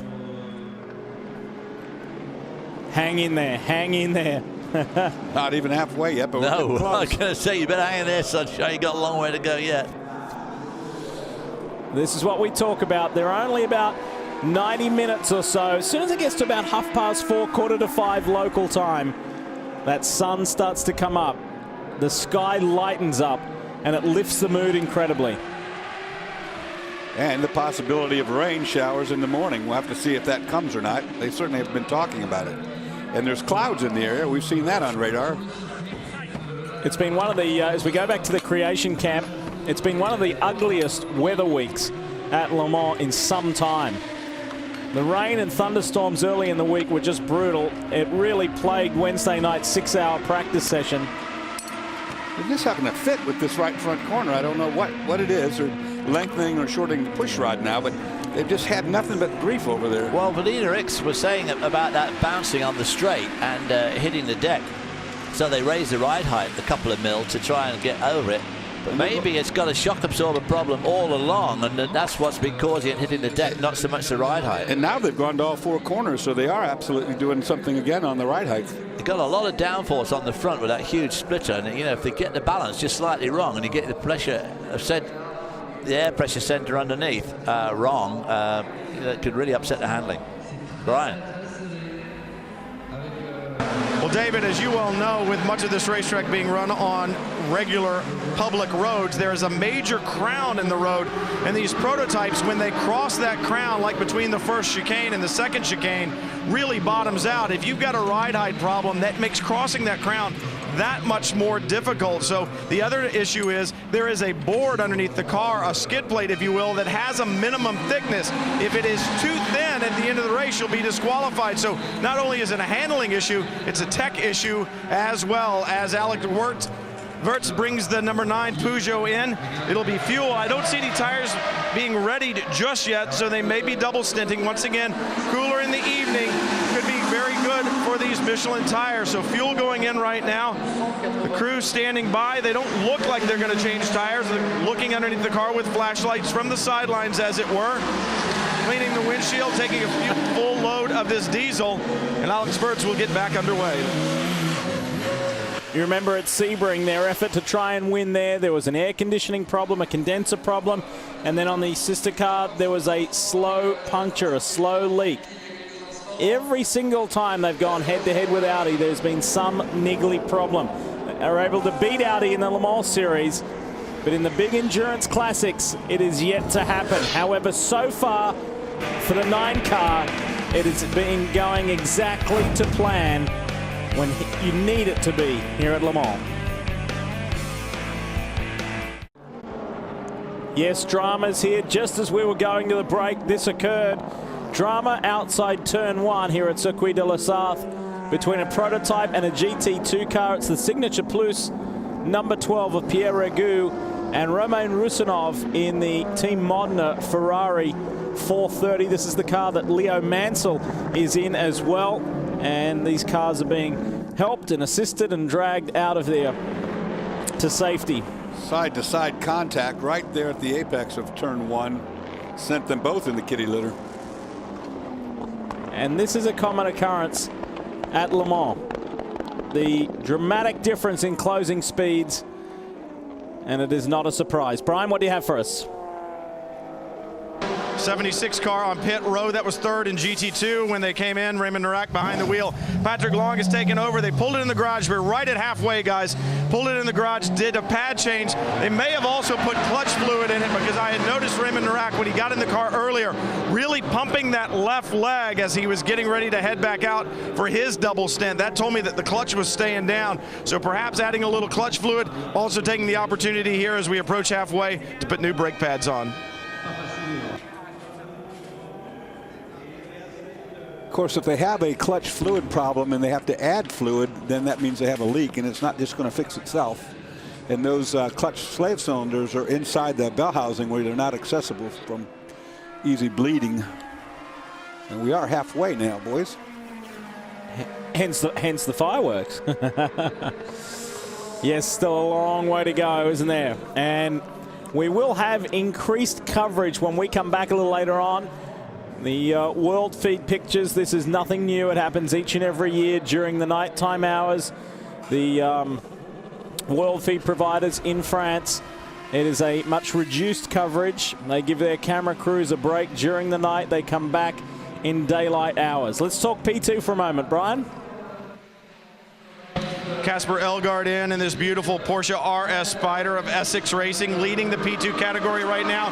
Remember, Porsche opted not to do a factory effort at Le Mans when the Spider first came out, because they felt like they couldn't win overall. This team doesn't care about the overall win. They want P2 honors, guys. Yeah, those two customer Porsches doing a very nice job, still 1 and 2 in class. And for that Team Essex car, they followed the Van Merkstein Porsche all the way last year and frustratingly had to settle for second place. Maybe it will be their year this year.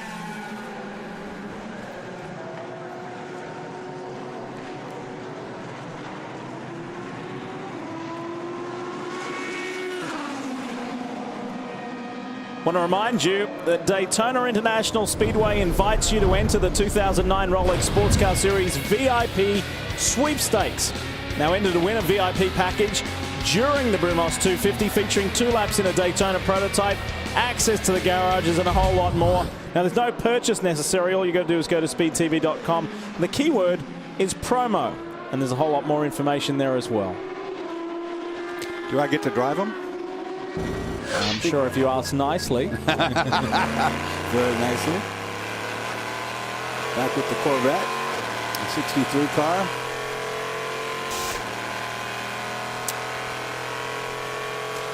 Yeah, hovering around the GT leading cars, hovering around 18th or 19th spot at the moment. Overall, leading the class, and the second car is right behind it.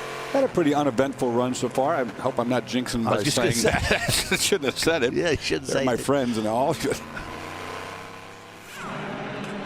Christian Clean has been doing a superb job in the 7. It's time for service, full service for the 7.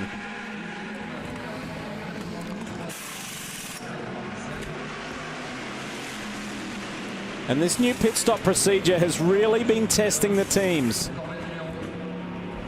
For those in the Le Mans Series in Europe, they're used to it. For the teams who do not run under those regulations and rules, it's been a whole new learning experience. Not sure what they're doing right here. Are they going to change the nose again? Another nose? Again? Well, not again on this car, but... up in a panel, so open up a panel on the front end here to make an adjustment. Both sides, you see the panel open. I would suspect maybe they're...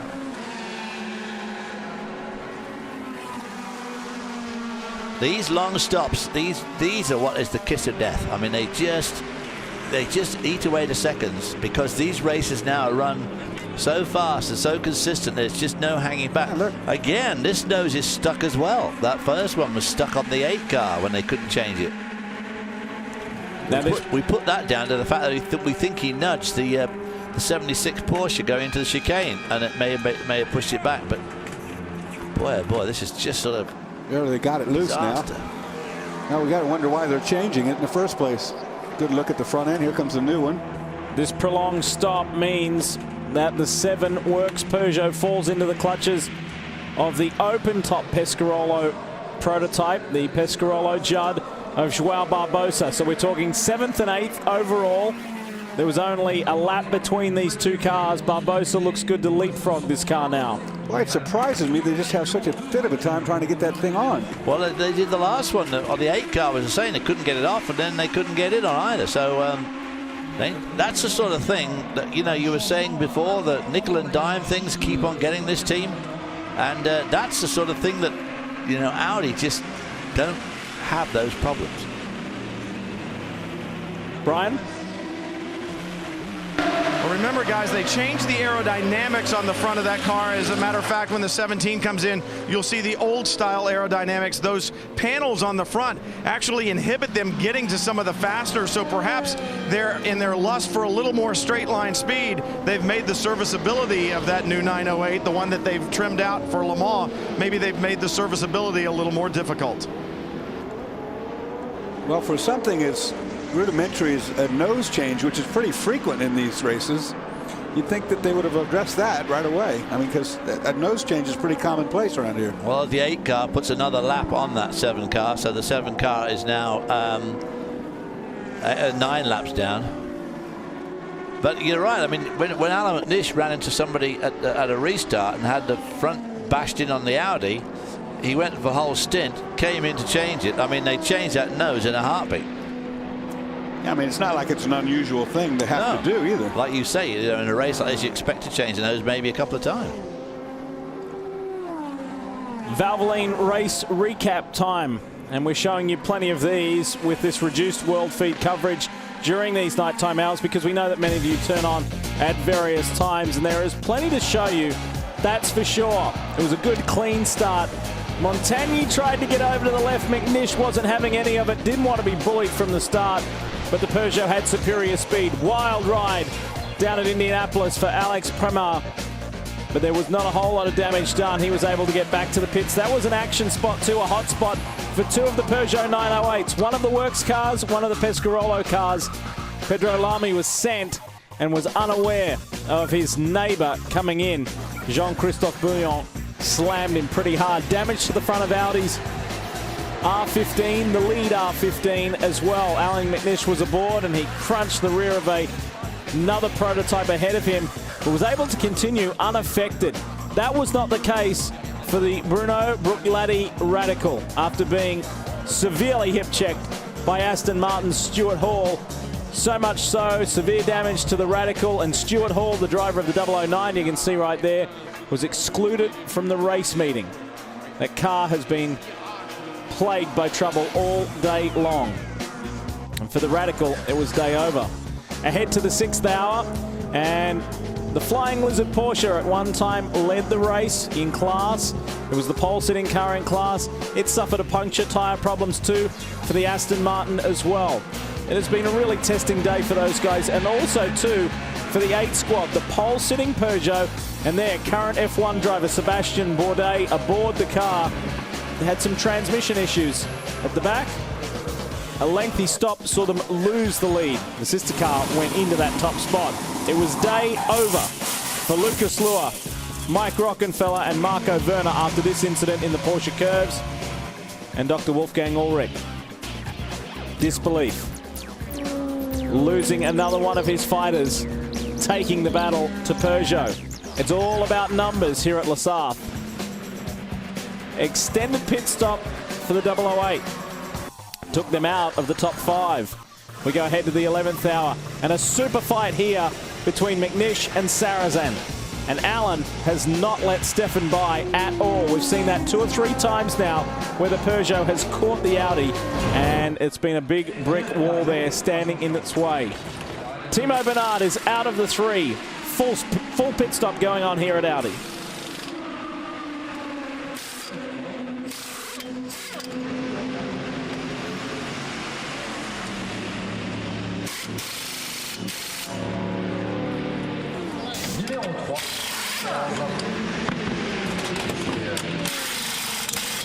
Qui devrait repartir dans quelques pour le pilotage de Levi numéro 3.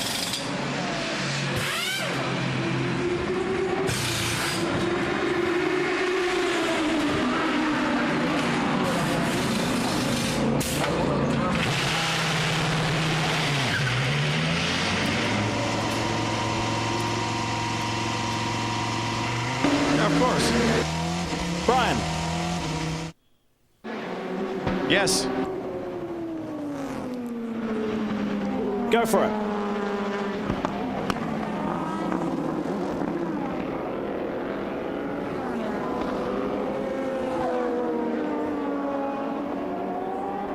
I think Brian's mic is died on him right there, right in the middle of the 17 pit stop, which looks pretty routine from what I can tell. You see, every time they come in, they jump on that windscreen really well and clean the headlight covers as well. Now they'll start with the tire change. Well, there's the front of the car, and Brian was saying before about the aerodynamic changes on the 3 works cars. You can see there the front, very Formula One style front, and you can see the tunnels going up either side. That's last year's model car. That's the earlier edition car that's run by Pescarolo now. Brian, we believe we have your mic back. Yeah, Lee, the other thing I noticed, damage to the left front splitter. It was actually loose. I'm surprised the crew did not catch that, because as they go back out, the downforce that's created by that splitter will just push it further to the ground and continue to delaminate it. The other thing it'll do is rub it along the ground, which will rub it off from the bottom side. So that left front splitter, it's going to be done here by the time this stint is over, I would say. They're going to have to put a new front porch on that Peugeot, and the sooner they do it, the better it will run. Yeah, the problem with that broken splitter is that it'll push down, like Brian's talking about, all the way to the ground and seal itself. It'll suck itself flat to the ground, and then it'll rebound back off of there, and it starts an oscillation that the shock absorbers, quite honestly, can't keep up with. And nor can the driver. I mean, it's very, very confusing when that happens, because, as you say, the splitter drags along the ground, collects everything, and, of course, will start to vibrate. Well, I think if things continue the way they are right now, Colin Collis will be very pleased with his maiden run here at Circuit de la Sarthe. His cars are in the top 7. Charles Walsman is 6th at the moment, and Bakkerud is in 7th. So going well in the R10s, just plugging away nice and consistent. They're 5 laps down on the race lead. And here is the Risi Krohn Ferrari. That shows some battle scars of the race halfway over now. Well, they're happy compared to last year. They're happy just to see halfway. They were out very early last year. See, checking brake pad wear right there with the flashlight, having a good look at the front pad, see how much further they can go before having to change that. We mentioned about Colin Brown getting his first NASCAR Camping World Truck Series win today. Colin was here several years ago with Tracy and Nick Johnson to get on the podium here, as Sebastian Bourdais is standing by, ready for his next stint.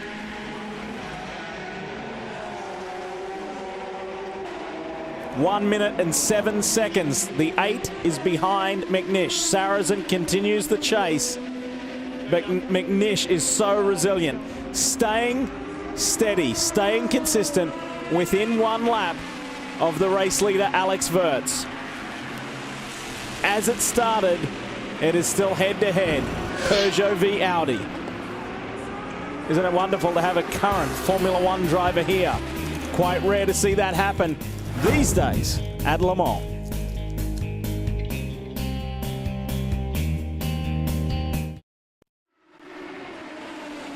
Grinding through the nighttime hours of the 77th running of the 24 Hours of Le Mans. It's tough. This is a really tough time for the teams.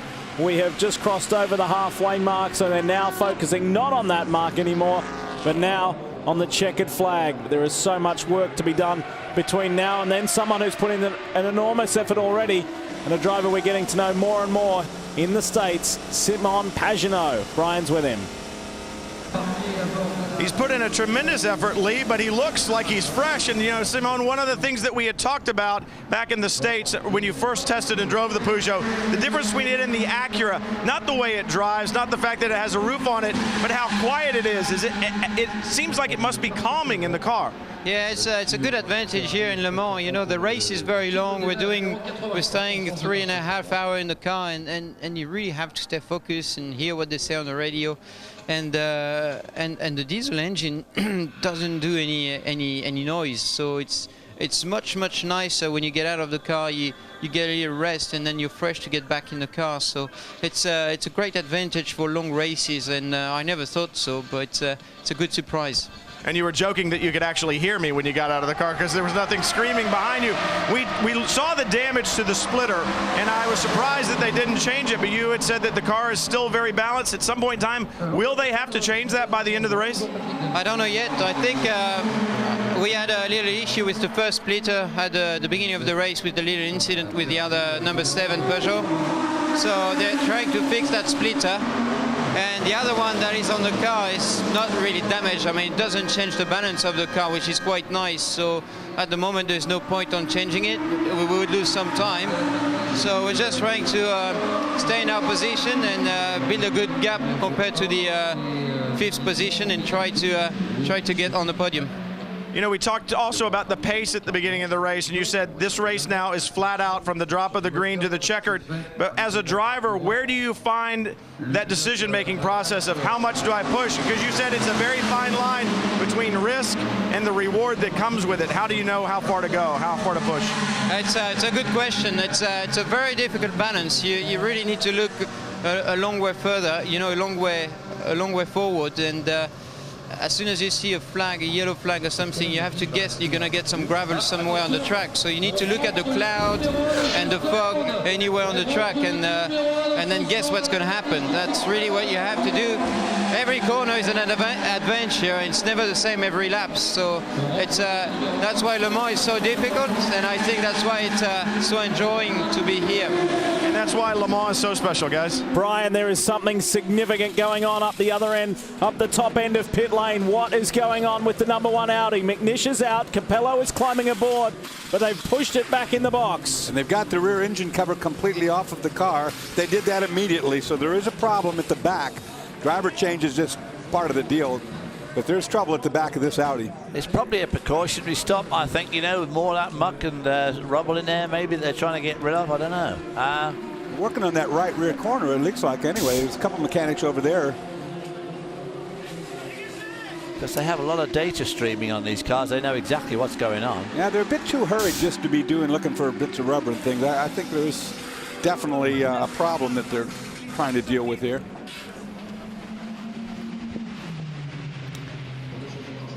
This is major. This is major. This car was within 1 lap of the race lead. 1 minute behind it was the second Peugeot of Stefan Sarazen. Sarazen will move ahead into second now. How long will this stop be? What is it for? Is it for overheating problems again? We heard about the rads, the intercooler being flushed out before, being cleaned out with a high-pressure hose. Well, what's the story now? Putting it all back together again, so it looks like they're all off again. That was a pretty quick stop. Yeah. The big advantage of putting it back in the box is, although it looks a bit panic-stricken, of course the fact is you could just descend a whole army on it, right? Exactly. Yeah, instead of 2 guys working on it, you can all hands on deck, so to speak. Dindo Capello sent. You saw it spewing some water out of the back. Out of the breather. And there it's still doing it. That's water. That's water That's vapor. not good.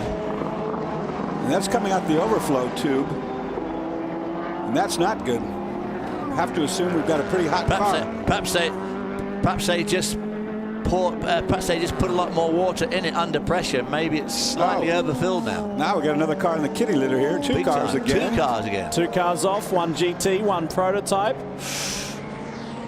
Prototype's okay. He's going to get back going again. Which car is that? 15. 15, yeah.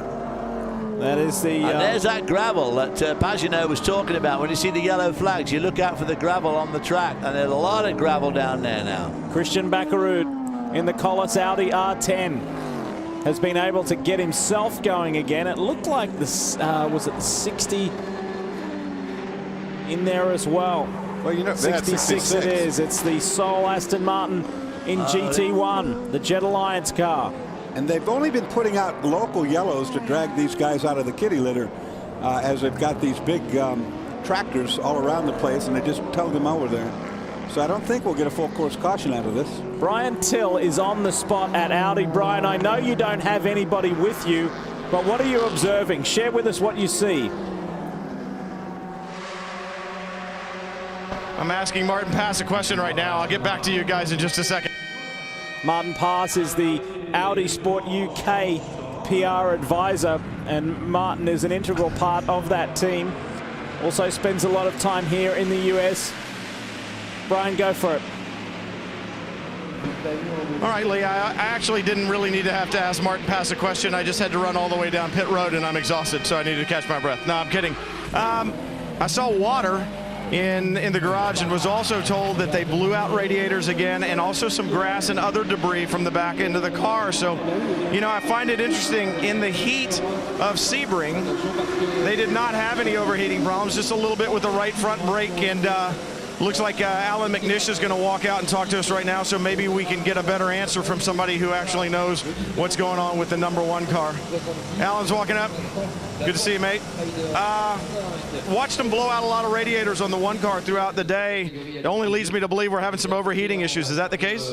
There's a lot of sand and sort of stuff around. I think because we didn't have the test day, it seems to still be sitting in the actual track.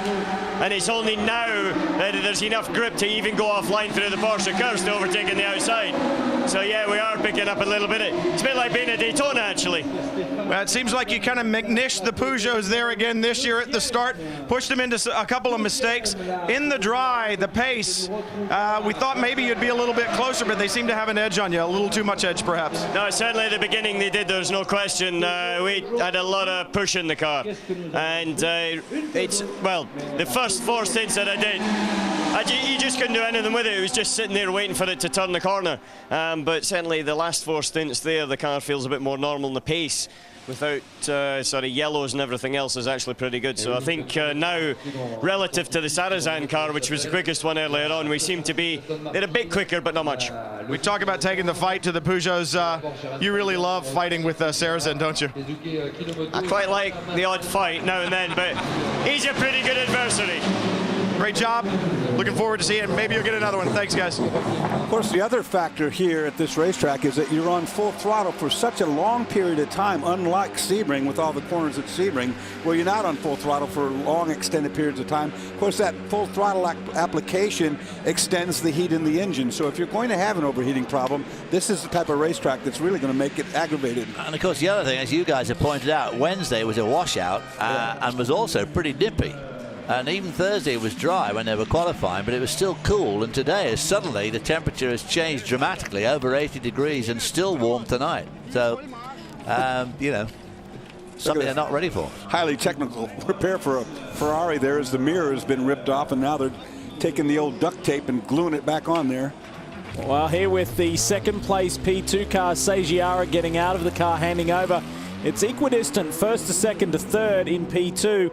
Three lap gaps between Casper Elgaard back to that Team Navigo car, and also back to Ben Leuenberger in the 33 Speedy Racing Team Subaru Lola Judd. So it's lap 191 plays lap 188 plays lap 185. So even going in P2, and those cars running 13th, 14th and 15th respectively in class. Lead GT1 is still the 63 Corvette of Jan Magnussen, and it is now in the top 18 overall. So things going well for Corvette Racing, and in GT2, it is still the Risi Competizione car of Pierre Caffa out in front over the JMW Ferrari of Andrew Cocotti and Paolo Roberti in another Ferrari 430 for BMS Scuderia Italia. Had a good look at all of the gravel, all the stones out on the racetrack as those two cars just came through the corner. So no wonder we've had so many punctures today. We'll give you a time gap of just how costly that stop was for Audi. How far is Dindo Capello behind Stefan Sarrazin? 7 in again. Lamy behind the wheel now after Christian Klein did such a good job earlier on. They're pushing this back into the box as well. Is this precautionary now that we are in the second half of the race? The car was running in 7th position when they brought it in. Looked like it was going to be routine, but now it's back in the box. Looks like they're going to change this nose as well. They're taking those panels off to get to the clips. And they got the rear section off as well. Well, perhaps they're just going to give this one a good clean out. Well, that spent rubber getting in the radiators has certainly been a problem for these cars. Guy with a flashlight at the back there and a good peer under the hood. That nose came off a bit more, in a bit more civilized fashion. Yeah, look at the radiator screens, I guess is what he's got there in his hand. Yeah, look at it, a replaceable, like a filter in an air conditioning unit.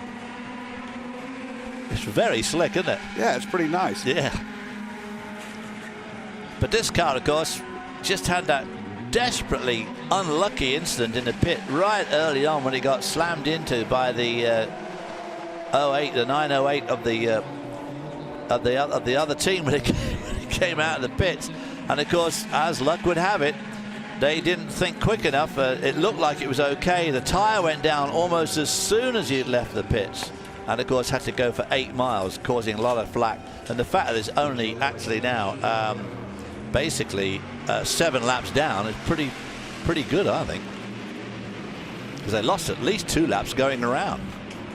As the Peugeot team continue here, I promised to update you on Dindo Capello. He's just over 2 minutes now behind Stefan Sarrazin on the same lap count, but there's a lot of ground to be caught up. 1 lap behind him is Trelier for the lead Pescarolo car. That is the 908, the closed-top coupe, and then the 007, the best of the petrol or gasoline-powered cars for the Aston Martin team. The ProDrive boys, the Aston Martin Racing Europe team of Jan Charouz is in the top 5 overall. So Wirtz has a full lap lead over the sister Peugeot of Stefan Sarrazin. 2 minutes back, Capello. A lap further back, Trelier, and then Charouz. That's the top 5. More from Circuit de la Sarthe when we return.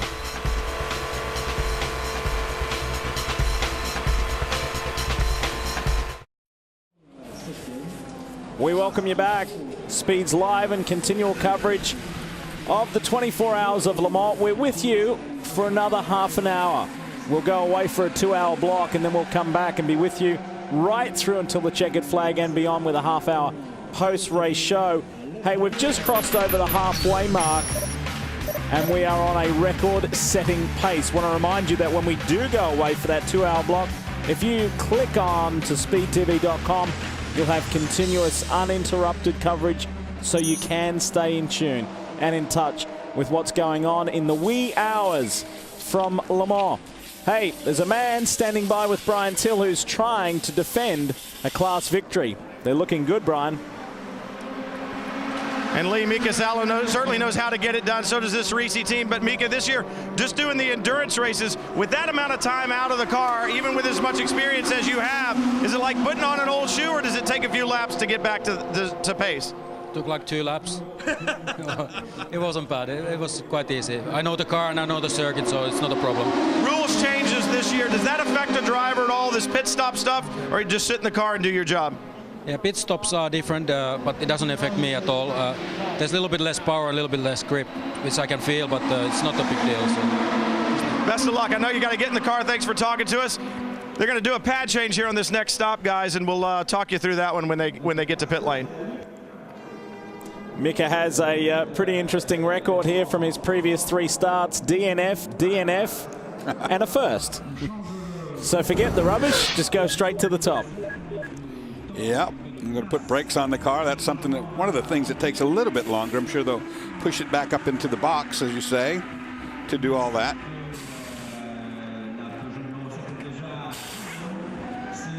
So the 7 car, I think that was just some sort of precautionary stop to clean things out. They were doing something to the floor underneath when they had it right up in the air. Not quite sure what they were doing, something to that floor.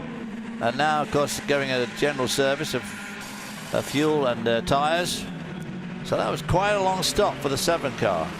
The 8 serviced and sent. What that particular camera shot from the front there did was really illustrate these new pit rules and the pit stop procedure this year, and you watch how cognizant those pit crew members are about hopping on and off and behind and in front of the white line.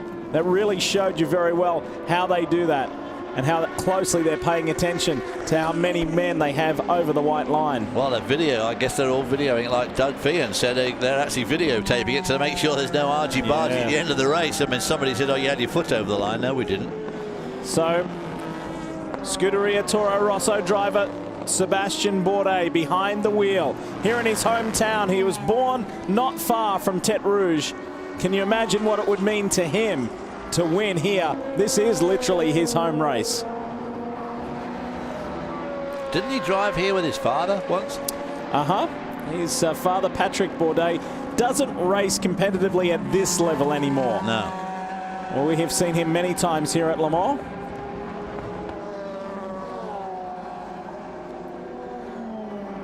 So the 9 still out in front, over the sister car, over the Audi, over the customer Audi of Pescarolo, and then the Aston Martin for the ProDrive team. The Lola Aston Martin still in the top 5. That's a great result. There's some dissatisfaction there that they're not closer to the diesel-powered cars. However, it's a pretty good run for their first time.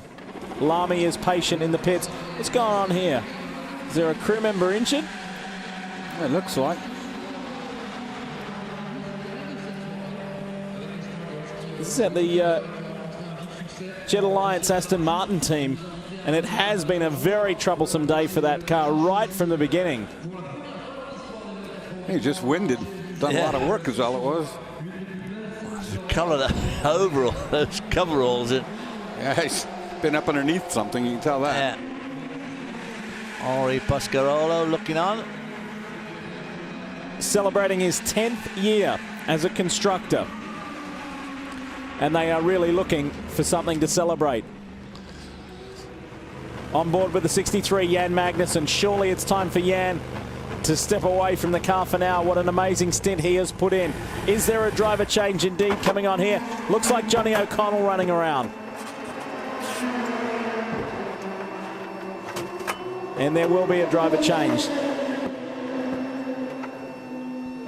Jan is out. Great run. And they have led this class all day long. And they openly admit when they know they don't have competition the caliber of Corvette racing, it just intensifies the battle between the 63 and 64, just like in the American Le Mans Series, between the 3 and the 4. However, with this being the last race in GT1, not only here at Le Mans, but for Corvette racing, they are very excited about the future in GT2 because they will go back racing. Overall race leader is in. And once again, it starts to look like a routine pit stop, but we've seen this before where they'll, at the end of it, push it back in the box and do work, but I don't think so this time. They've got tires on. Well, that 7 car is still there. It's dropped down to 11th now, so he's losing ground very fast now. Yeah, he's going to send him. Good stop. Totally routine stop for the overall leader.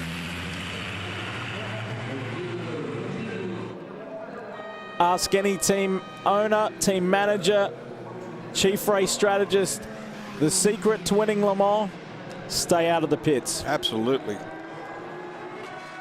And it's been a flawless, faultless day for the number 9. Alex Wurz, David Brabham, Mark Genet, and Mark is now behind the wheel. You know, when it goes right, it looks so easy, doesn't it? You watch that whole pit stop right there and just pulls right out up there, and they're just gapping themselves from the rest of the field. But a long way to go. Boy, I'll say, only just a fraction over the halfway mark so far, so... Nicholas Prost has done a good job in the Speedy Racing Team Subaru entry, and they are currently in the top 10 overall and in P1.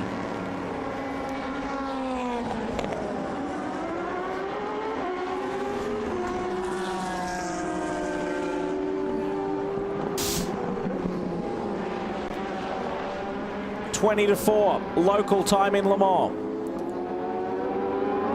So those first signs of a lightning sky almost becoming tangible. They are not too far away. Speaking of Speedy Team Subaru, in comes the 33 of Xavier Pompidou, Johnny Kane and Ben Leuenberger. Ben has been behind the wheel for some time now and maintaining this car's position in the top 3 in class. Leuenberger was viewed as the slower guy on the team coming into this, racing at this level in comparison to Pompidou and Johnny Kane. But he's an endurance racer. He knows what sports cars is all about, and so far he has held up his end of the deal. Wasn't that many years ago. It was all that you could do to get one of these to the finish line. The reliability was really bad on these cars. Of course, they've changed over the years. They've made them a little bit heavier, which helped out their situation. And now the Racing P2 is actually a pretty good one.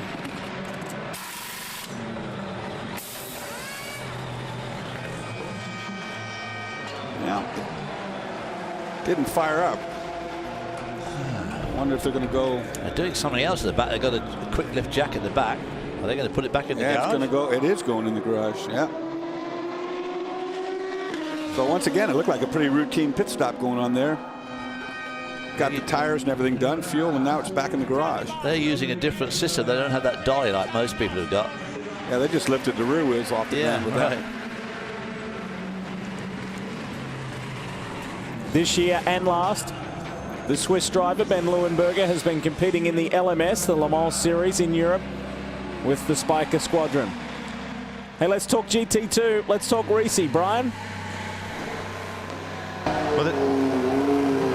Right now, the Risi Competizione Ferrari is on pit road, and they're going to do a pad change. They're fueling right now. But here was the question that they had for the officials earlier on. The rule says only 2 men and 1 gun over the wall to change tires. But you can have 4 guys to do mechanical work. What do you do when it's time to do a pad change because you're doing mechanical work? Perhaps they're not going to do it right now. They said they were on this stop. The IMSA Performance Matmut team elected to pull the car into the garage to alleviate any question that might arise because of that. The Risi guys decided that they would try to do it on pit lane. Obviously, they'll wait until the end of this stint to get it done. They think the pads are okay for now, so they're just going to change Michelin tires, put Mika Salo in. But when they do the change, they said, we'll do it on pit road. Right now, Jack being released and Mika Salo will be on his way. Now, that's an interesting scenario if they're going to change pads on pit lane. I wouldn't want to run afoul of the rule. I think I'd just as well put it back in the garage to do that. Absolutely, yeah. No point making life more difficult for yourself than it already is. We talk about the physical nature of Le Mans on the drivers as we see the 63 Johnny O'Connell behind the wheel now. Just getting back to the Risi team, and Jamie Mello, he injured himself running during the off-season, broke his ankle quite badly, and he's been on the rehab trail ever since. You know, one of the things he said that's nice about being at Le Mans, I don't have to jump over a pit wall. I can just run around and get into the car, and that's a big deal. 64 Vet, the sister car to this one we ride with, is on pit road. Oliver Gavin behind the wheel. Now, we had heard a report that there was a little bit of damage to the front of this car, the splitter. I don't see any when I peer underneath it. Gavin fires it up. He'll double stint the Michelin tires, and it's back underway, guys.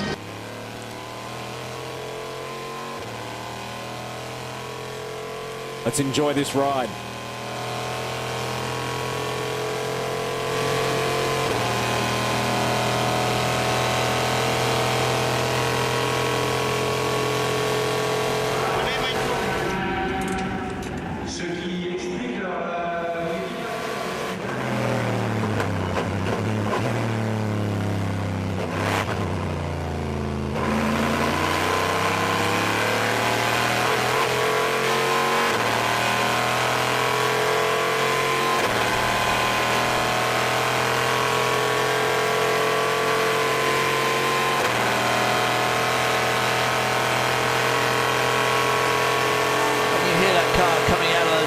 You hear the engine going roo, as it bounces over the...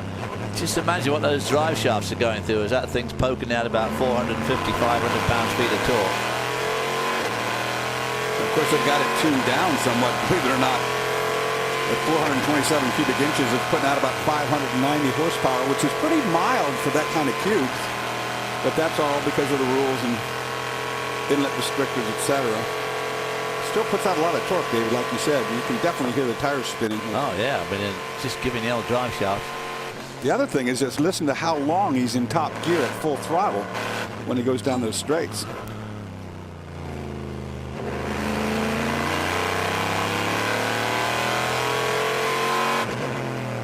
Just leaving in one gear. Yeah, it's like an automatic. Down to second for Arnaud. Got so much grunt.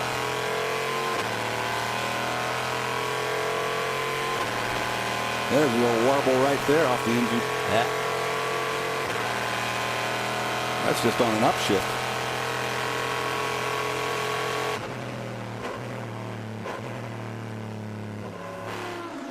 Lizards are in. The 7 out of the box. The crew go to work again. That was there a long time for whatever. Oh, it's going back. So it's clearly come out of the box, gone back out. It's either they've identified something there and it's time to go back in. Speaking of Peugeot, Sebastian Bourdais is absolutely flying. 327 the lap before. He's backed it up with a 326.3. Incredible.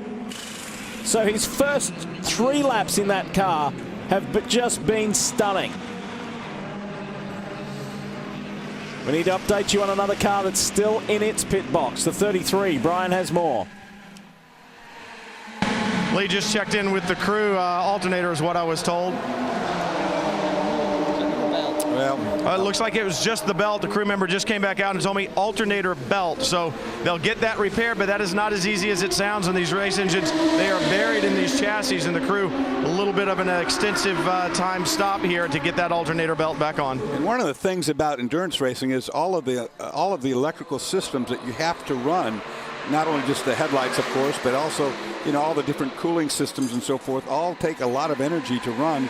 The alternator charges the battery. Without it working, you won't have but a couple of laps of juice in that battery before you run into difficulty. And now, of course, you've got to have air conditioning too, which could be electronic, or of course it could be run off another power outlet. But nevertheless, it's still more stuff that the engine has to churn out. The RML Mazda-powered Lola is sent again. It's currently 5th in class. The overall structure of this race, it's Peugeot's Marc Genet with a 1-lap lead over Sebastian Bourdais. Just 56 seconds behind is Audi's #1 car with Dindo Capello behind the wheel. A lap further back is Benoit Treluyer for Pescarolo in that Peugeot 908. Then the first of the gasoline-powered cars, the Aston Martin Lola of Jan Charouz, is 3 laps further back. A lap behind him is the R10 for Collis with Charles Walsman. Barbosa is flying in the 16. He's just done his personal best, and he's in 7th.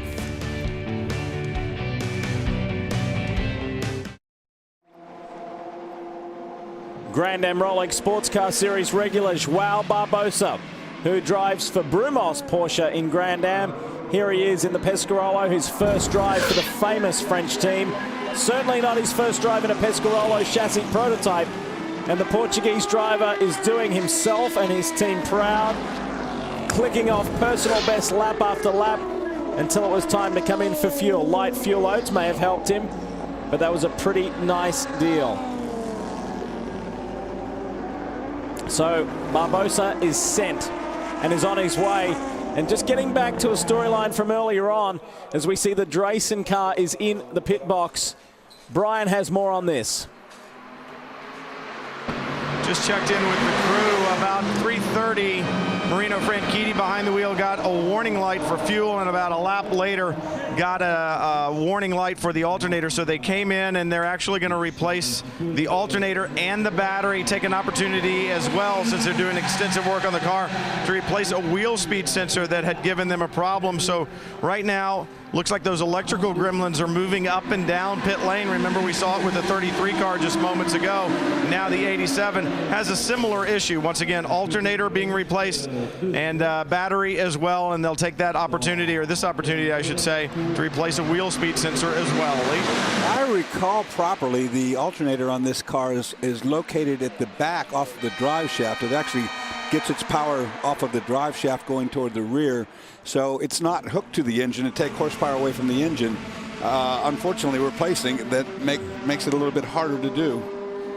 As the 23 comes to pit road, we're getting reports that there was an incident between one of the Corvettes and a prototype. We've got a replay for you.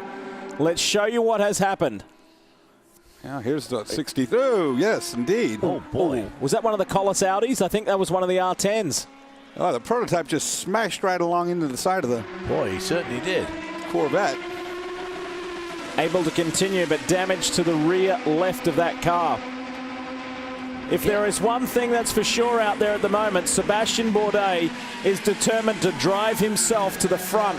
He's 3 minutes and 11 seconds behind Marc Gené, so technically he is on the lead lap, and he has just done nothing more, I should say, than a 3:28. It's been 3:28.7, it's been 3:27s and 3:26s. Unbelievable performance for Bourdais stepping into that car. And Marc Gené just rattled off a 3:27 to top that. Yeah, talk about incentive. Meanwhile, the Capello car, the Audi, the #1 car, is cranking out 3:32s. He seems to be a bit off the pace to me. I mean, they were going quicker than that before. After that pit stop, and we saw that water coming out, we thought, I wonder if they are having to throttle back a bit. I wonder if they do have an overheating problem, because 3:32, that car is capable of, you know, it should be doing 29s and 30s, not 32. So it's losing ground quite fast now to the two lead Peugeots. That was Romain Dumas, serviced, sent back out there and at it. Not in contention though. Just two Audi R15s remain in this race. And whipping by was the sister one of Dindo right there, yeah. That car many laps down, of course, due to a fuel injection pump failure. That's 43.5 laps down. Brian, have you got more on the 63? Lee just checked in with Danny Binks, and he said, looking at telemetry, all the air pressures are good. And I asked him, you know, what happened? He goes, well, we either bumped into a prototype or a prototype bumped into us, one of the two. Doesn't really matter. As long as the tire pressures are good, body work, we got more of it, we can fix that. Of course, we don't see an outside look at the bodywork, but there's nothing flapping around. And you saw the contact with the prototype was on that right front corner that you got a good look at right here. I don't think there's any damage to it, and if there's no puncture or valve stem, that would have, here, you take a look at it right there. Yeah, it's just right on the right front corner. Boy, it was a pretty big belt, wasn't it? Yeah, well, it actually lifted the prototype car up as it hit tire to tire. And did a lot of damage to the prototype car. I can't believe it hasn't done anything to the Corvette. The Corvettes are pretty strong, but I guess there's nothing flapping around, and that's the good news, so I really don't think there's an issue here. Very well may have been the Speedy Racing Team Sabar Lola of Nicholas Prost, who came in contact with Johnny O'Connell. I can tell you that the 17 Pescarolo Peugeot 908 of Benoit Trellier has come in for a pit stop and has been pushed back into its pit box. Troubles or precautionary action? That's the 4th place car overall. If Capello were to make an error or something go awry with the number 1 Audi, that Pescarolo 908 was ready to pounce until now. Again, they got trouble with the nose, David. They just have a tremendous hard time getting those things switched out. I tell you, yeah, I can't believe that they had, They got 3 guys working on that, just that one nose, and they're having a fit with it. And like you said, I mean, noses here at Le Mans, I mean, you expect to change them. Absolutely. And it's got to be, well, we saw how quickly Alan McNish's nose was changed in a heartbeat. And that one was damaged. And that one, exactly, had run into something. So, I mean, it had every right to expect it to be jammed on, but I like that filter screen that they do. That's a very ingenious little thing. Like I say, it's like changing your air conditioner filter at home. They've got a little pre-made one that comes, they just lift it straight out of the bodywork. There it is right there.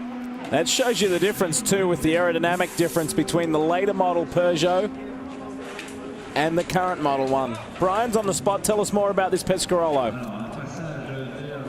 Well, I did notice they were blowing the radiators out. Dorsey pointed out the screens, but they're going to change the rear deck. That's one of the things that they're doing now. Remember this bodywork rule. When I look at the rear body that's coming off the car, it is missing what they call a safety screen at the back. Perhaps they were told they had to replace it. Remember, if you're missing bodywork here this year, and the ACO has been very strict about this, whether it's those Vinning louvers on the front bodywork or what, they make you replace them as soon as they realize that they're gone. So they've replaced the rear tail. I didn't see him do much work in the engine compartment.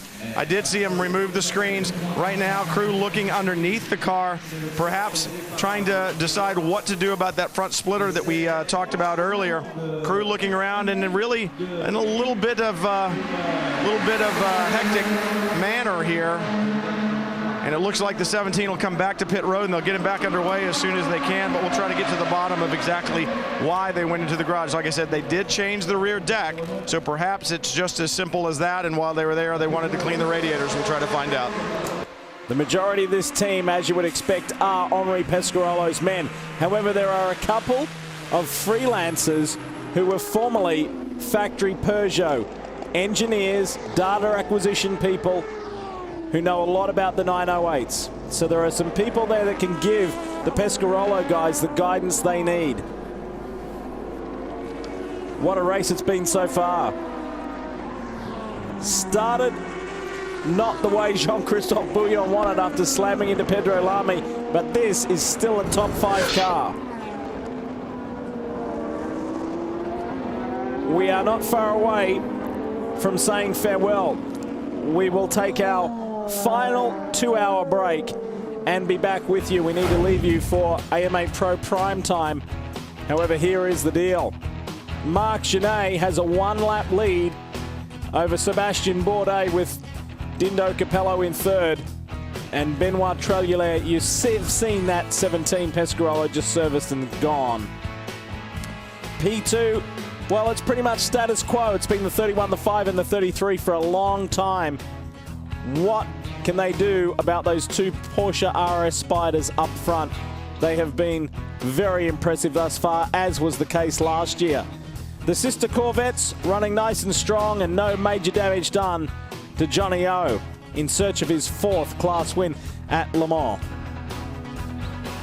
And in GT2, here is the order. Things looking good for the defending champs. Well, as I mentioned, it is time to say farewell, and we're going to take our final 2-hour break. AMA Pro Prime Time coming your way. And when we do return at 12 a.m. Eastern, yes, midnight Eastern, we will be going all the way through. 9.5 hours of live coverage will continue from that point. We go to the checkered flag and beyond with a post-race show. Live streaming, however, can't remind you enough about this on speedtv.com. You don't need to lose touch with the race while we're away for the next 2 hours. Speedtv.com, uninterrupted coverage. What's going to happen when we come back the next 2 hours? It will be daylight, local, in Le Mans. and that will bring a whole load of renewed energy. On behalf of the entire team, we're going to enjoy this brief break, and we'll see you when we come back at midnight Eastern.